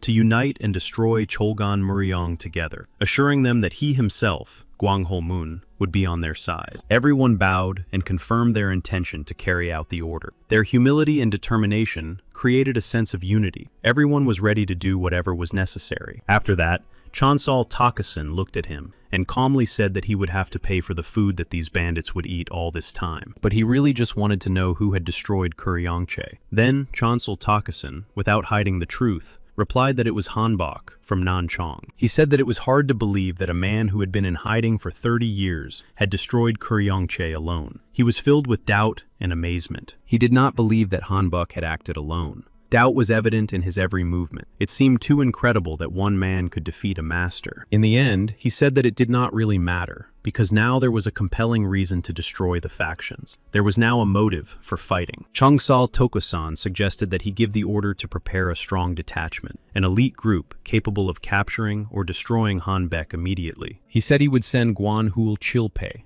an experienced warrior and special operations agent. This man was to either capture Hanbek or destroy him. Chansel turned and warned that he had doubts about who the other had decided to send, but the decision always rests with the one who sends the warrior. But the other replied that it was better not to waste energy worrying about the heavenly gate, which had lost all its silver and its squad in attempts to catch the old man. He suggested not making a scene here and simply going their separate ways for the sake of relations with the heavenly gates of demons. Soon, a meeting of warriors took place. It became clear that a battle with the bandits of the 72 forests was inevitable. Mugen's father spoke of the need to gather the combined forces of Cholgan Muryon. One of those present noted that the bandits of the 72 forests were far from simple bandits, but very strong opponents. He expressed his doubts. Mugen acknowledged that the enemies did indeed have more strength and skill than their warriors. He realized the seriousness of the situation and the need to think through a strategy. He noted that by looking at the situation from a different perspective, they would be able to crush entire mountains of bandits and enemies. All that was needed was to give them a chance to present their plan. It was precisely this new vision that could turn the tide of battle. Mugen called on Muok to continue. Now his brother had to explain the strategy in detail. Muok stood up, looked carefully at those gathered, and began. He announced that he would now explain the current situation to those present. Those gathered fell silent and concentrated. He prepared to present the facts and the plan of action. He reported that the No-Krim Mountain Detachment would concentrate its forces in the village of No, located on Mount Tianmu near Hangzhou. This place would become a key point. They needed to mobilize the military forces of Zhejiang province, located in Hangzhou, from where it would be easy and quick to transfer to their ships. However, according to intelligence reports, the forces of the 72 detachment from Mount No-Krim outnumbered them by about 50%. This drastically changed the calculation, and a direct attack became too risky. Reinforcements, cunning, and the use of cautious tactics were required. One of those present asked incredulously, "Is the difference in strength so great that even masters of the art of combat cannot change the situation?" Muok replied that among the masters they had been able to confirm were the battle king of Mount No-Krim, Li Da-Kung, one of the three kings. All of them were masters. Although they had not yet joined the village of No, according to confirmed reports, there had been significant movement on the part of the armed forces in Zhejiang. It became clear that these mountain bandits would definitely seize the moment and invade their headquarters when all military forces in Zhejiang were mobilized. Everything confirmed that their forces were half the size of the enemy's. The headquarters could be in danger if they transferred all the troops of Zhejiang province to the front. They faced a difficult dilemma. Muok stated that there would be no changes to their plans, and that they would continue to mobilize forces in Hangzhou as planned. One of those present stood up and demanded that the previous course be stopped, calling the transfer of all forces to Hangzhou a reckless and dangerous undertaking. Muok was surprised. Then Mugen intervened and told everyone to wait until Muok finished his speech. Muok continued, explaining that the enemy was trying to scare them away by exaggerating their strength in order to confuse them. He noted that the source of the information was questionable. The number of mountain bandits in the forest could not be as large as claimed. This gave hope and required a more thorough analysis of the situation. Mugen added that it was unlikely that all 72 No-Krim detachments would be mobilized, so the chances of their armed forces outnumbering them were slim. He warned that the threat of an attack on their headquarters could not be ignored. In a battle with fully prepared bandits, they risked suffering losses. He emphasized the need to develop a strategy that would protect their headquarters and instill fear in the careless 72nd No-Krim unit. First and foremost, it was necessary to mobilize forces in Hangzhou before the enemy captured the city, and they needed to focus on increasing their military power. Mugen announced that they would begin the operation immediately after mobilizing the 72nd unit, and that preparations must be completed by that time. At that moment, Yanhua was riding in a carriage with a coachman. The road was narrow, framed by old pine trees and fog. Suddenly, an obstacle crossed their path. The coachman pulled hard on the reins, stopped the horses, and, sitting in the stirrups, carefully examined the surrounding. Fresh tracks stretched across the ground. He told her that they were surrounded by mountain bandits, so they had to flee immediately. She was surprised by his words, not expecting this, and thought about it. Her heart beat faster when she realized that danger was indeed near. They got out of the carriage and hid on one of the mountains, hiding among the rocks and trees. Holding their breath, they watched the warriors, assessing their numbers. The coachman panicked and warned the young lady that if they were caught, it would lead to big problems and serious consequences for them. She asked the coachman if bandits always traveled in such large groups. The coachman tensed up and admitted that he didn't know, and that this was the first time he had seen such a large gathering. She also wondered about this, looking down at their organized movements. Something was strange about why simple bandits were acting like well-trained soldiers. She felt that everything that was happening was abnormal. The bandits, moving in unison like an army unit, caused her great anxiety. Yanhua took out a bag of coins and handed it to the coachman, thanking him. She said decisively that their paths would diverge here, and she would go on alone. She quickly realized that now was not the time for leisurely walks or observations from the sideline. The situation demanded action. Hanbok quickly made his way through the thicket, looking around. He knew that Jin Yura was somewhere nearby, but the fact that she lived in such a remote place angered him. Suddenly, Hanbyuk stopped. He heard the sharp clang of swords, then the smell of blood hit his nose. Without hesitation, he rushed forward, pushing through the bushes and thickets. Hanbek rushed forward, his heart pounding loudly and rapidly in his chest. With each passing second, his fear grew, not for himself, but for the possibility that he might be too late. However, when he finally reached his destination, the scene before his eyes was completely different from what he had expected. She stood among the warriors she had defeated. Seeing that the danger had passed, Hanbok finally allowed himself to catch his breath. She looked at him and asked why he was so upset. At first, She thought he had come back to confess his feelings to her, as he had done before. But instead, he explained that his life had changed, and he was now married. He said he had come to tell her that people living in seclusion like them were now being targeted. He thought he was very late. The warriors sent by the great group from the heavenly god Mamun had also come to him. These warriors had appeared, and their appearance was an ominous warning. She asked a question, wanting to understand whether these enemies had truly been reborn and returned. He replied that these soul killers had been operating secretly, had returned, and were once again expanding their influence, but that she had nothing to worry about. His words were meant to reassure her. She tried to understand whether he had managed to mobilize the 9 factions. This was important for strengthening and preparing for the trials. But he wanted to say something else. He happily announced that Guanghui, or Mugung as he was called in his previous life, had returned. She thought that the poor guy had gone mad. His words seemed too incredible and strange to her, as if he had lost touch with reality. It angered him that she treated his words with disbelief. He felt that his sincerity was being ignored, and this irritated him. He said that it would be better for her to go with him, and she agreed, realizing that they would now be under constant attack. She decided to accept his offer. Together, they set off, knowing that many trials awaited them ahead. They were united by a common desire to survive and face danger. She was surprised by Guanghui's return, but if it was really true, everything could change. They headed for Yangcholgon and then Huangli. Yura knew that then these people from their past would reunite. This meant that the threat could be revived, and they would face trials. In Huangzhou, Mugung and his father trained intensively every day to become even stronger. They also prepared their warriors for battle.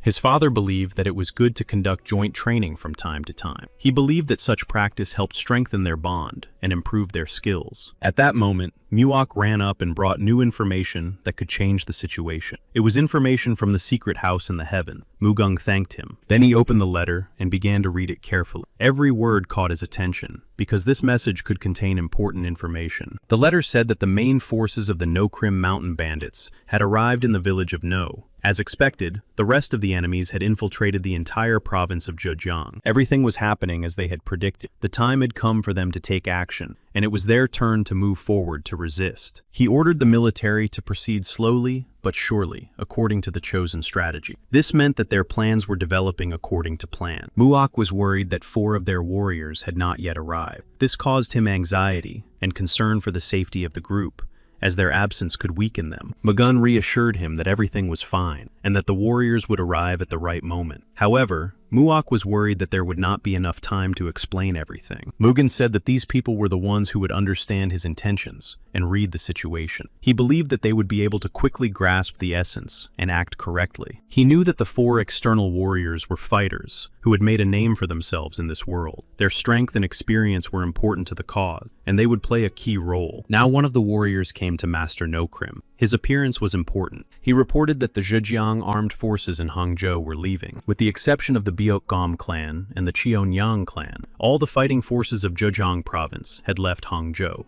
This meant serious changes in the deployment of troops. The Pekotgom clan also boarded a cargo ship leaving Hangzhou. He said excitedly that it was amazing and that they were waist-deep in water and ran away when they encountered enemy armed forces. He was glad that even high-level martial arts masters, such as the Pekagam clan, had retreated. Now the remaining forces were insignificant and humble trash. He wanted this news to be conveyed to the Allies and was confident that they would destroy all remaining enemies. His faith in the strength of the Allies was unshakable. Soon, everyone gathered at the battle site. The Allies and warriors prepared for the decisive clash, feeling the tension and readiness for the upcoming battle. Mugen also remained calm, for everything was happening exactly as he had predicted. His confidence in the plan and the events unfolding helped him. The master of Mount No-Krim believed that all the enemies had fled as soon as they saw them, and that few remained. He was sure that they were cowards, incapable of resistance. Kangmu believed that they should not fight at all and waste their strength. He was sure that the enemy was too weak, so he preferred to conserve resources. The master replied that even in such conditions, the enemies were using their brains. He did not expect them to overcome their numerical disadvantage in such a narrow area. He believed that their strategy was still useless against their superior force. He was confident that the time had come to finish off the enemies once and for all. To his comrade,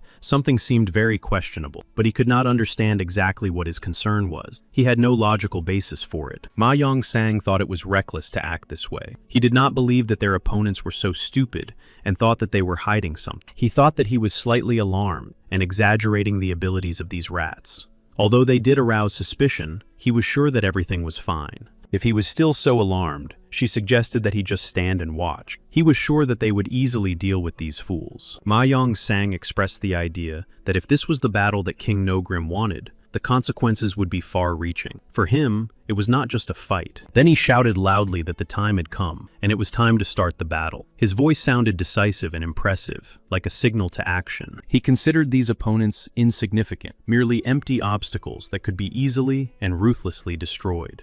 Mugen and his men quickly realized that the enemy had launched an attack. It was not unexpected, but it still brought tension to their ranks. Mugen himself felt relief and joy. Finally, it was all beginning. The moment he had been preparing for so long had become a reality. His plan was beginning to take shape. He believed that he was the only one destined to emerge victorious from this battle. In his opinion, everything that was happening was leading to an inevitable outcome. The warriors on the opposing side were full of rage. Their faces and movements expressed hatred and malice.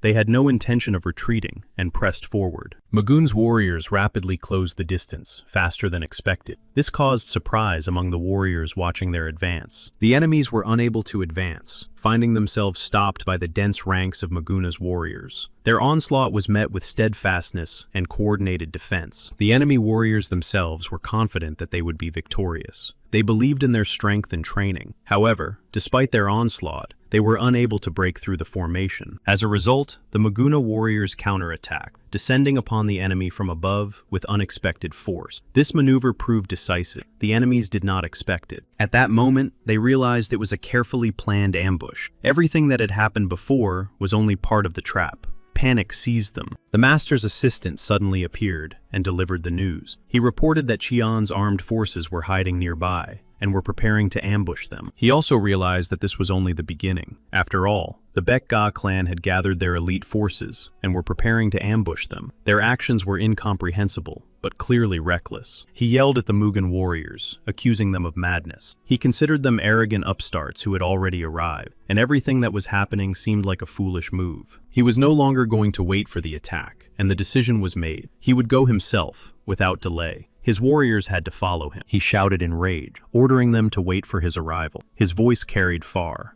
Let them stay where they are. Soon they will see for themselves what will happen to them. Nak Ilban heard his cry, but did not pay any attention to it. He knew that he was short-sighted and foolish, deserving neither respect nor attention. Soon, Master Bak Sang Kung began his attack. Without warning or hesitation, they moved forward. It was the beginning of a clash that could no longer be avoided. He wished death upon all his enemies, and therefore decided to attack. Confident that the death of his opponents would eliminate the threat and restore control, he was enraged. His motives were revenge and fear of losing influence, and they determined his action. They did not understand him or why he was behaving this way. Then Mugen appeared. He looked closely, trying to understand his true intention. Without saying a word, Mugen asked where he was going. He declared that he was the only one they would have to face. These words were spoken with confidence, as if he knew the outcome of the coming battle in advance. Mugen's warriors watched them and saw that they behaved like savages, destroying everything in their path, sparing nothing alive. Their fury was blind. They followed their commanders like blind executors of someone else's will. Among them, a young gentleman stood out, whose presence gave them confidence. The enemies were angry at the commander of the opposing side, blaming him. Their fury grew with every passing minute. Everything happened exactly as Muwok had predicted. What King Mountain Nokrim had said turned out to be true. Chechen was completely empty. The warriors of Mugen did not want to miss such an opportunity, and wanted to destroy everyone. Their cries were filled with determination and fury. They did not want to lose. They could not retreat because they were obliged to protect the people. This created additional pressure, but strengthened their determination to stand to the end. Both sides fought fiercely, each showing unyielding will. Each sought to destroy the other. The enmity turned the battle into a fight to the death. Fury, fear, and despair went hand in hand with the determination to win at any cost. Of course, the Mugen warriors proved to be more successful in battle. Their discipline, determination, and coordinated actions gave them an advantage over their opponents. They were true masters of their craft, and their skills and experience allowed them to easily overcome the resistance of their enemies. Every movement was precise. One of the warriors asked Yang Chol Gon, how he was feeling, and if he was okay. Yang Cholgon replied that he was fine, but admitted that he did not know who this warrior was, and asked about his identity. They had not yet had a chance to meet. Huang Rei also asked if it was true that the fools from Nogrim had rebelled. Hanbok suspected that the heavenly god Mamoon was behind it all. Yura reminded them that they needed to hurry, emphasizing that they needed to deal with the fools from Mount Nogrim as soon as possible. She insisted on urgent action. She decided to go into battle herself and asked them to take care of the others. Yura took responsibility for the battle, entrusting the protection of the remaining comrades to them. Yang Cholgon bowed in respect, demonstrating his loyalty and respect for his elders. He asked their names, wanting to know who they were. She replied that they were the four heavenly waves. This name symbolized their strength and unity, emphasizing the importance and special role of the group. Then he realized that he was facing not ordinary fighters, but those to whom the righteous forces had sent their power. This realization inspired deep respect in him. From the moment the great people of Garno began to fight alongside them, everything changed. And Yanhua understood well that this battle would be decisive. Her presence also helped, because she knew well what and for whom it was worth fighting. Yonhua was ready to protect all innocent people, even at the cost of her own life. Her eyes burned with determination, and her heart was filled with a tremendous belief in justice. They all knew that they would defeat evil. It was not just belief, it was an inner conviction born of battles, trials, and mutual support. Master Bak Sang Kung asked Mugen if he was a member of the Baekga clan. Mugen said that he was not talking about trash, so he could speak about it without fear or concern. His words called for respect and reverence for that clan. After these words, Mugen immediately launched his attack without wasting a second. His actions were swift and demonstrated his readiness to act without delay. The other also believed in his strength and rushed into the attack without hesitation, relying on his skills. Both fighters rushed into battle with complete confidence in victory. Bak Sang Kung shouted that he would finally die by his hands. His voice was filled with rage and reflected all the tension and seriousness of the battle between them. But Mugung was not so simple. He met the challenge with courage and skill, not allowing his enemy to win easily. Their struggle was intense. At the same time, Mugung carefully analyzed his opponent, assessing his strengths and weaknesses. He was too impressive for a simple bandit. He continued his attack without slowing down or easing the pressure on his opponent. His attacks were persistent and well coordinated, showing his determination. He even laughed at Mugen, asking where all his strength had gone. His mockery was an attempt to break his opponent's spirit and show his superiority in the fight. The enemy's assistant suddenly jumped on Mugen from behind and shouted that he wanted to help King Nokrim. His attack was swift and very unexpected, but Mugun's father managed to intervene in time and stop the attacker. His speed saved his son from the unexpected attack and gave them a chance to continue the fight. After Mugen's father intervened, 2 more warriors followed him, ready to come to his aid. Their help was very important support for him. Mugen was sincerely grateful to them all for their support. Their help gave him strength and confidence that together they could overcome any difficulty. Bak San Kung asked him how he dared to behave so arrogantly, looking him straight in the face. His words showed irritation and anger. He was told that they were 12 beasts of the king of Nokrim, lowly creatures. They believed that they did not even deserve to be called human beings. Such contempt expressed the extreme degree of hatred, alienation, and disregard for the enemy. The enemy said that Mugen had brought too many subordinates with him and laughed at him, considering it unnecessary. His mockery was an attempt to show superiority. Mugen calmly replied that he was just afraid and warned that soon this place would become their graveyard. His words sounded confident and even threatening, but the enemy replied that Mugen was just a mere brat, hinting at his inexperience and weakness. These words were a mockery and an attempt to humiliate him. He shouted that Mugen must learn to respect his elders. He declared that he would teach him to respect his elders and show him who was really in charge here. Mugen realized that his opponent was not weak and sensed danger, for his last attack had been powerful and devastating, forcing him to be on guard. The enemy thought that Mugen really believed he could repel his attack simply by using this insignificant shield. Disbelief and contempt were written all over his face. Then there was a loud bang, and the enemy thought that Mugen had died, but it turned out to be just an illusion. The fight was not over yet, and the outcome remained unknown. Soon, Mugen was already rushing towards the enemy, ready to strike back. He humiliated Mugen, calling him petty, while at the same time acknowledging that he was quite impressive. Such strong contempt with a hint of surprise. And he promised to destroy him along with his shield. These words carried a clear threat, for the enemy intended to break not only Mugen, but also his defense. Then he noticed with surprise that Mugen had blocked his blow, while he himself could not move his axe. The defeat made him realize that Mugen was no ordinary opponent. He thought about how Mugwan's energy was stronger than his own. This realization made him anxious, and forced him to rethink everything. He stopped bragging about his strength and belittling his opponent. Realizing Mugwan's superiority, he became more reserved, understanding that the battle was not over yet. He couldn't believe what was happening. Everything was going completely differently than he had expected. His confidence was shattered, and reality was harsh. Mugen was finally able to wound him with his lightning and thunder technique. The powerful blow pierced his opponent, causing serious damage and demonstrating his full strength. The blow sent him flying backward, losing his balance and feeling the full force of Mugen's powerful strike. He wondered if this man could be the one who had destroyed the huge group of the Chansol clan.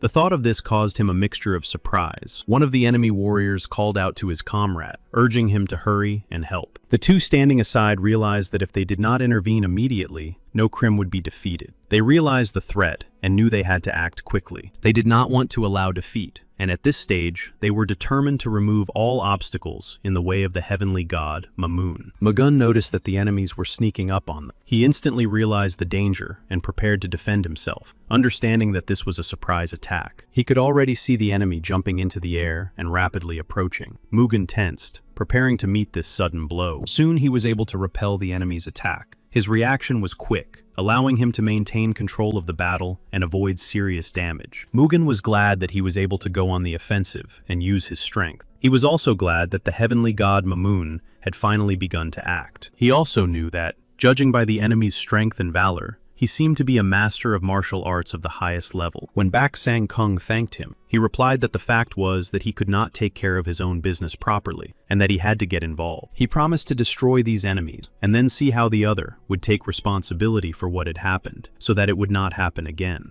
There were two martial arts masters of the highest level here. Given their experience and skills, it was safe to assume that the task would be difficult. Mugen was well aware of the complexity of the challenge ahead. However, despite this, he was not going to back down. His will to win would not allow him to do so. Bak Sang Kung rushed at Mugen, filled with rage and madness. He threatened to take his opponent's head and give it to his comrade as a token of gratitude. But at that very moment, Mugen threw his shield at the attacker. Heavy and thrown with precision, it struck Bak Sang Kung's chest with a dull thud, knocking him off his feet. Mugen declared that this was enough, and that he had no time to waste on a weak opponent. He was confident of victory, and had no intention of lingering. The attacker was seriously wounded and could no longer speak, having completely lost his ability to fight. The situation was resolved, and further fighting was pointless. But soon, two more attacked Mugen. Despite his fatigue and injuries, he had no intention of giving up his position. The new threat demanded his full concentration. Immediately after the attack by the two new opponents, Mugen began to use his fighting technique. He did not give his enemies the slightest chance to get close. The two attacked immediately, wanting to capture Mugen and avenge their comrade. A warrior named Mad Blood suddenly launched an attack on Mugen. His movements were sharp and frenzied, full of rage and wild strength. Mugen was ready. However, in the midst of the attack, something suddenly stopped Mad Blood. His movements slowed down and then stopped altogether. He did not understand what had happened. It turned out that Mad Blood's attack was stopped by Hanbek, who had come to Mugen's aid. His sudden appearance changed everything and interrupted the enemy's attack. Hanbok turned around and said he had come to help. His confident voice and determined gaze gave Mugen strength, showing him that they were now together. Mugen was genuinely happy to see his friend. His face lit up with a smile because, with Hanbok, he had new strength to continue the fight. Yura was worried that they might have arrived too late. She looked around carefully, assessing the situation and trying to evaluate the circumstances. Two more of their comrades apologized for being late,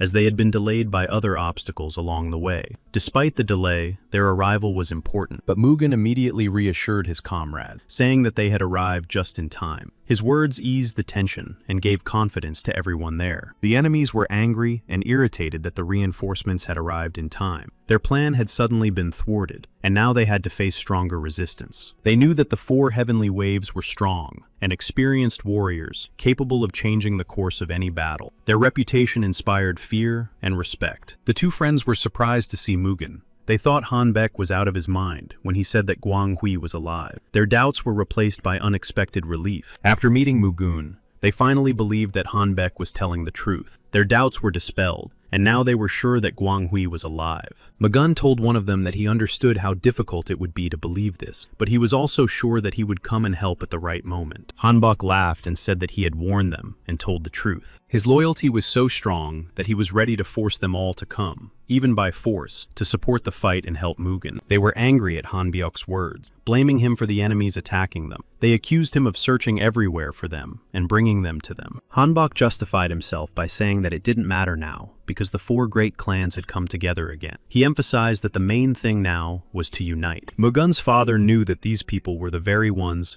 who had fought the devil himself alongside the god of thunder in the past. Their strength and experience were legendary to all. He couldn't understand how, for heaven's sake, people who hadn't been seen in Murim for decades had suddenly reappeared, and all together at that. Maguna was lost in memories of the past for a moment. The memories made him feel nostalgic, warm, pleasant, and a little sad at the same time. However, he quickly realized that the guys were still the same as before. Despite the passage of time and changes, their spirit, strength, and loyalty had not changed. He was happy to be with them again. This feeling of unity and support gave him strength, reminding him that together, they could overcome any difficulties. The enemies still could not accept the truth that the four great clans had reunited. It came as a shock and a serious threat to them. Mad Blood was confident that if he fought Muguo one-on-one, he would surely defeat him. His belief in his own strength and determination was so strong. He ordered his comrades to delay the four heavenly clans so that he could fight Mugu one-on-one. That way, he would prove his superiority. So he decided to go to Mugu and fight him face to face. Mad Blood was confident in his strength and wanted to prove it in that battle. Yu-Ra understood that Mad Blood's techniques remained the same as before. His style had not changed. Mugen said that if they detained the others, he would handle it. He and Hanbyuk were to detain Mad Blood. One of the enemy warriors rushed forward with wild fury, shouting all sorts of malicious words. Despite the fact that the four heavenly warriors stood before him, he did not hesitate. He shouted that even if they were legends, to him they were just old, past their prime fighters. The warrior threatened to destroy them, and was full of rage and madness. Yu-Ra was outraged when she heard the shouting. His insolent words hurt her pride, and that of her comrades. The others were not going to listen to this nonsense either. They clenched their fists and were ready to put an end to all these provocations once and for all. Yu-Ra instantly went on the attack, her movements sharp and precise. Following her, her comrades also began their attack. They were outraged that they had been called old men. Magoon noticed that his comrades were embarrassed about their aid. He understood that such words had hurt them, even though they tried not to show it. Mad Blood was preparing to attack Magoon. His body tensed and his breathing quickened. He concentrated, intending to put all his strength into the first blow. Mugen warned Hanbok that Mad Blood should not be underestimated. This opponent was dangerous, cruel, and unpredictable. His strength was impressive, but Hanbek replied that as long as they were together, no one could defeat them. His words expressed his belief in the power of camaraderie, and that unity was stronger than any threat. At that moment, the enemy launched his attack. Mad Blood lunged forward at breakneck speed. His blow was powerful. Magoon and Hanbek instantly took up their fighting positions. Hanbek immediately parried the enemy's blow. His movements were precise and blocked Mad Blood's powerful lunge, thanks to his quick reflexes and experience. Then, Mugen instantly went on the counterattack. His movements were swift, and each blow was aimed at breaking the enemy's defense. Mugen understood that most of Mad Blood's chi had already been spent in the previous battle. He doubted that he would be able to use so much energy again. Despite his depleted chi, Mad Blood was extremely dissatisfied with the situation, and tried with all his might to withstand Mugen's blow. His resistance became fiercer. Mugen laughed sarcastically, and asked what had happened to his face, which had so confidently displayed his power just a moment ago. This made him doubt himself even more. Mad Blood remained silent, and continued to resist the pressure with all his might. Despite his fatigue, he did not give up, and stubbornly tried to maintain control. In the end, Mad Blood realized that Mugen was not weakening at all, but on the contrary, he was only getting stronger with every passing minute. By this point, Mugen had almost broken his enemy's resistance and spirit. Mad Blood gradually lost hope, feeling his will to fight slowly fading away. Suddenly, Mad Blood gathered his last strength and pushed Mugan away with a powerful thrust. This unexpected move gave him a little space and time. Mugan realized that he needed a little time to gather his chi and regain his strength. He decided not to rush and took a defensive position. Hanbek declared that he would delay the enemy and rushed forward. He intended to distract Mad Blood and give Mugan time to recover. When Hanbek attacked the enemy, he felt something unusual. It was a powerful energy emanating from Mad Blood. He realized that he was very good. At that moment, one of the warriors rushed to Mad Blood's aid. He rushed towards him, ready to support his comrade and fight back. It was Black Devil, Mad Blood's ally. He suddenly attacked Hanbok, seeking to support his friend and turn the tide of battle. The attack was unexpected. He managed to defend himself from the blow, but immediately realized that he was in a difficult position, even though he had managed to avoid serious injury. At that moment, Mugen jumped forward sharply, standing between him and his opponent. His movement was swift and decisive. He took the blow without hesitation. Mugen asked if he was okay. He nodded, breathing heavily, and with a strained smile replied that everything was fine. He had just lost his vigilance for a moment. He smiled briefly and praised his friend for his timely reaction. Then he added that he would take care of the rest himself, making it clear that he would take control of the situation. The enemy understood the truth, and that he was facing not just a warrior, but the reincarnation of the God of Thunder himself. The power emanating from Mugen was undeniable. Mugen looked cold and calm, knowing full well that no one lived long after learning this, and he immediately made it clear to the enemy that he would die. All those who revealed his past identity faced the same fate. All the warriors of Mad Blood momentarily lost sight of what was happening. They stopped fighting, lost their rhythm, and one by one began to turn around. Something had changed, and they did not understand what was happening, but they felt that something beyond their comprehension was happening in this battle. Mad Blood struggled to contain Mugen's rapid onslaught, feeling the full force of his blows. He clearly understood that Mugen's level was beyond absolute. He was truly the reincarnation of the God of Thunder, who had once destroyed the devil himself. He was well aware that Mugen was not just a warrior. He realized that his level was insufficient to oppose Mugen.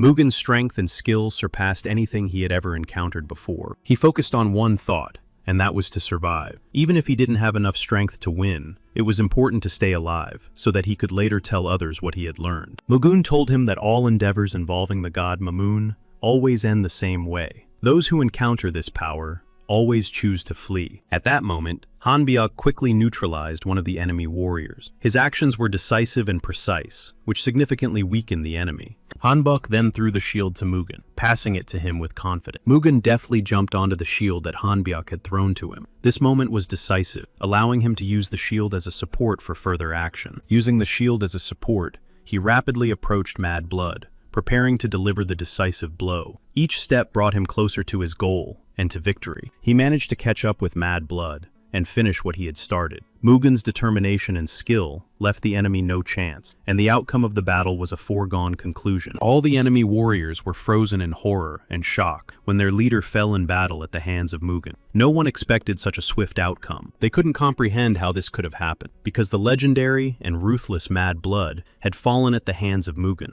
It seemed impossible. At that very moment, while the shocked warriors were still reeling from the fall of Mad Blood, Yu-Ra appeared. She approached confidently and swiftly. As a result, it was Yu-Ra who delivered a powerful blow, and the enemy warrior fell at her hands. With a quick and precise movement, she put an end to his resistance. No one survived after learning who Mugen really was, and he warned them about it right away. He spared no one after they exposed him. Suddenly, Mugen was overcome by a sharp feeling of weakness, and his body betrayed him after intense overexertion. Everything around him seemed to slow down and spin. Hanbok came closer and asked if everything was okay. Mugen struggled to straighten up. He admitted that he still couldn't control his martial arts for long. When Yu-Ra saw Mugen for the first time after everything that had happened, she couldn't believe her eyes at first. She remembered Hanbok's words and thought he had gone mad. But now, seeing the form he had just used in battle, Yu-Ra no longer doubted that he had truly returned. It was the same martial art. They all thanked each other. After so many years, the meeting itself seemed impossible. But now they were together again, and happy. However, he also understood that he could not relax and forget about the battle. It was not over yet. Despite the joy of the reunion and the support of his friends, fortunately, Maguna's father and the other warriors were able to defeat the enemy. Their joint efforts and bravery turned the tide and strengthened their position. The 12th Division of Mount Nokrim was completely destroyed by them. The enemies could not withstand the onslaught,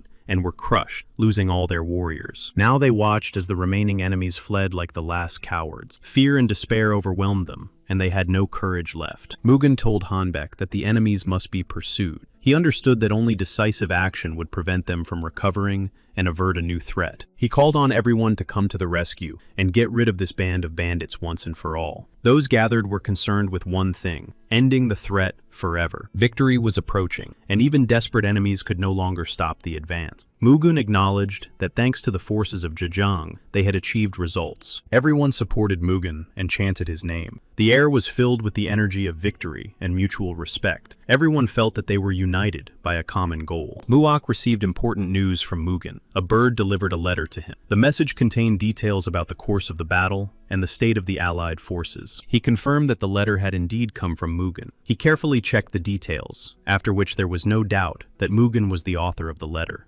Muok said that it was an indisputable victory. The main forces of the 72nd Unit, located in the area of Mount Nokrim, had been defeated. The battle was not yet completely over. The 72nd Unit had been destroyed, but the forces that had penetrated into Zhejiang still posed a threat. He apologized to Muok for rejoicing too soon. It became clear to him that the enemy had not yet been broken, and that the celebration was premature. Despite this, he could not hide his joy. Deep down, he knew from the very beginning that they would win. His confidence in their strength and righteousness never left him. At that moment, the battle was still raging on the field. No matter how many enemies were destroyed, it seemed to the Mugen warriors that there was no end to them. The enemy was advancing. Behind them was a small village. The warriors understood that their steadfastness determined not only their own fate, but also that of the civilians left behind. They could not surrender. Even when their strength was leaving them, and the enemy was advancing with redoubled fury, the thought of surrender was unthinkable. Behind them stood their homes and families. Unexpectedly for them, Manhwa appeared on the battlefield. Her arrival was like a light in the gathering darkness. In a serious voice, she asked if they needed help. The next minute, Manhwa rushed into the enemy ranks. With ease and precision, she dealt with the main forces of the enemy. Then she turned to the astonished warriors and asked if they were all right. She noted that Nokrim's attack had been fierce and brutal, causing them to endure considerable hardship. That was why they were so exhausted. Manhwa decided to help restore justice by taking responsibility for rectifying the situation and supporting those who found themselves in a difficult position. The soldiers ran up to them and reported that reinforcements had arrived. This brought hope and new strength to continue the fight. The soldiers quickly organized themselves. The commander announced that the 72nd Unit had been defeated. He called on the soldiers to be brave and prepare for battle, instilling confidence in them. The enemy soldiers could not believe their ears after hearing this. They were shocked and stunned by the news that their main group had been destroyed. Overcome with fear, they dropped their swords and ran away.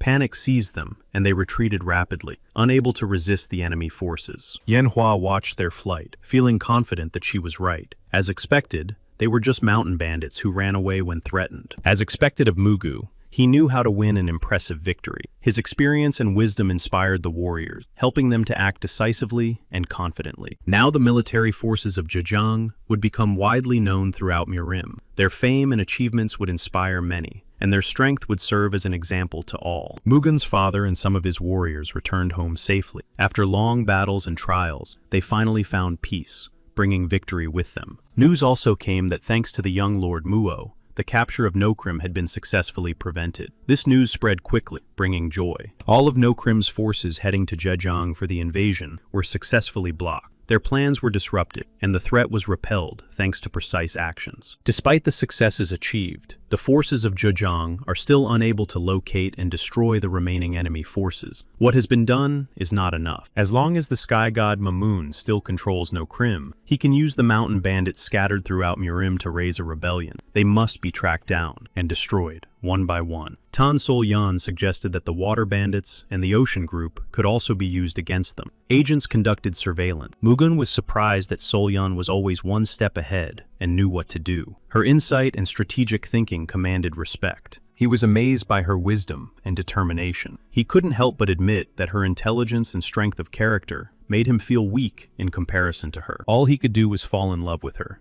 unable to stop his feeling. However, there was still one important task to complete. But it did not require immediate intervention, so Mugung decided to use this time to make up for all the time she had spent alone. At that moment, a letter delivered by a pigeon arrived at the Namgung house. The bird landed on the windowsill. The contents of the letter were very important. The head of the family learned that Magun's family and the forces of Zhejiang had ultimately won. However, they urgently needed the help of the 7 great families in their clash with the 72nd Division of the Nogrim Mountains. Without support, victory might not be possible. His daughter had heard and knew that Pak Mugun was a strong and determined warrior. However, she wanted to meet him in person. Her interest in Pak Mugun went beyond respect for his strength. It was important for her to see the real person. At the training ground of the Betga clan, the training of warriors was in full swing. Each of them worked hard, preparing for the upcoming trials. Mugun's friends helped the warriors become even more experienced. Now one of them was urging the fighters not to be held back by fear and doubt in order to unlock their potential. The warriors listened attentively to the master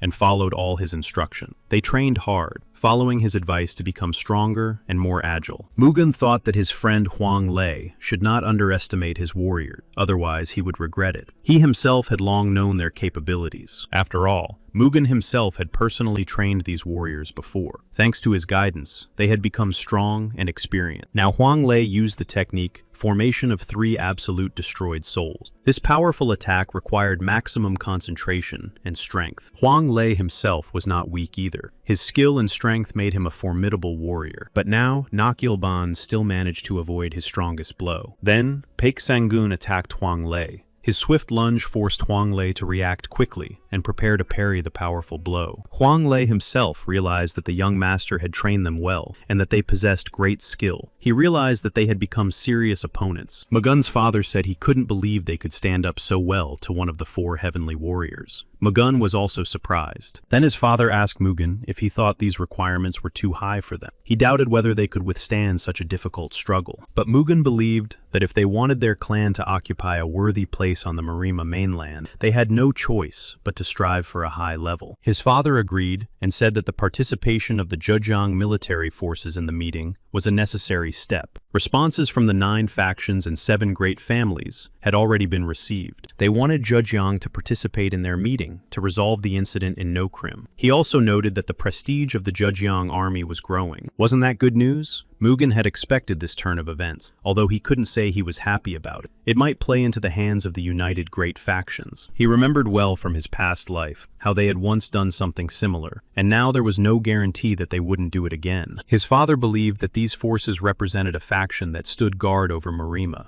and therefore deserved to be trusted. Mugun said that they would need strength to oppose Nokrim and the sky god Mamun. Nokrim had been purged by the destruction of the village of Guiho, and it was believed that there were no threats left. However, Mugun was still anxious. He did not trust many people and felt that something was being hidden. Therefore, he decided to go to Uchan to make sure. Father wanted to send an escort with Mugun for safety, but Mugun objected. He did not want to cause trouble for the clan and believed that he should go alone. His father also believed that Mugun was an important person and that his safety was a priority. However, Mugun himself believed that excessive precautions were unnecessary. Mugun's warriors had a difficult time fighting Master Huang Lei. His technique was precise and lightning fast, the result of many years of training. Master Huang Lei was clearly ready to continue training, his eyes burning with excitement. However, Mugun stopped the session, saying that it was enough for today. He even allowed himself a joke and asked Master Huang Lei if he enjoyed fighting with children. There was no malice in his voice, only irony emphasizing the difference. Huang Lei replied that the students were indeed capable, and that he himself had not noticed how carried away he had become by the fight. Inspired by this, other masters began training. Hanbek was completely absorbed by his feelings for his beloved. He enjoyed the rare moments of peace and closeness. The decision to take him with him seemed unnecessary. Soon, Mugung became interested and asked Huang Lei if he was busy. When Mugung realized that Huang Lei was not busy, he suggested they go together. They had one common task that required immediate attention and resolution. They arrived in Tongling, Anhui province, hidden among hills and ancient buildings. The place seemed quiet and had a calm atmosphere. Muok informed Mugun that the meeting with the necessary people would take place in the largest tavern in this remote area. He knew exactly where they needed to go. Mugun had to deal with scoundrels. Since meeting with them was inevitable for many reasons, it was easier for them to cooperate than to resist. As they headed for Wuchang, They could be sure that other guests, in quotation marks, would soon appear to watch them. Huang Lei asked if Mugen was referring to the Yangtze River waterway leak. If so, they essentially had nothing but a large number of people. They had already arrived and expressed their joy at meeting Mugen and the Baekga clan. He also added that it would be better to say that they had not seen each other for a long time. Mugen and Muok bowed and expressed their sincere apologies, showing respect and a desire for reconciliation despite the situation. He also bowed and acknowledged that now, having witnessed all the incidents that had occurred, he understood why Mugen had hidden his identity from everyone at the time. He then announced that since he had reserved a place at the tavern, it would be best for them to go first. He invited the assembled guests, expressing his respect on behalf of the Namgun clan. Huang Lei was very angry, and Mugen could clearly see it in his expression. His tense features and flashing eyes betrayed his inner irritation. He asked his friend to make his face look simpler, noting that even the members of the heavenly god Mamun would run away in fear if they saw his current expression. However, he could not pretend, and deep down he understood perfectly well that those people had betrayed Mugen and caused his death in his past life. He thanked him, acknowledging that he appreciated his friend's anger. However, now they needed the power of the 7 great fires to achieve their goal. He also promised that he would take revenge on everyone. Then Huang Lei realized that Mugen was right. True revenge was not only about physical retribution, it required the power of wisdom and patience. Mugen knew that true revenge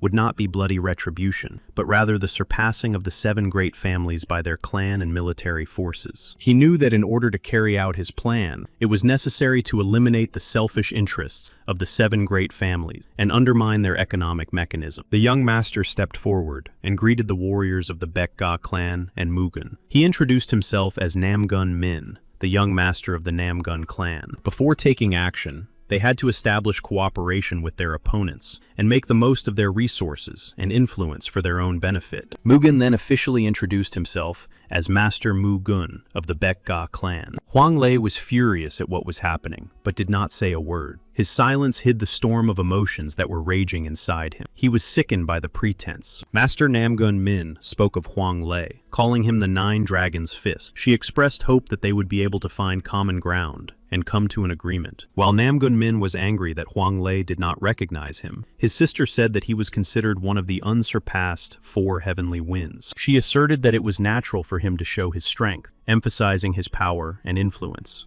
Then she said that her name was Namgung Hen, and that she was the daughter of the head of the clan. She asked him to lend them some of his strength so that they could safely reach Uchan, especially given her inexperience and clumsiness. Mugung agreed to accompany her, but he had previously thought that the daughter of the Namgung clan was a cowardly girl. But she turned out to be much braver than he could have imagined. Her brother became even more irritated and angry because of her words. His anger intensified because he could not accept that anyone would doubt him. Namgun Hen thought to herself that Mugun seemed not as simple as he appeared at first glance. Behind his calm exterior lay strength and wisdom. He seemed struck by her beauty. Namgung Hyun's appearance inevitably attracted attention, and even his usually reserved gaze could not hide his admiration. At that time, intelligence reported to the bandits that Baek Mugun and the 9 Dragons' Fist Huang Lei were heading for Uchan. They were able to intercept this important information. In addition, they learned information that could change the course of events. Something happened that no one expected, because they joined the Namgung clan. The gang leader said that even if their clan shrunk,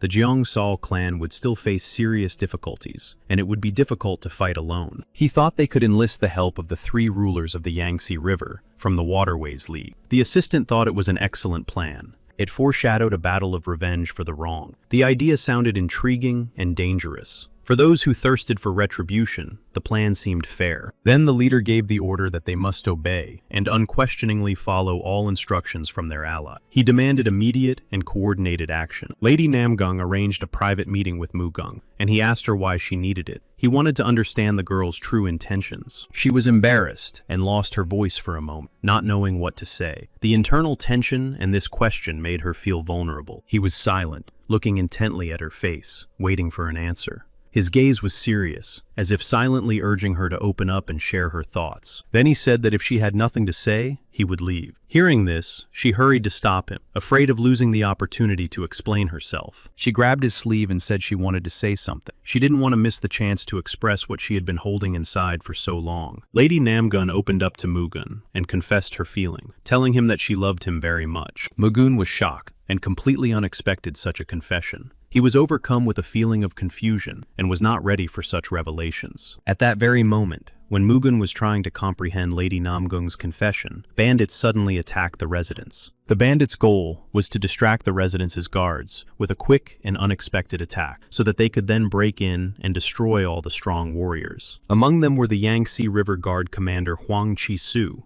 a skilled and brave fighter, and the mountain warrior No-Krim, the wise Se Guang. The attackers looked at each other and were confused. There could be two clans inside, and they were unsure which one to destroy first. It was decided that the first target would be the young lord of the Baek-ga clan. His elimination would weaken the enemy's position. At that moment, Mugung said to Lady Namgung, assessing the situation, that everything was happening so quickly, and that he admitted he did not expect such words and was shocked. She confessed to herself, and to him, that she loved him. Her feelings arose at first sight, and she could not hide them. He sincerely did not understand how she could fall in love when they had only just met. To him, it seemed inexplicable, and even a little strange. She had long dreamed of meeting the man who was called the best in the world for his fighting skills, his good looks, his strength, and his talent. She repeated over and over that she loved him and couldn't stop herself. Her feelings were sincere. Most of all, she was afraid of being rejected by him. She wanted to hear from him that he liked her too. This desire burned inside her, giving her hope. She looked for hints in his every glance. He replied that he would not refuse the one who approached him first, of course, but he thought that she had some reason that she was hiding. This made him doubtful. He felt that there was something more behind her words. He couldn't accept the confession of a woman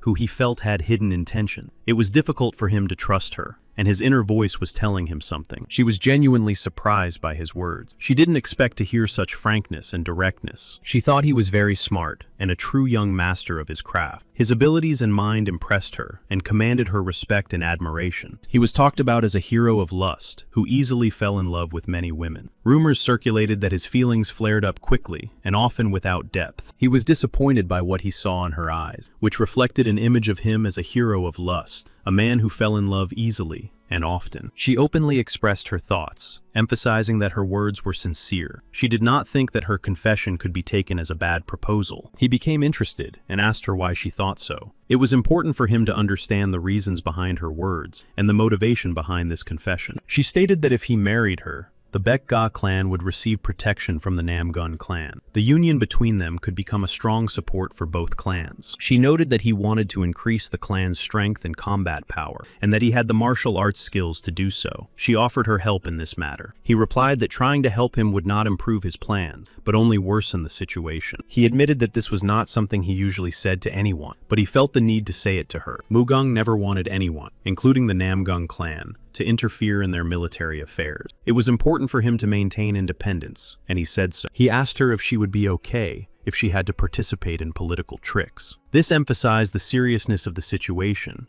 and the importance of her position. He asked her if her heart would change under the influence of the complex relationships between the clans. And weren't her feelings and her heart more important than the relationships between the clans? Suddenly, she demanded that he stop pretending that he didn't care about her. Her words were direct and emotional, reflecting her sincere feelings. The daughter of the Namgung clan emphasized that even though he was now at the top, she did not need his pity. Her words were firm and proud. However, deep down, she was falling more and more in love with him. Despite her pride and independence, she considered him a wonderful person. After that, he noticed that the bandits had begun their attack. The sudden danger interrupted their conversation, and he had to instantly switch to defense mode. He immediately rushed towards them, without a moment's hesitation. His reaction was instantaneous. He understood that there was a lot at stake, and there was no time to waste. He had already managed to neutralize the first attacker. His actions were quick and precise, which allowed him to stop the threat at the earliest stage of the attack. After that,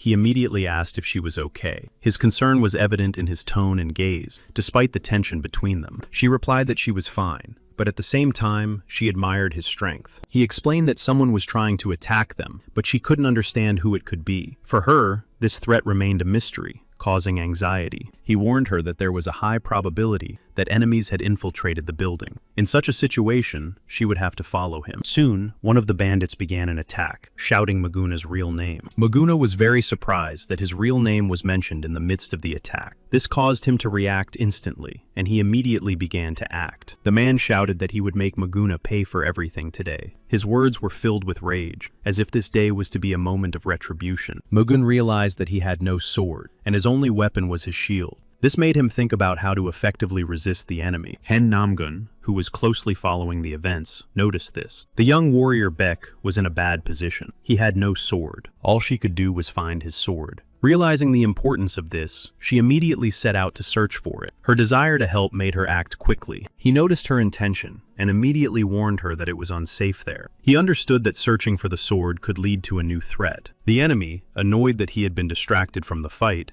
retreated for a moment and asked with a dissatisfied look on his face where his opponent was looking. Magun immediately turned around and focused completely on the fight again. He quickly returned to the battle, not allowing himself to weaken for a second. Despite the intensity of the battle, Mugen was completely confident that his opponent would not be able to hurt him. He felt his superiority. Mugen considered his opponent's actions to be nothing more than pathetic magic. His opponent could not get close to him. Each of his steps and each of his attacks were blocked with remarkable precision. Mugen kept his distance. As a result, under the influence of Mugen's technique, the enemy could not withstand it and collapsed to the ground. His strength was gone, for the blows were precise and confident. But unexpectedly for Mugen, another enemy appeared from behind. His steps were quiet, and he crept up. Mugen did not have time to react immediately. Despite the sudden threat, Mugen still managed to dodge in time. His body reacted faster than his mind. His reflexes saved him at the last moment. Following this, a new warrior appeared, calling herself a fist fighter from the mountains of No Krim. She was going to defeat him with her own fists, but Mugen managed to react and instantly raised his hands to defend himself. He realized that he was in an extremely disadvantageous situation. Two martial arts masters, both on the same level as him, were fighting against him at once. Just in time, Lady Namgun appeared and brought him a sword. Her appearance was like the sun coming out during a storm. He was very surprised by Lady Namgun's unexpected help.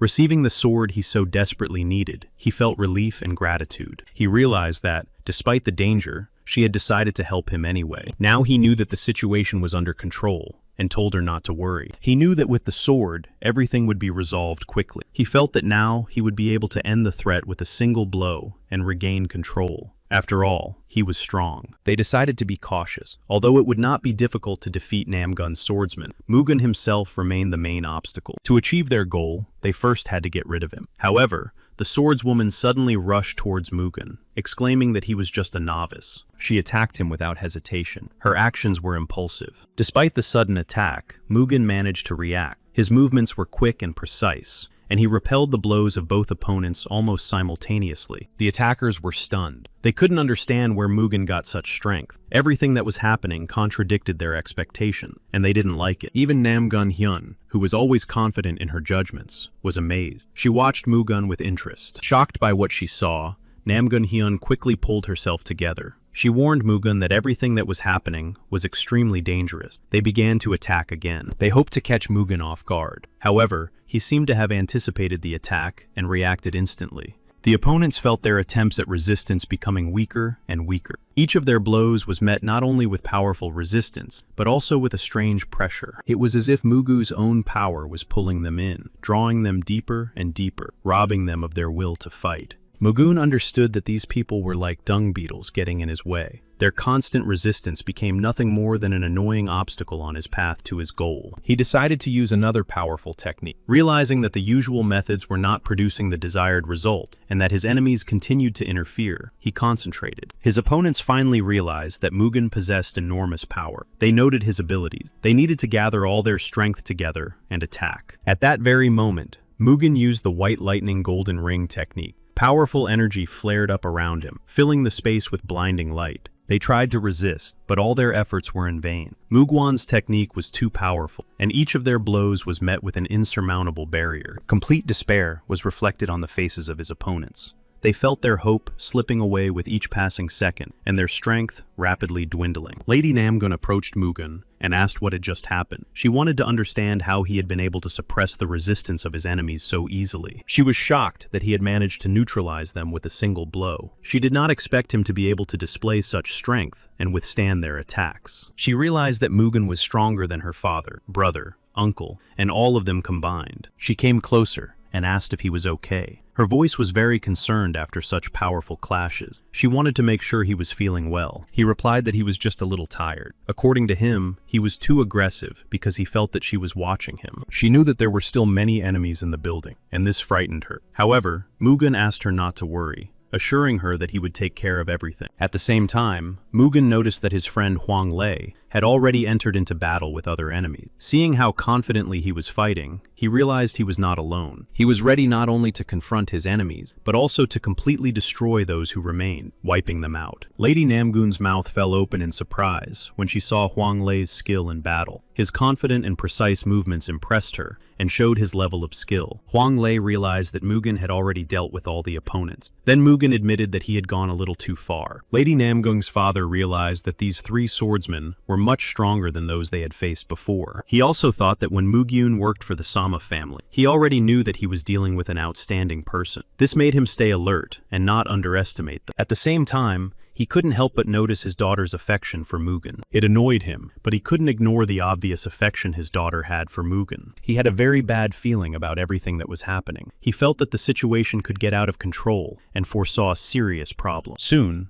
all the representatives of the Muram faction gathered at the Hubi clan's fortress. The atmosphere was tense, and they were thanked for traveling such a long distance. Everyone gathered here to discuss the necessary measures to counter the units of Mount Nokrim and the evil spread by the heavenly god Mamun. During the journey, representatives of Cholgon and the Namgun family were attacked by the Yangtze River Waterway League. The Yangtze League had become a servant of the heavenly god Mamun. It was actively working in his interest, but among those present, there was someone who found this situation ridiculous. Dang Qinyo believed that this information should be ignored. When he was traveling through Zhejiang, they simply looked at him and then suddenly attacked. He asked Mugu if he was the young man who had been appointed representative of the Zhejiang Union. He believed that Mugu looked down on him. Mugu replied that even though he was one of the 7 heavenly rangers, he was still disappointed in this representative. Hearing Mugu's words, he flew into a rage. His irritation and anger immediately manifested themselves, as he took the criticism as a challenge and a personal insult. He considered Mugu to be an arrogant boy, but Mugu replied that the Zhejiang Union had opposed Nokrim and the heavenly god Mamun more courageously than anyone else here. This was the reason why they gathered here, to assess the risks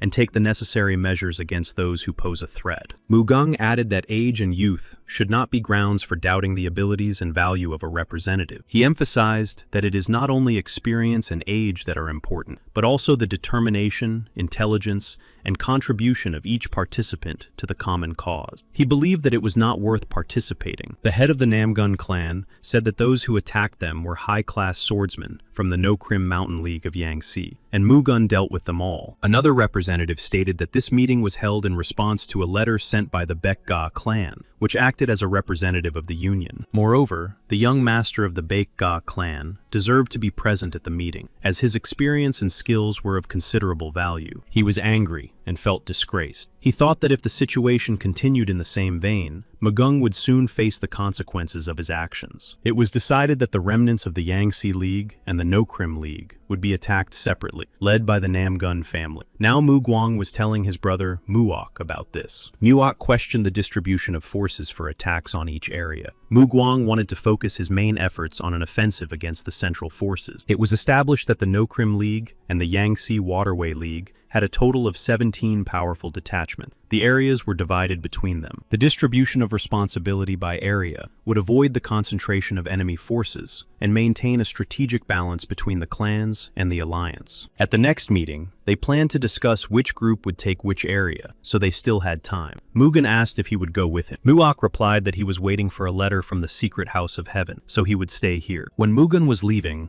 Lady Namgung tried again to say something to him and stopped him. She wanted to know if he was leaving for good, and received confirmation from him that he was indeed going to leave. He had to continue with his business. A little embarrassed, she asked if they could go to the Yellow Crane Tower together. Mugen replied that he was on his way there, and that it was on their way. He thought about how he had been here several times in his past life, but this time he had come with the purpose of finding and retrieving the hidden token of Dongdu's battlefield. He even liked the fact that he had come here not alone, but with such a girl. Luok had received important news that could not be delayed. The information was so serious that he understood it needed to be conveyed as soon as possible. Soon, Mugen and Lady Namgun were called out to. A ringing voice sounded behind them, interrupting their calm walk to the tower. They both turned around almost simultaneously. The man noticed that the daughter of the Namgung clan was walking with the young Master Beck, and noted with surprise that he had never seen them together before. He looked at Lady Namgung and said that she felt safe with Mugen, but he also knew that he could easily make her cry. However, Mugen immediately realized that this man was hiding his true identity. From his gestures and movements, Mugen recognized him as a warrior from the Sichuan faction, the very same faction with which he had previously had a conflict. Lady Namgun responded to the man by calling him rude, and stating that it was none of his business who she chose to walk with. She demanded that he apologize for insulting Mugen. Lady Namgun made it clear that such behavior was unacceptable. Mugen thought that, as expected of the daughter of the Namgung clan, she was confident. The man just smiled and said that Lady Namgung had fallen in love with the young master. She became angry, feeling that she was being mocked, and sharply expressed her dissatisfaction. However, Mugen approached her and attempted to calm her down. He thanked her for defending him, but he added that they would lose if they started quarreling and fighting. The man continued to tease them, noting that they looked good together and asking if their clans knew about it. He said that the lady who was supposed to be a gift to Guangdong had fallen in love with someone else. Then Mugen could no longer restrain himself and rushed to put the man in his place. Mugen quickly grabbed him by the neck, and the man didn't even have time to understand how it happened. Soon, he was lying on the ground, overwhelmed by the force and suddenness of Mugen's attack. Mugen shouted that the man had crossed the line. His voice was loud and authoritative, expressing indignation and dissatisfaction because such behavior was unacceptable. He said that people could say whatever they wanted about him, but not about the Namgun clan. He sternly warned the man not to get out of hand and not to speak out of turn. Those who were standing next to this man decided to act according to a pre-planned plan and seemed to be preparing to launch a surprise attack. They were angry because their friend had been wounded. Anger and rage were evident in their eyes and actions, and they were ready to do anything to take revenge. He realized that a fight was inevitable, and thought that his shield would be enough to protect him, but not Lady Namgung. Nevertheless, he believed in his strength, and was confident that he could protect her from danger. His opponents did not expect Mugen to be so strong. They could not escape his wrath. Mugen rushed into battle with determination and fury. Soon, another overconfident opponent rushed at Mugen, confident that he could defeat him. However, he underestimated the strength and experience of Mugen, who was ready to face any threat. In the end, he also had to pay for his overconfidence. His confidence turned into defeat when Mugen quickly subdued him. Very soon, all of them found themselves on the ground, deprived of strength and the ability to continue resisting. Their overconfidence turned into complete defeat. One of the defeated still shouted about how he dared to fight with the Sichuan faction. Mugen responded sharply and said that he was not worthy of a good reputation after insulting the girl. He added that he was not going to waste his time on him. Mugen believed that the Sichuan faction had changed and was no longer what it used to be. He couldn't believe that they had tried to attack them for no reason. He admitted that he had ruined her day a little, but at the same time, she said that she should thank him. He suggested that they go for a walk and chat quietly to take their minds off things. She admitted that they had told the truth about the political marriage between their clan and the Guangdong estate. She also admitted that her fate had long been sealed, even if the one they had chosen was not the one she really wanted. She quietly said that she felt like a flower that could not change anything. In fact, she just wanted to choose her own partner. She apologized to Master Beck, that is, Mugen, explaining that they had approached them to interrupt their conversation. With tears in her eyes, she said that it would be very good if he were her prince. He replied that he understood her words and feelings well, sharing her pain and longing. He said that he understood how difficult it was for her to live without being able to choose for herself, but he reminded her that it was still her responsibility to find her own happiness, despite the circumstance. Mugen added that if she really wanted to live her own life, she would have to give up the privileges of the Namgun clan.